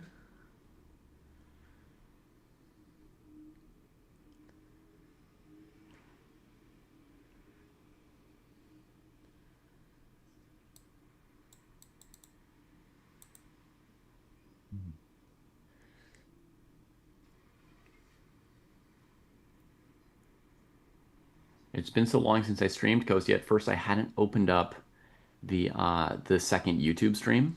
I just Mm-hmm. had the Twitch stream open, and then you were answering a comment from Patrick, and I opened up YouTube, and there's hundreds of people on YouTube not saying solid game, bro. There's a lot of people over there.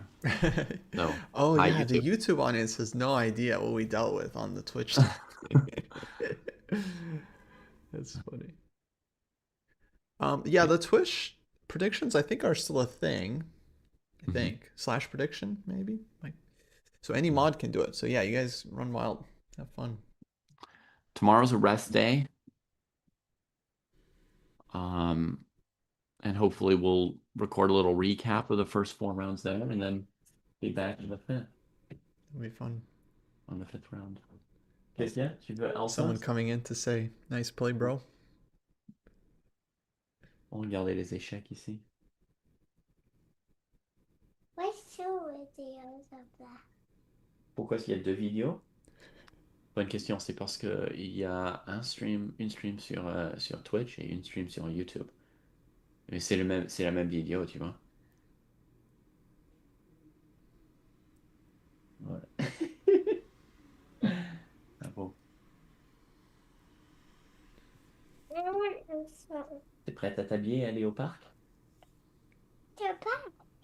Pour pouvoir bien jouer, courir, bondir, sauter? Not fun. Pas tomber, non, on va pas pour tomber. Tu penses qu'on irait juste pour tomber? No. Non. Elsa do what? Je sais que tu aimes voir. I can climb. Oui, tu sais bien grimper, toi. Yeah.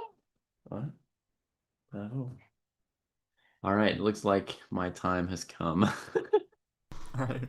Well, thanks for joining, David. Very welcome surprise.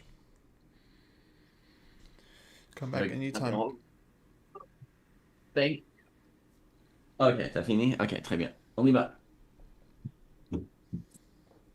Okay.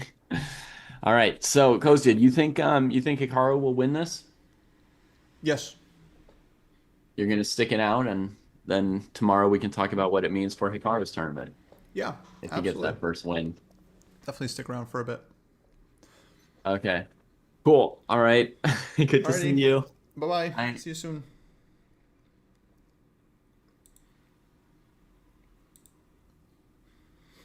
Okay, folks. So we are watching Naka. Naka. Try to get his first win. Can he do it?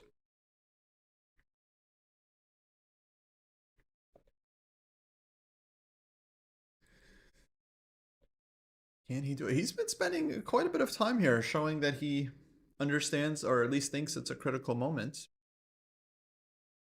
Which could be a critical moment, meaning there's only one move, let's say, to get a win or decisive big advantage. But maybe there's a couple moves. Maybe King G7, Rook C4, it's all kind of okay for black, but yeah, I wonder.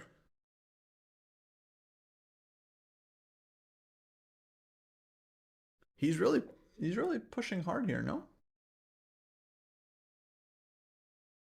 We had a pin link in the chat, nice little tool someone made for us in order to be able to watch the games without eval from FIDE, which is awesome.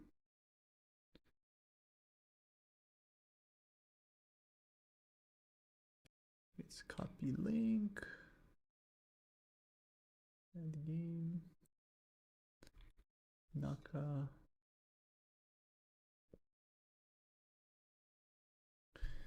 Yeah, so Naka's just kind of, he's back. He's leaned back in his chair, guys. Leaned. The Naka can't. Leaned back in his chair. He's drinking water.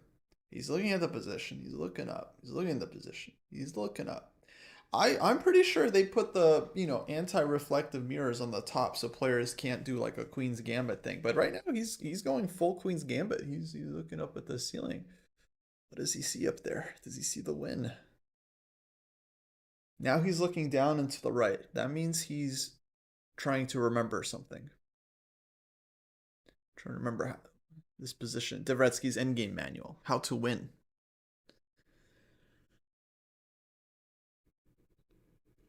Do players prefer having a rest day? I think without a doubt. I think it's like across the board. Players love rest days. So hard. Would I feel comfortable beating Wei from this position? I mean, for me, it's always awkward to defeat such a strong player, you know? I would not feel comfortable. Yeah, I would think, like, ooh, do I want to do this to him? Oh, but are you you're asking if I could beat him? Okay, so here's the problem. I mean, me and David looked at this like 15 minutes ago, couldn't really find a solution. So we've kind of stopped analyzing. Rook C4. And if you guys find a defense here, then, by all means. So the threat is check. And then let's say here, kind of forcing white's king out. We get like rook h1. We put the other rook here. We get h4. Rook to g1. It's very... Okay, he gives check. So he's calculated a very deep line. Gives check, king f2 played. And rook h1. Okay, goes for it like this.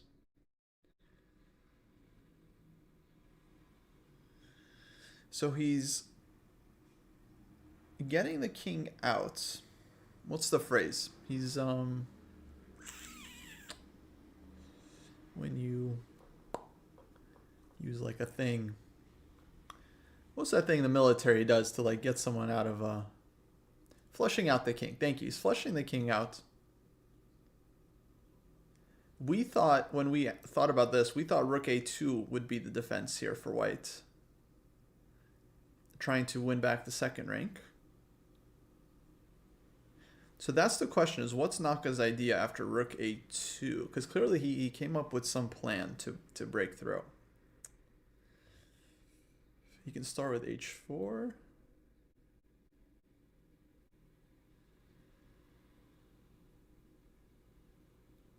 He's extraditing. Maybe h4. So rook a2, just for example, h4. White kind of has to sit, because if you move the rook away, for example, then the h3 is the problem. Oh, wait, okay, here I accidentally dealt with the problem by defending the rook. Okay, so here white could take, and then he's... I mean, still some questions, but probably you're holding this. Probably you're holding this. Especially, okay, if you trade off one pair of rooks, you're down one pawn, that's almost always a draw. So the only reason it's winning for white, or for black, or he has chances, because he has both rooks on the board, and they can create some real drama. Okay, so rook a2. No rooks on the board. Yeah, we're likely winning depending on where the pawns and kings are, but usually winning with extra pawn, extra healthy pawn, king and pawn endgame. So here, let's say h4. Let's say this one. What is his plan?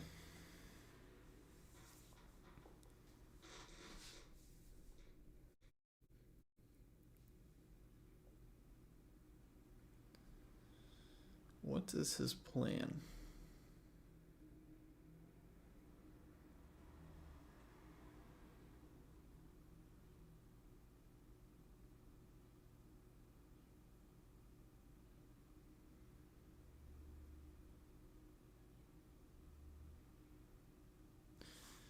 So if we give check and push e3, h3, excuse me, takes, rook f2, it's kind of holding. Something like this, I think white's okay. If you give this check and this check, then rook e2.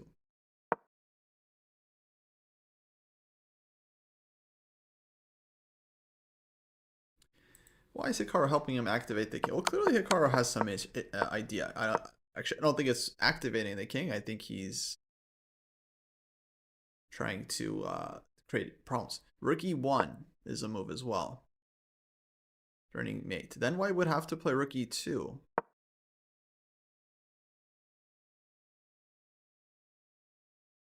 And I still don't see how black is winning.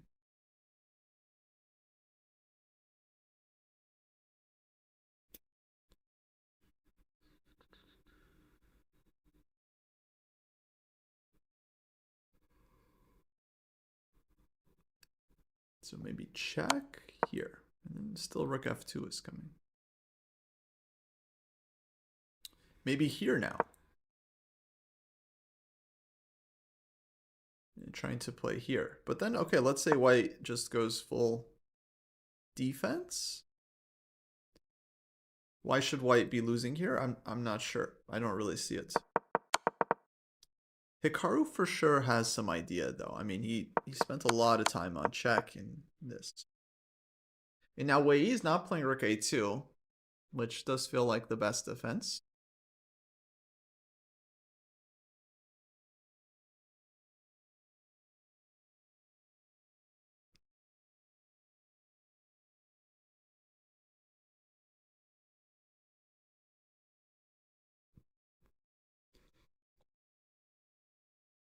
Hmm.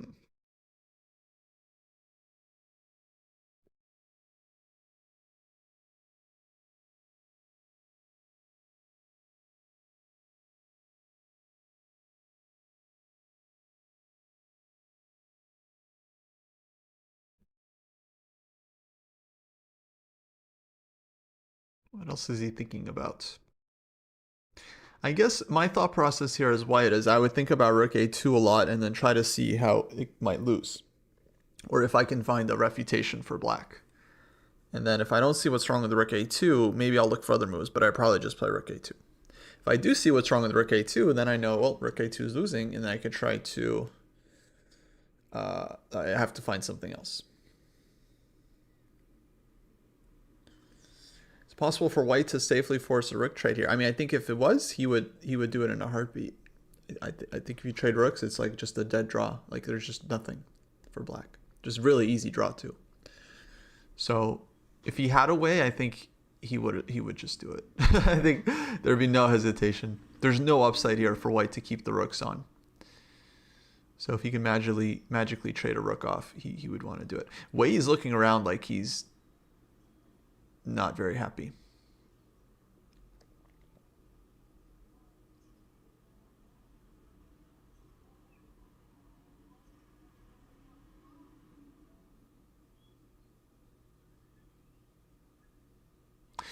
Yeah, for me, I still don't see how black is winning here. So rook a2, h4.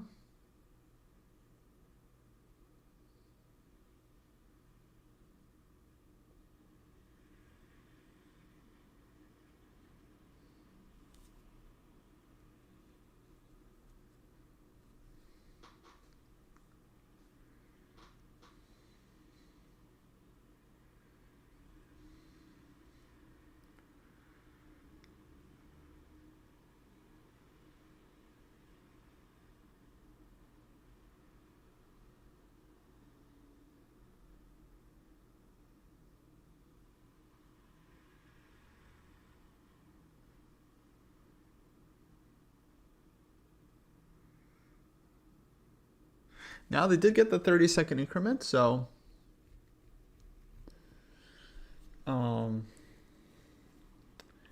time situation is not as dire. But once he gets low on time, it's going to be hard to defend. Wei has the body language, you know, just very, very rough reading here of someone who is lost. Like he looks really not like unfocused, but he's like losing focus. Like he's starting to do like he's not even looking at like he's just looking out into the distance right now.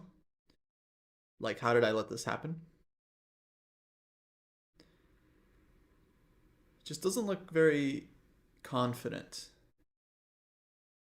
Listless. And I don't think he's always looking like this. I think there's games where he's focused, right? Like he's in it. He's not like Arjun. Arjun is crazy. Arjun Arjun looks at the board like 4% of the time during the game. Arjun is just like always looking around, like a move is made, he's just like looking up. Somehow he knows what move is made, and then he looks like makes his move, it's the best move. Somehow like, you know, he's just calculating nonstop.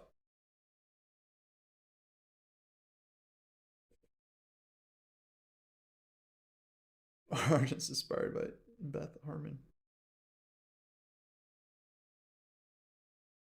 Okay, Jesse. Yeah, we'll see. I mean, this endgame got hot. Actually, Naka won a pawn, and he's posing some real problems. Okay, Wei, he's back to focus mode, and he just lost. he was thinking, and then there was like a sound or something, so he just turned away. So Naka 100% still could be still in this game.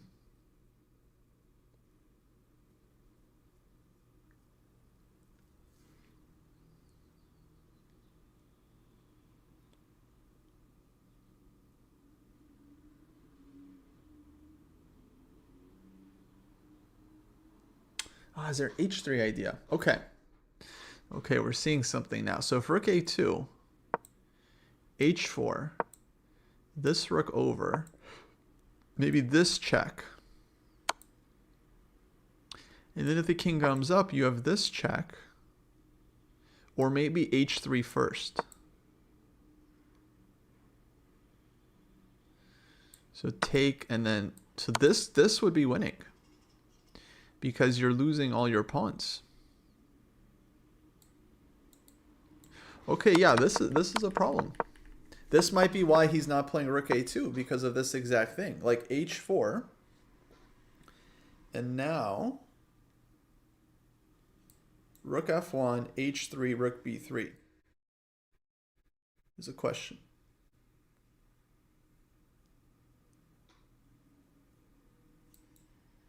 Or with h3.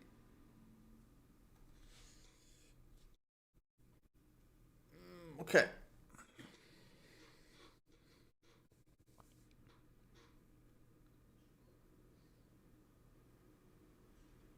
He's reaching. He's reaching, and rook a2 played. Okay, I guess he hasn't found something better anyway.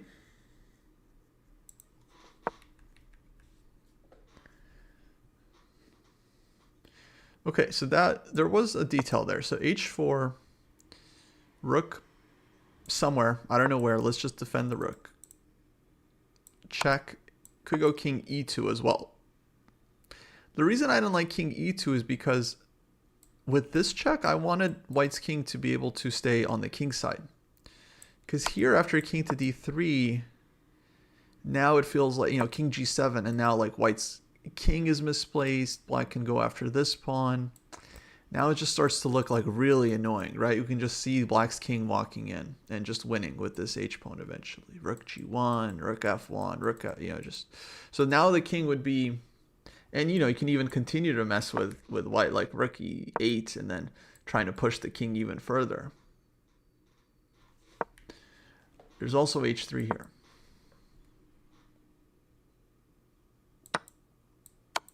And this would be winning. So that's the winning idea, guys. h4, h3 flush the king out and win both pawns. That's how you win this. Yeah, and Naka, he's looking confident. Very, very focused. He's got his nice paisley shirt on. Definitely good look for him. Good shirt. Bit of Levon fashion from Naka.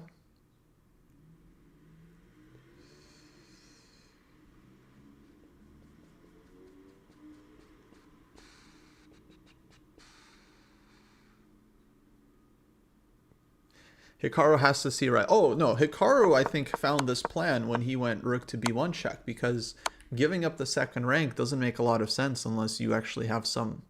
he didn't just give this check and play rook h1 for no reason. No, he I think he spotted the idea here when he gave check. I mean, it's not that hard to see. We were looking at this, just we didn't realize how to do it exactly. But check and check, that's the mechanism. h4, rook f1, rook b3, h3, and everything's falling apart. I think if the situation was slightly different, it would be a draw. Like if White's king was on h2 and rook f, like he's defending. It's not like this endgame was just like two on two, 3 versus 2 is like winning. But it is tricky to hold given how the kings were placed. Okay, looks like he went king g7.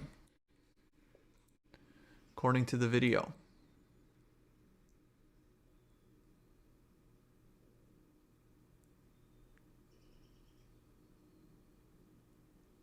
Yeah, folks, Gratcho will happen basically right after we're done here.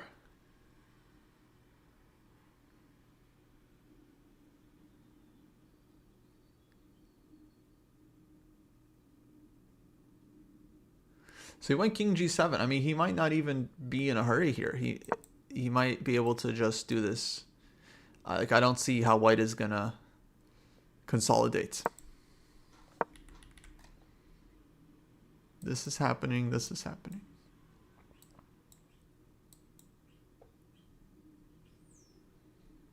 By the way, what happened with the women, guys?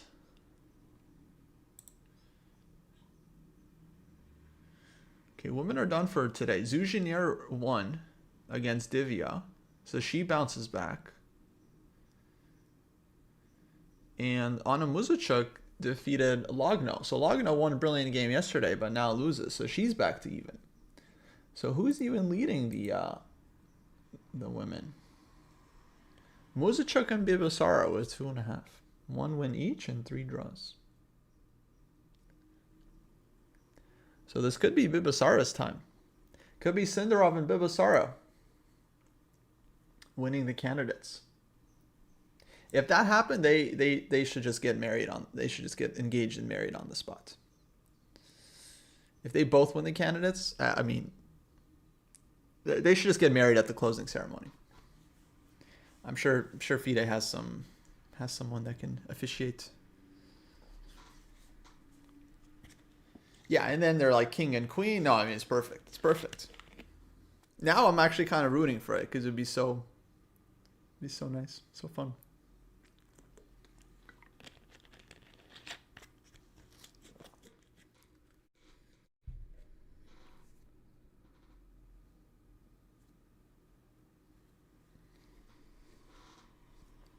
'20 and 21 is not that young. I mean, Giri got married quite early himself. I think he was quite young when he got married. FIDE organized wedding. Yeah, they'll take bids.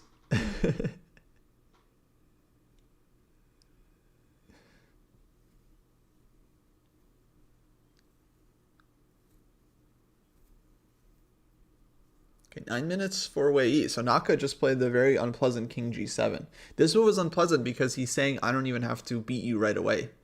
I'm just winning here.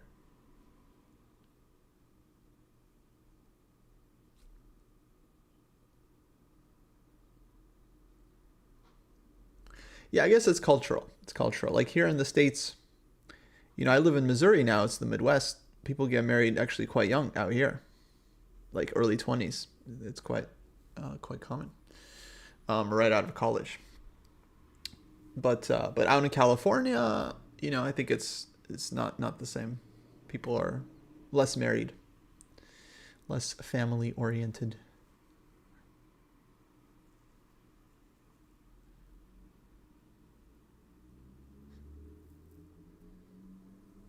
So King G7 just putting the pressure.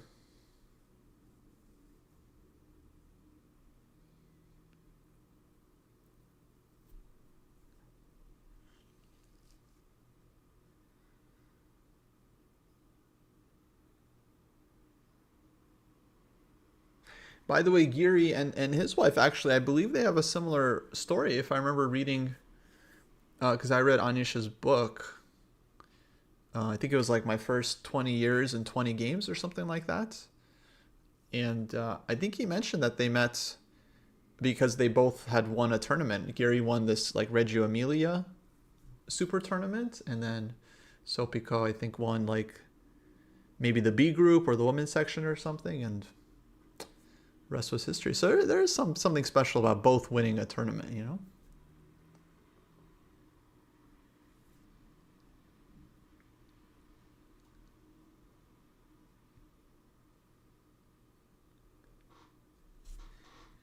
Yeah, I've had a similar experience here in Missouri. Okay, 7 minutes for Wei. Figure this out.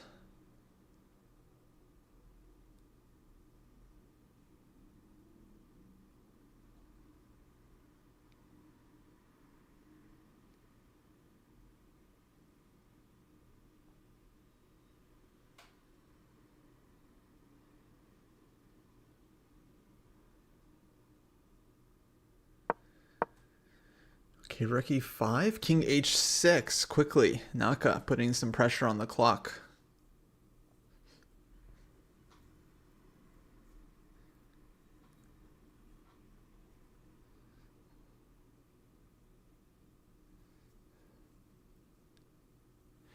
I don't know if he resigns, but it's certainly looking very scary for him. Very, very scary. What's his idea? I mean, he takes the g5 square away from the rook, so he kicks the rook out. I think he still wants h4, and I still haven't found a real defense to this idea. h3 and rook b3. Hikaru's technique, I think, in the past has generally been very, very good. It wasn't always good, but then he quite frankly improved quite a bit. And then I think in the last several years, last decade, he's been quite a good endgame player. Is Naka. So even if he doesn't play the computer precise path, he generally does very, very good to put pressure on his opponents.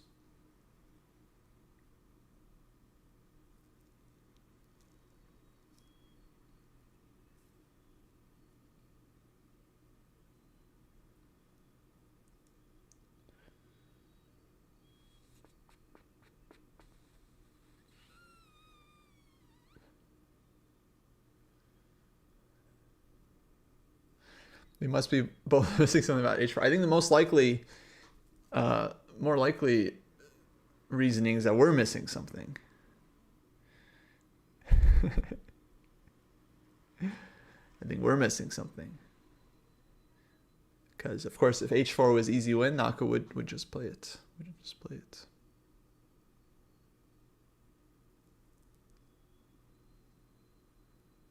But I don't see what White's plan is. So check. h4 first. Then check. Then check. And then here.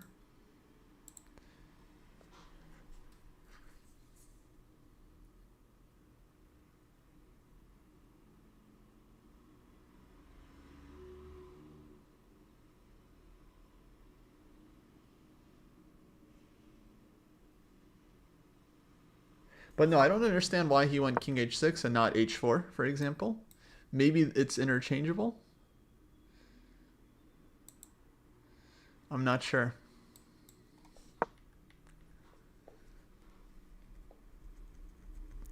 That's the thing about these press conferences. You know, it's like, sadly, we don't get to see every detail. But that's what's great about the recaps, because, like, in the recap, you know, you better believe Naka's going to mention all this stuff, like what he was thinking, how he's trying to win this endgame, what he may have missed, etc.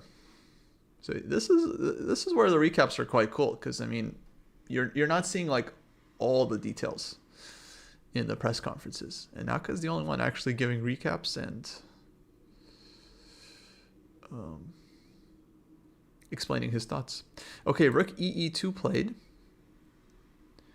and now I feel like H4, yeah, is the move. 4 minutes 23 seconds left for Wei E.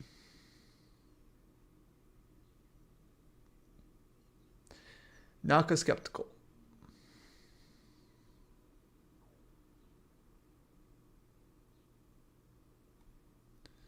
Naka skeptical.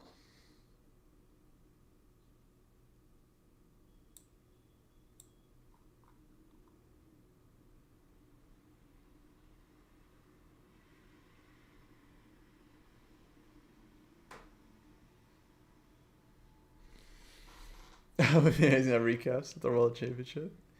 In today's video, I played against the world champion Domaraju Gukesh.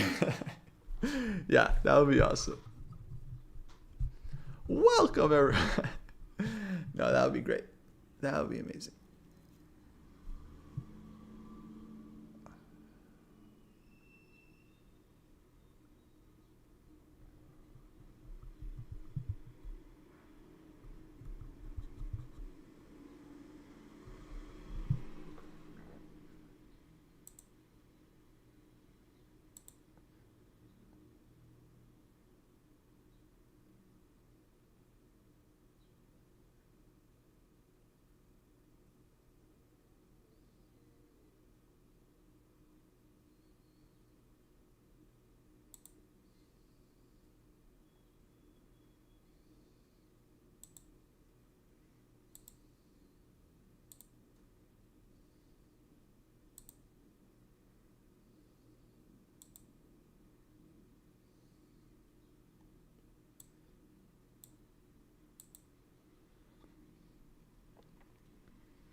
How is he not seeing H4?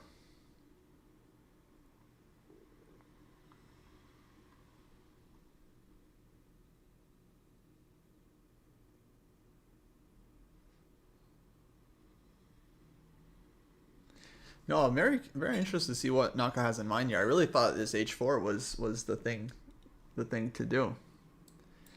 But Rook B2? Is that the idea?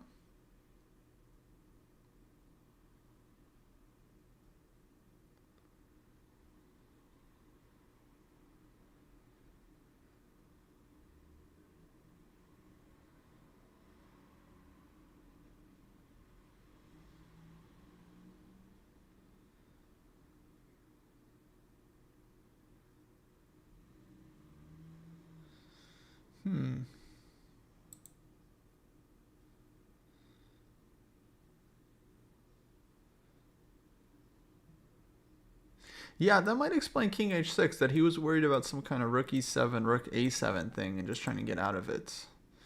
Hard to say.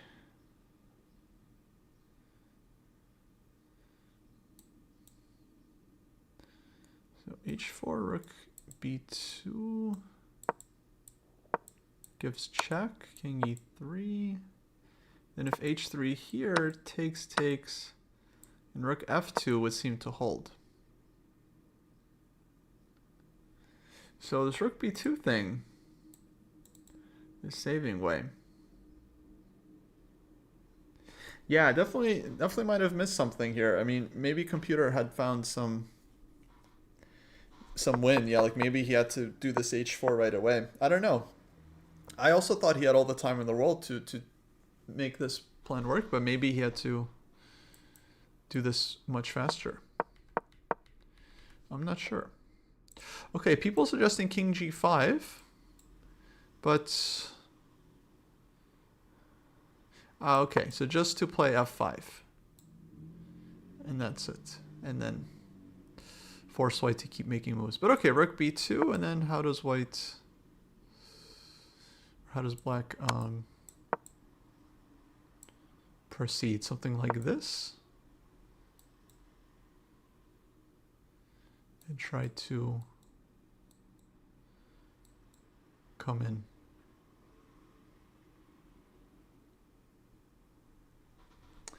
Yeah, a lot of us had an issue with how Naka qualified for the candidates. I mean, it's one of those things where it's like he probably deserves to be there if you were to just take the 8 best players in the world. I think Naka is definitely one of them, especially if we exclude Magnus and Gukesh. But yeah, it still didn't feel good the way he qualified. It didn't feel good. I think a lot of people had an issue with that. It was legal.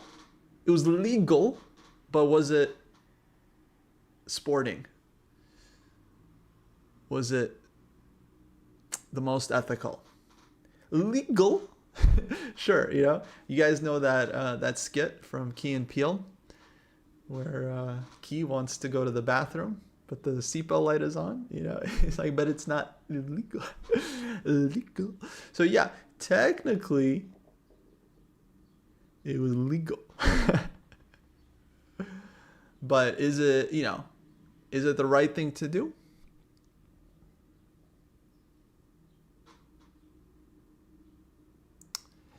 But that's the thing about like the skirting the rules thing, there's always going to be ways to skirt the rules, and we generally have. Okay, rook e2, check, played king g3. We generally have a sense of like playing in the spirit of the game, right? Which I think is important. Poker has this too. Poker, it's like the most cutthroat game ever. It's like everyone's lying to you, everyone's trying to take your money, you shouldn't trust anyone. It's like that's the game, right? Poker, right? Even in poker, it's like you're not allowed to angle shoot. I mean, technically maybe you are allowed, but it's like if you do it, no one likes it. No one likes it. Even in poker, it's like, you can skirt the rules, but then you're going to get called out for it. And then of course there's like etiquette and stuff too. I mean, etiquette is a separate thing. I don't think Naka playing Louisiana State Championship is really about etiquette. It's more just about, I think, the sporting aspect of it all. You want the best players in the world to qualify in ways that feel meaningful.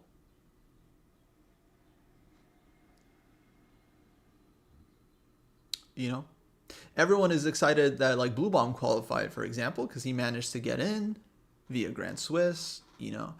Cindarov won from World Cup. It's kind of fun when like, these players make it because they had like a great run, great performance. You don't want to see the top guys playing against 1500s to get to the candidates.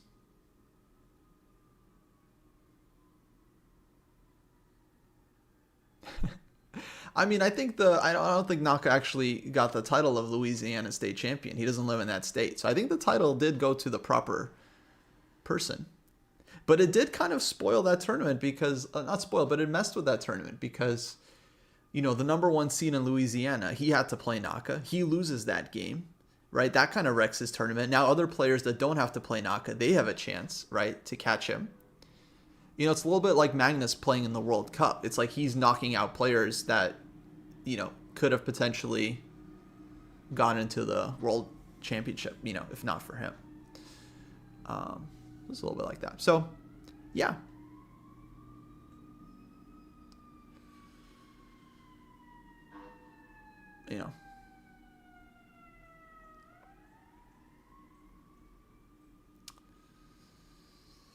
So, yeah, not a fan with the qualification. And we can blame FIDE, of course, but it's like, I think we discussed this. In the previous cycle, it was Faruja who was kind of skirting the rules with these like matches. No one liked that.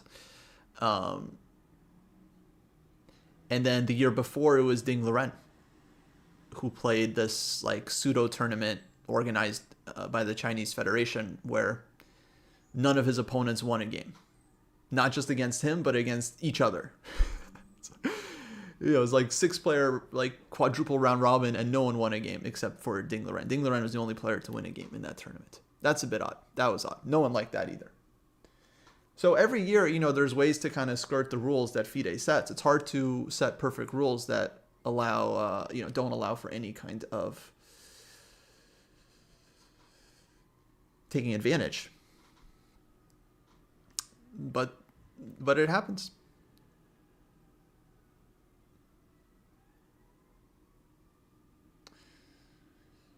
Okay, 2 minutes for Wei Yi. He does have the 30-second increment, so he's not gonna flag. But King G5. Okay, so Naka goes for this king plan. Some people in chat are mentioning this. H4 is a mate threat. What does H4 do now that the king's... H4 is a mate threat. He's actually threatening mate. So Rook A4.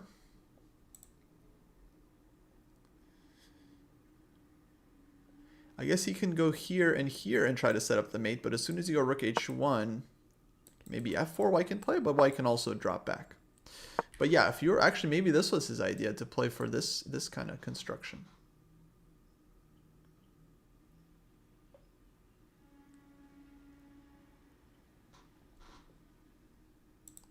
So playing for mate is Naka.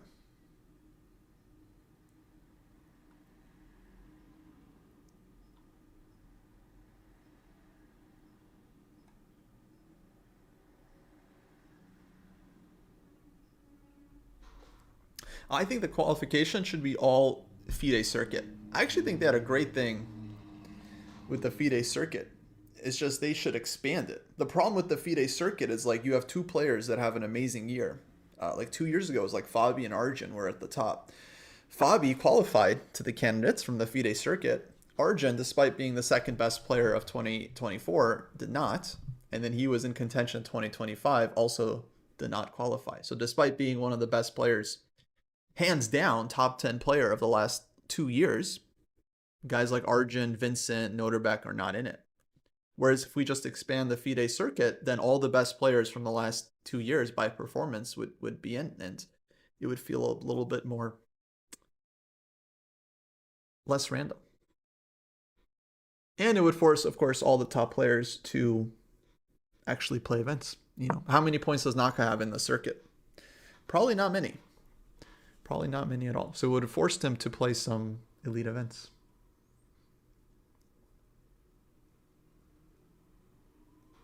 Okay, another move. So Rook H1, Rook E4. Rook E4. Okay, now how do you get H4 in? But maybe he wants Rook B2 now? What is White doing on Rook B2, Rook to G1?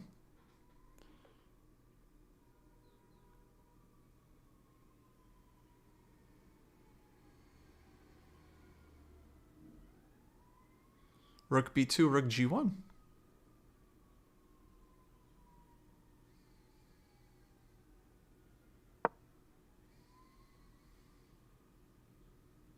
Okay, Rook B2, I'm Grandmaster today.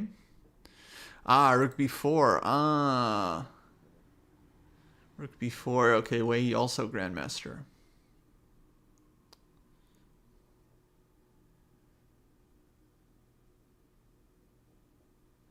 Someone said Rook H4, Rook H2 draw. Bro, turn off the engine. Like, only an engine junkie would say Rook H4, Rook H2, dead draw. Like, what are you talking about? Bro, turn off the engine for a second. Jeez Louise.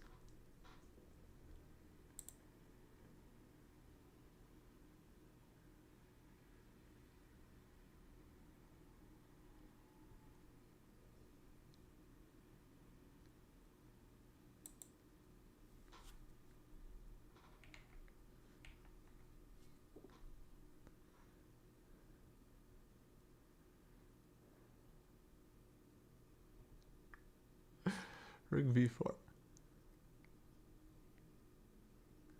If your brain says Rook H4, Rook H2 draw, I would say that's weird. Like, why would you just say that's a draw? Naka doesn't look happy, by the way. I think this rook before much cleaner. There's much more human draw. Much more human draw. Yeah, Naka not looking happy right now.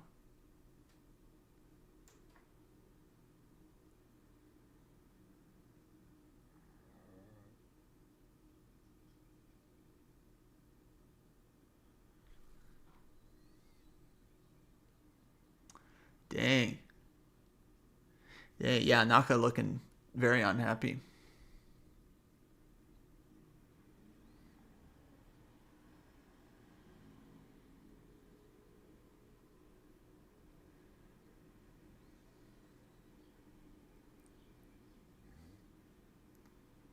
It's fine to suggest rook h4, rook h2. It's a way to defend the g-pawn. It's just the confidence to say that, oh, it's just a draw. It's like something you don't really see every day unless, you know.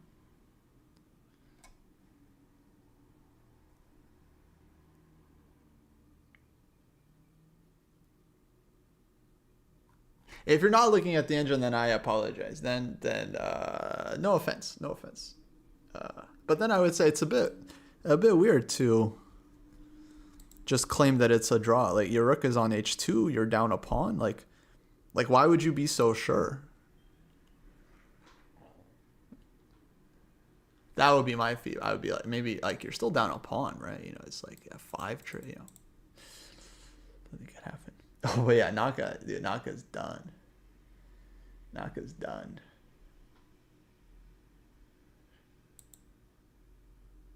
Not happy.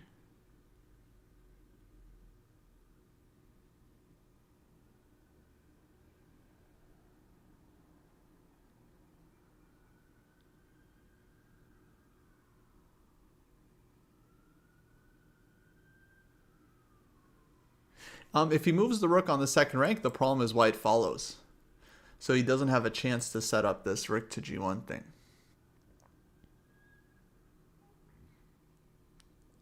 Yeah, I think he's realized he's blown it.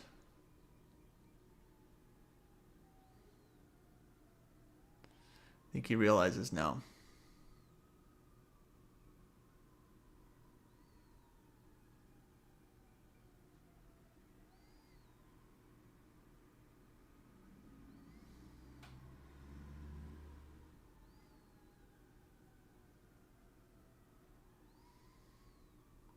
Yeah, no, if rooks get traded off, I mean, he's not, I don't think he plays this one on for very long. It sounds like he was winning. You know, I've gotten very good at telling the engine eval just from what chat was saying. Sounds like he was winning from like an earlier h4, and that was like, we had this breakthrough idea. But he gave Wei a chance to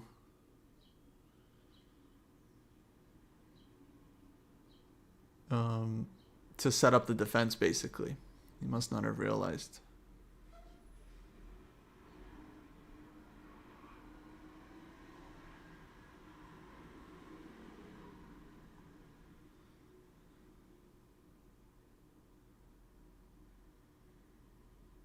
So I'm not sure. It's a question for Naka. Why he didn't play h4 earlier. Because it wasn't that hard of a concept. Like h4, check, and then h3. And then rook b3, etc.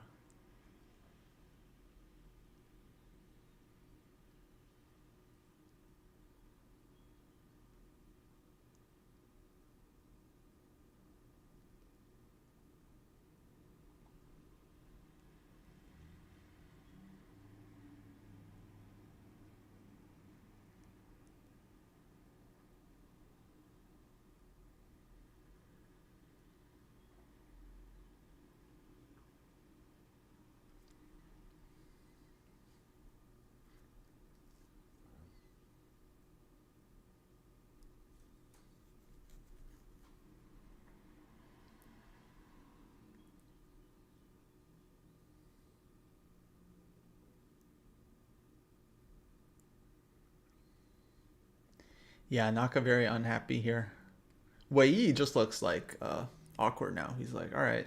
He's like, okay. I think it's a draw, dude. I don't know. Maybe he's looking back through the game trying to figure out where he spoiled it. Because he was spending a lot of time like trying to convert it. So clearly he thought he had some chances here. Okay, I gotta update my eval to equal plus. Equal plus. I mean, officially black is better, but I think it's a draw. Maybe 0.6 for black. There we go.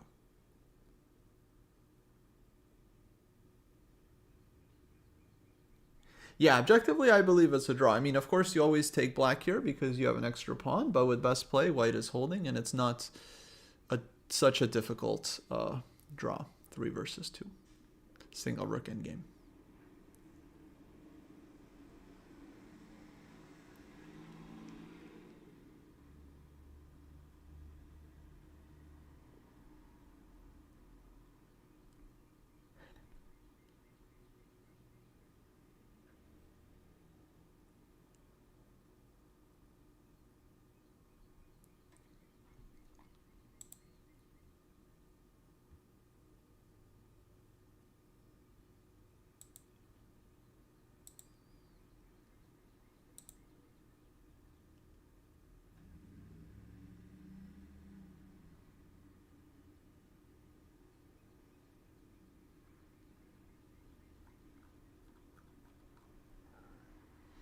Yeah, rating manipulation. That's what we see. Is it illegal? No. Does it feel good? No.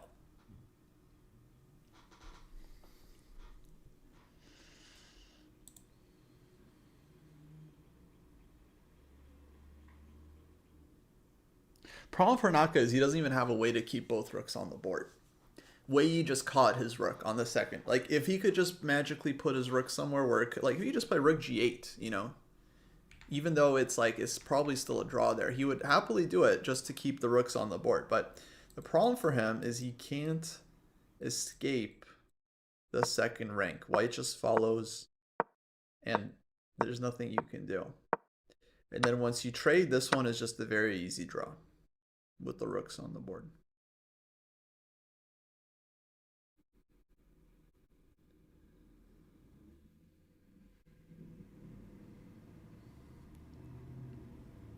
Now people are saying the players are always going to do what's best for them, but that's not it's not necessarily true. You know, there was other players in Farouja's year that could have, let's say, tried the rating manipulation thing. You know, Wesley So could have organized some matches and tried to have gotten in. He didn't do that. For example, you know, just as an example. So I don't know. It's a little bit on the players as well.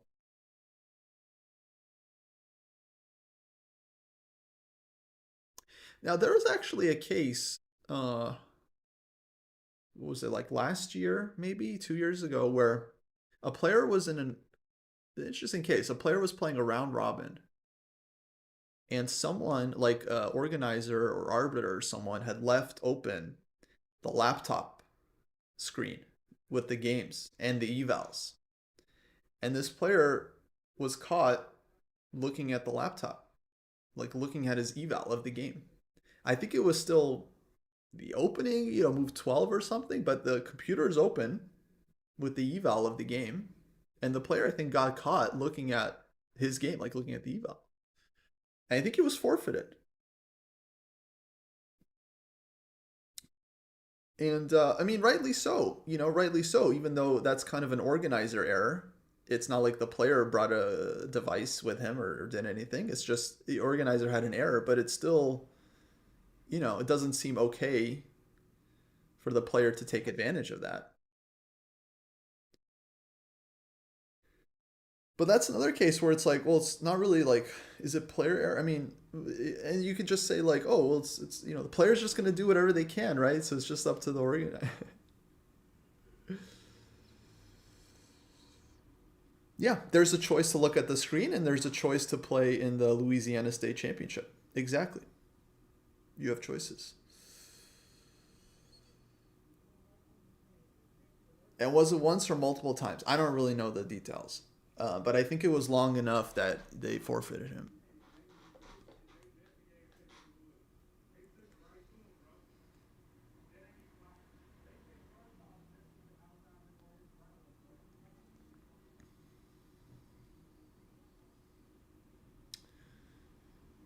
So, yeah, so I don't know. It's an interesting case because it's like the player, before looking at the computer screen, obviously they didn't do anything.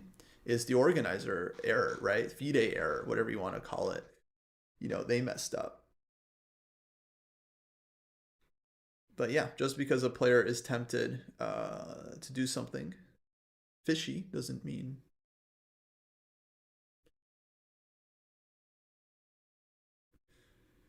that they have to, you know.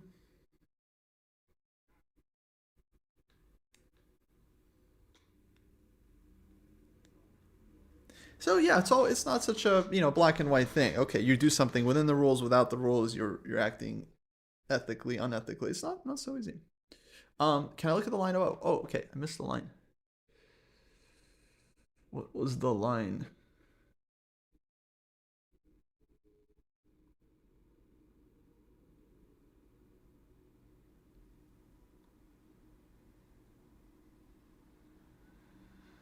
I'm missing it.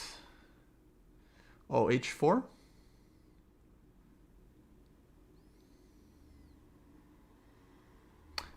Okay, interesting line. h4, rook takes h4, rook takes h4. This is where it's not forced. Rook takes h4, rook takes b2. This would be winning for black normally. King and pawn endgame, extra pawn, and it's not a particularly weird case. So I think this one should be winning for black. But the issue, of course, in this line, yeah, white can go rook b2, and that's it.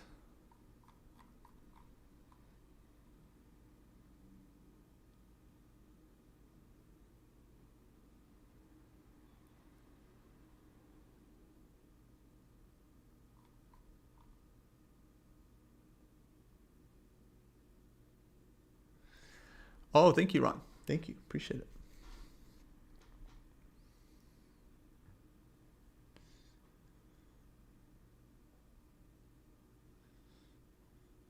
Maybe wait, you'll learn that somehow. I don't think so. Okay, they've traded. He's gone h4 and f5. So Naka did this thing where he like lost interest in the game. What am I doing? Why am I here? He spent all this time, but now he's still making a move. He's still making some moves. Still hoping for that last chance. So the point of that story I just told was that it was still on the player to act correctly, even though you could argue that if the computer is within their line of sight, or it's they didn't really do anything so directly wrong. But I don't know. I think we would all still put the onus on the player to not try to skirt the rules or take advantage.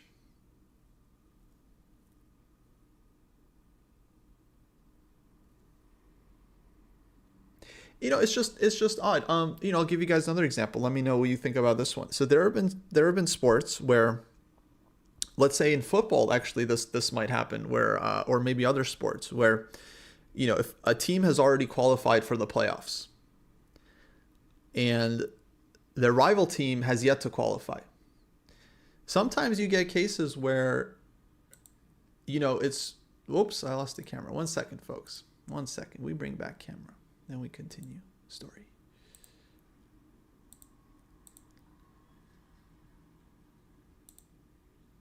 There we go. Sometimes you get cases where it's in your best interest to lose, because you've already qualified to the next stage. I think this happened in the Olympics.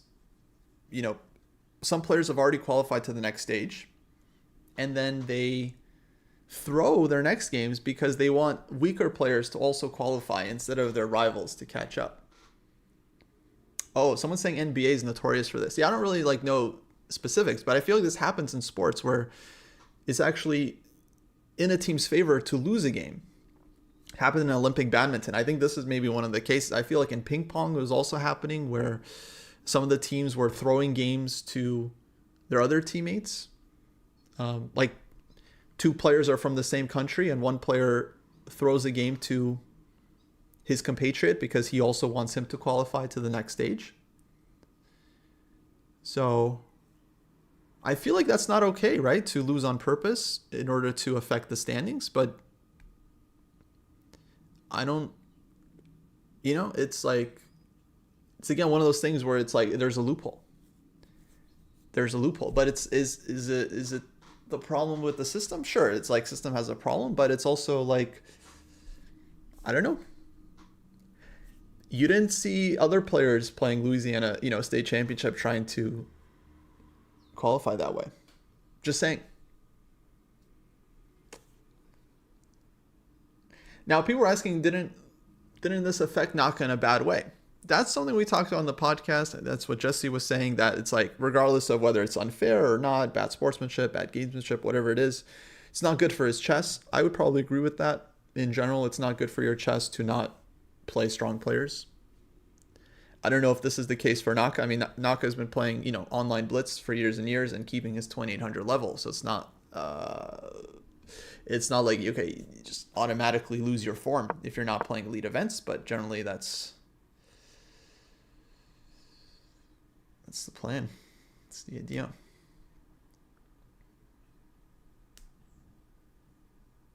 Isn't it collusion though? I don't think it is. If you don't collude with the opponent, but you end up losing and then they qualify based on that, you might not have done anything wrong. Like, if no one can prove you lost on purpose, then you're just kind of exploiting a loophole and yeah.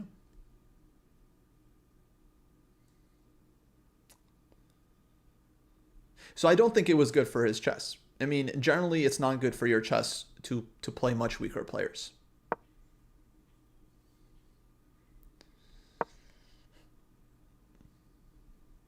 So I don't think it's supposed to be good for your chess. I also think it's too early to say if that was, I mean, going into the last candidates, we were already saying like, Naka's streaming so much, he's not like taking chess so seriously. Why should he compete for the top? He still managed to compete for the title last time, but already last time we were thinking like it shouldn't be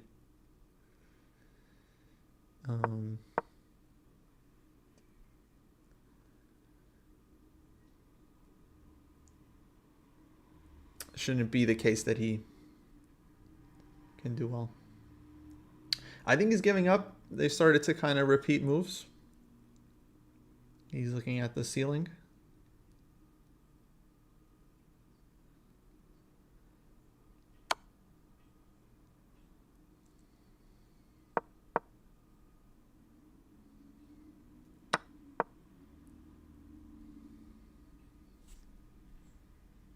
Now, this is a good question. Someone in YouTube chat, Zach, said that if Naka was trying to cheese some elo, and yeah, they're going to get a draw here. If he was trying to cheese some elo, then that would not be good.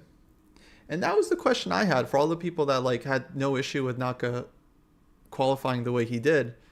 Well, what would be the problem with him just continuing to farm rating and try to get the #1 rating spot? And it's a draw. Like, why? Like, it's also not illegal to do what he did and try to gain rating. But I think a lot of people would, well, yeah, some people do have an issue with that, but then they don't necessarily have an issue with what he did do. But it's like, what's the difference there? Both are legal ways to manipulate the rating. In one case, you're raising your rating. In one case, you're saving your rating by not risking it against strong players. What's the issue? No one's actually like really explained why one seems to be, hated by everyone, and the other one, it's like, 50-50.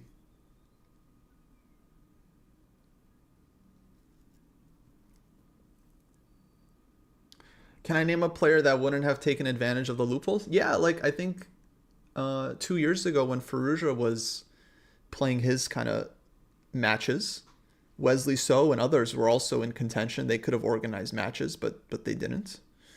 Dominguez, Ronia, like they could have organized some matches to try and farm some rating, but they didn't. Anyone in the 2700 plus could have organized some matches and tried to farm rating.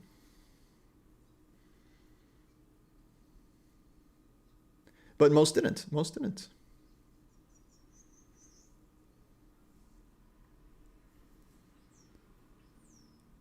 Is grad show still happening? I'm not sure. Looks like Jesse might have resigned.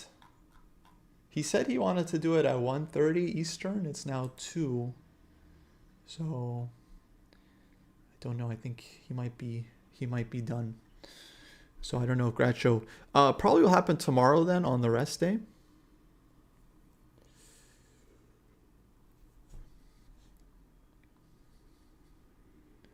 But I'm looking at chat. Maybe I missed something, but I don't see.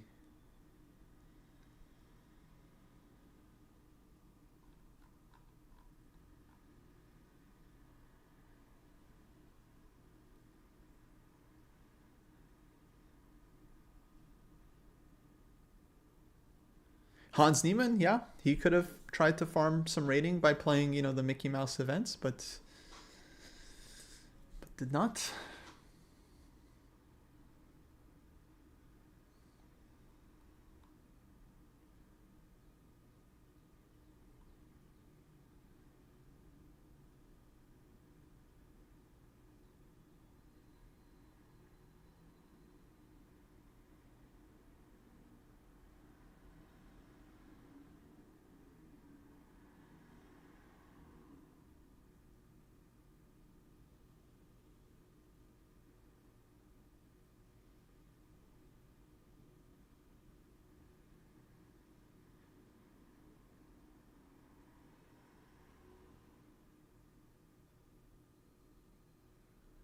So yeah, like for this cycle, Naka did not need the rating specifically. He just needed to not risk his rating, because if he played 40 games and ended up losing a bunch of rating, like if he played a bunch of 25, 2600s and then they draw, they pick at him, they take his points, then he might not have qualified. So his manipulation was basically to not risk his rating by playing weak players that he would 99% chance defeat.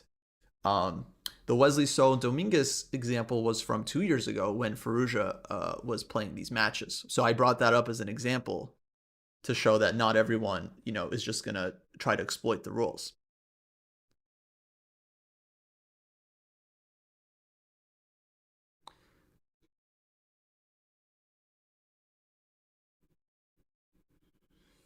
But yeah, okay. I still haven't, no one's explained. Well, I guess some people seem to be would be okay with Naka farming rating all the way to the number 1 spot. Seems like some people have no issue with that as long as it's within the rules. So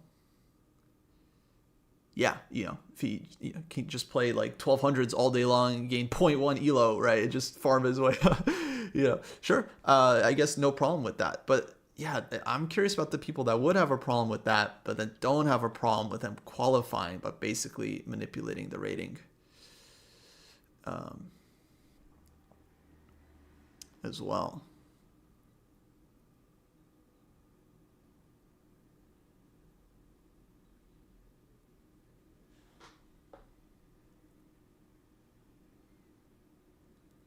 Would I be okay with just giving Magnus the spot if he wants to come back? If Magnus wants a match against Gukesh, I'll give him the match against Gukesh. Yeah, I don't care. But that's not about Magnus like qualifying for FIDE's candidates. That's just about restoring the title to our great tradition of having one clear world champion. Right now it's a bummer because Magnus is still the best player in the world, but he's not competing for the classical world championship. So he still holds the traditional title, given that no one ever defeated him in a match. Gukesh holds the FIDE title. So it would be great to have a reunification match. I don't think it's really going to happen, but that would be amazing. That would be amazing.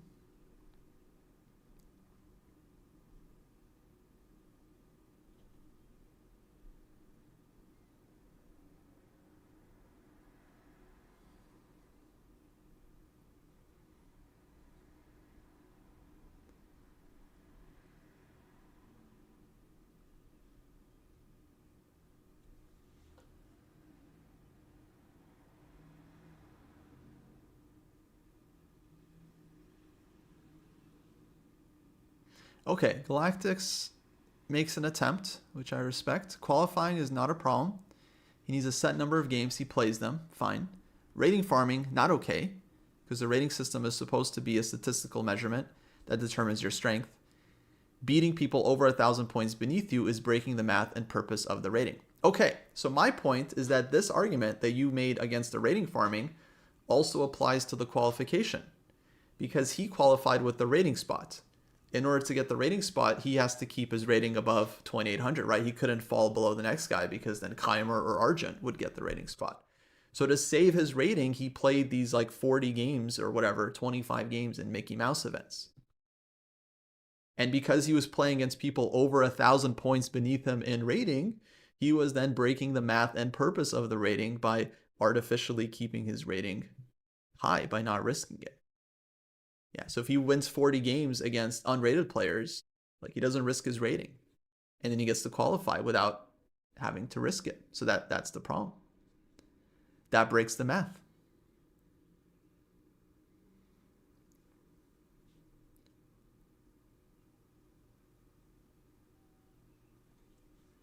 Yes, he already had the rating, but if they only count the rating at the end of the year. So if Naka played 25 games and then lost rating, and then by the end of the year, Keimer or Argent or someone was higher rated than him, then they would have gotten the spot. It's not like he had the spot as long as he plays any games. No, he had to play the games and keep the rating, which he was able to do, but mostly thanks to him playing weakies, players 1,000 points beneath him, thus breaking the math and the whole point of the rating system.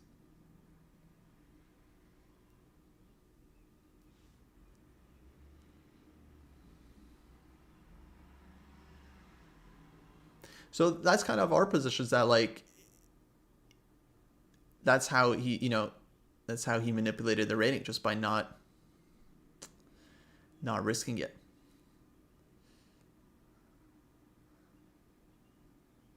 Now, is it good that he's in the candidates? That's a completely separate question, actually. Like, so for me, it's like I definitely have an issue with how he qualified, but do I think is he a top 8 player in the world? Does he deserve to be in the candidates based on just pure strength alone and not results or anything else? Yeah, definitely. 100%. I'm kind of happy he is there, like, because I just think, he's one of the best players in the world. But yeah, it's mixed feelings for me, because I definitely think he kind of exploited the rules, and yeah,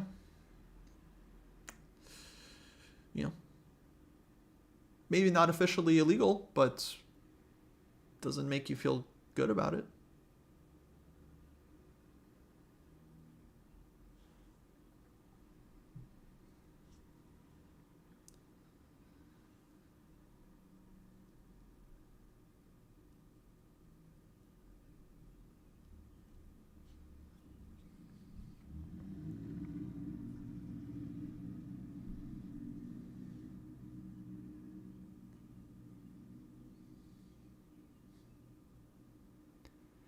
Would I be okay if they just said he could be in because he was number 2, nothing else?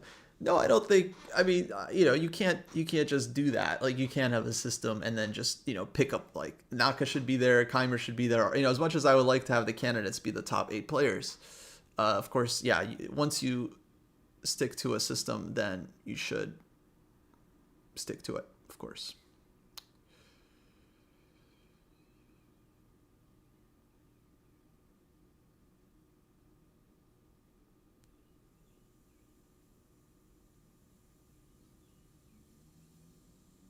Yeah, so I don't know.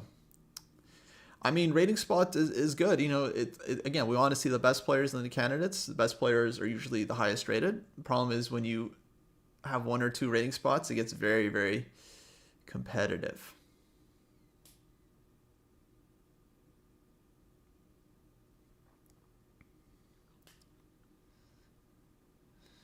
Okay, these arguments don't address the fact that he didn't exploit anything. He entered tourneys and played games. I guess it's the intent. Yeah, it's the intent of the actions that bothers me.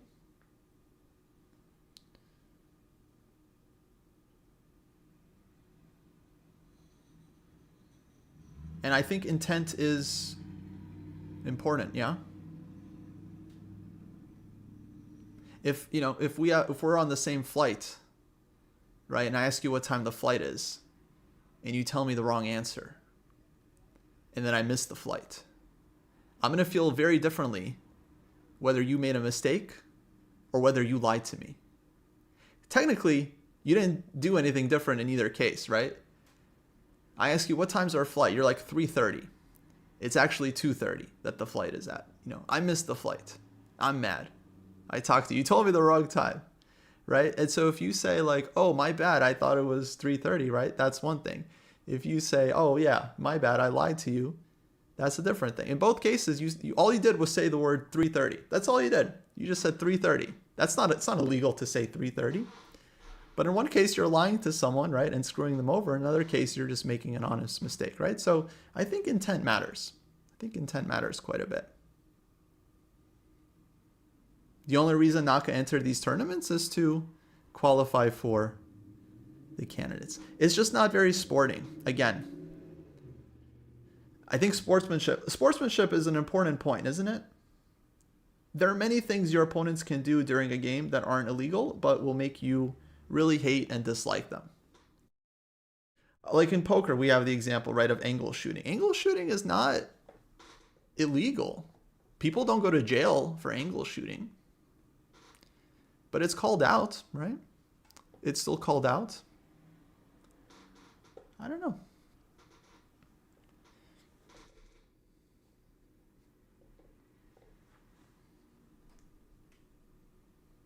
Yeah, legal and illegal isn't everything, right? I mean, at a point, it's also up to the players to play by the rules.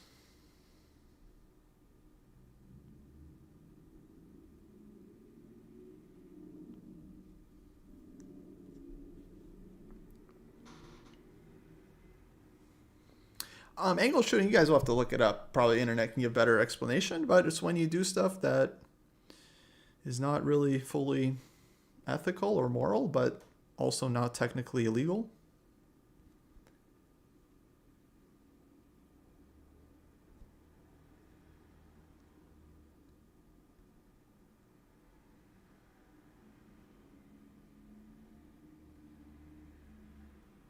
Yeah, I think sportsmanship is a thing. If you don't have good sportsmanship, people don't want to compete against you.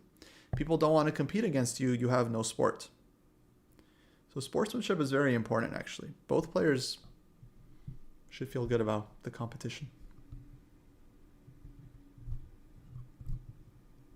Okay, guys. We wrap it up here. Rest day tomorrow. So no candidate stream. I think we're doing graduates tomorrow to make up for that. Candidates will continue once morale improves. No, I'm just kidding. Friday.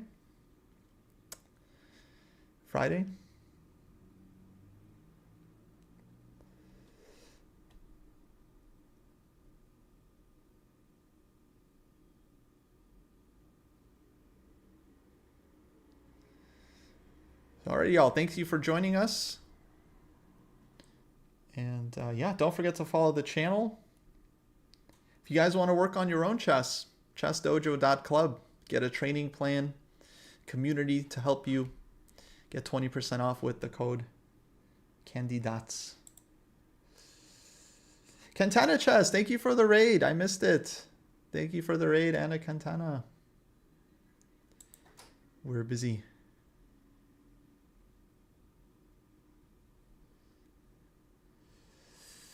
We're busy talking Naka. Okay, let's raid someone.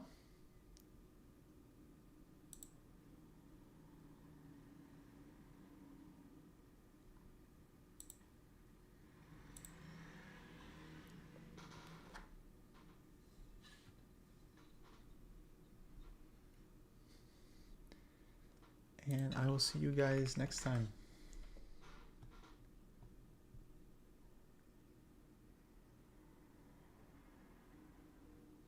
Oh, Naka interviewed on FIDE right now. Should we jump to FIDE chess? They're probably ending, no?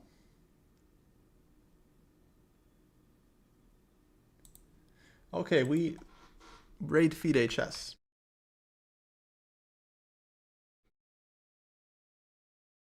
Okay, folks, stay tuned for the raid. Have a good one.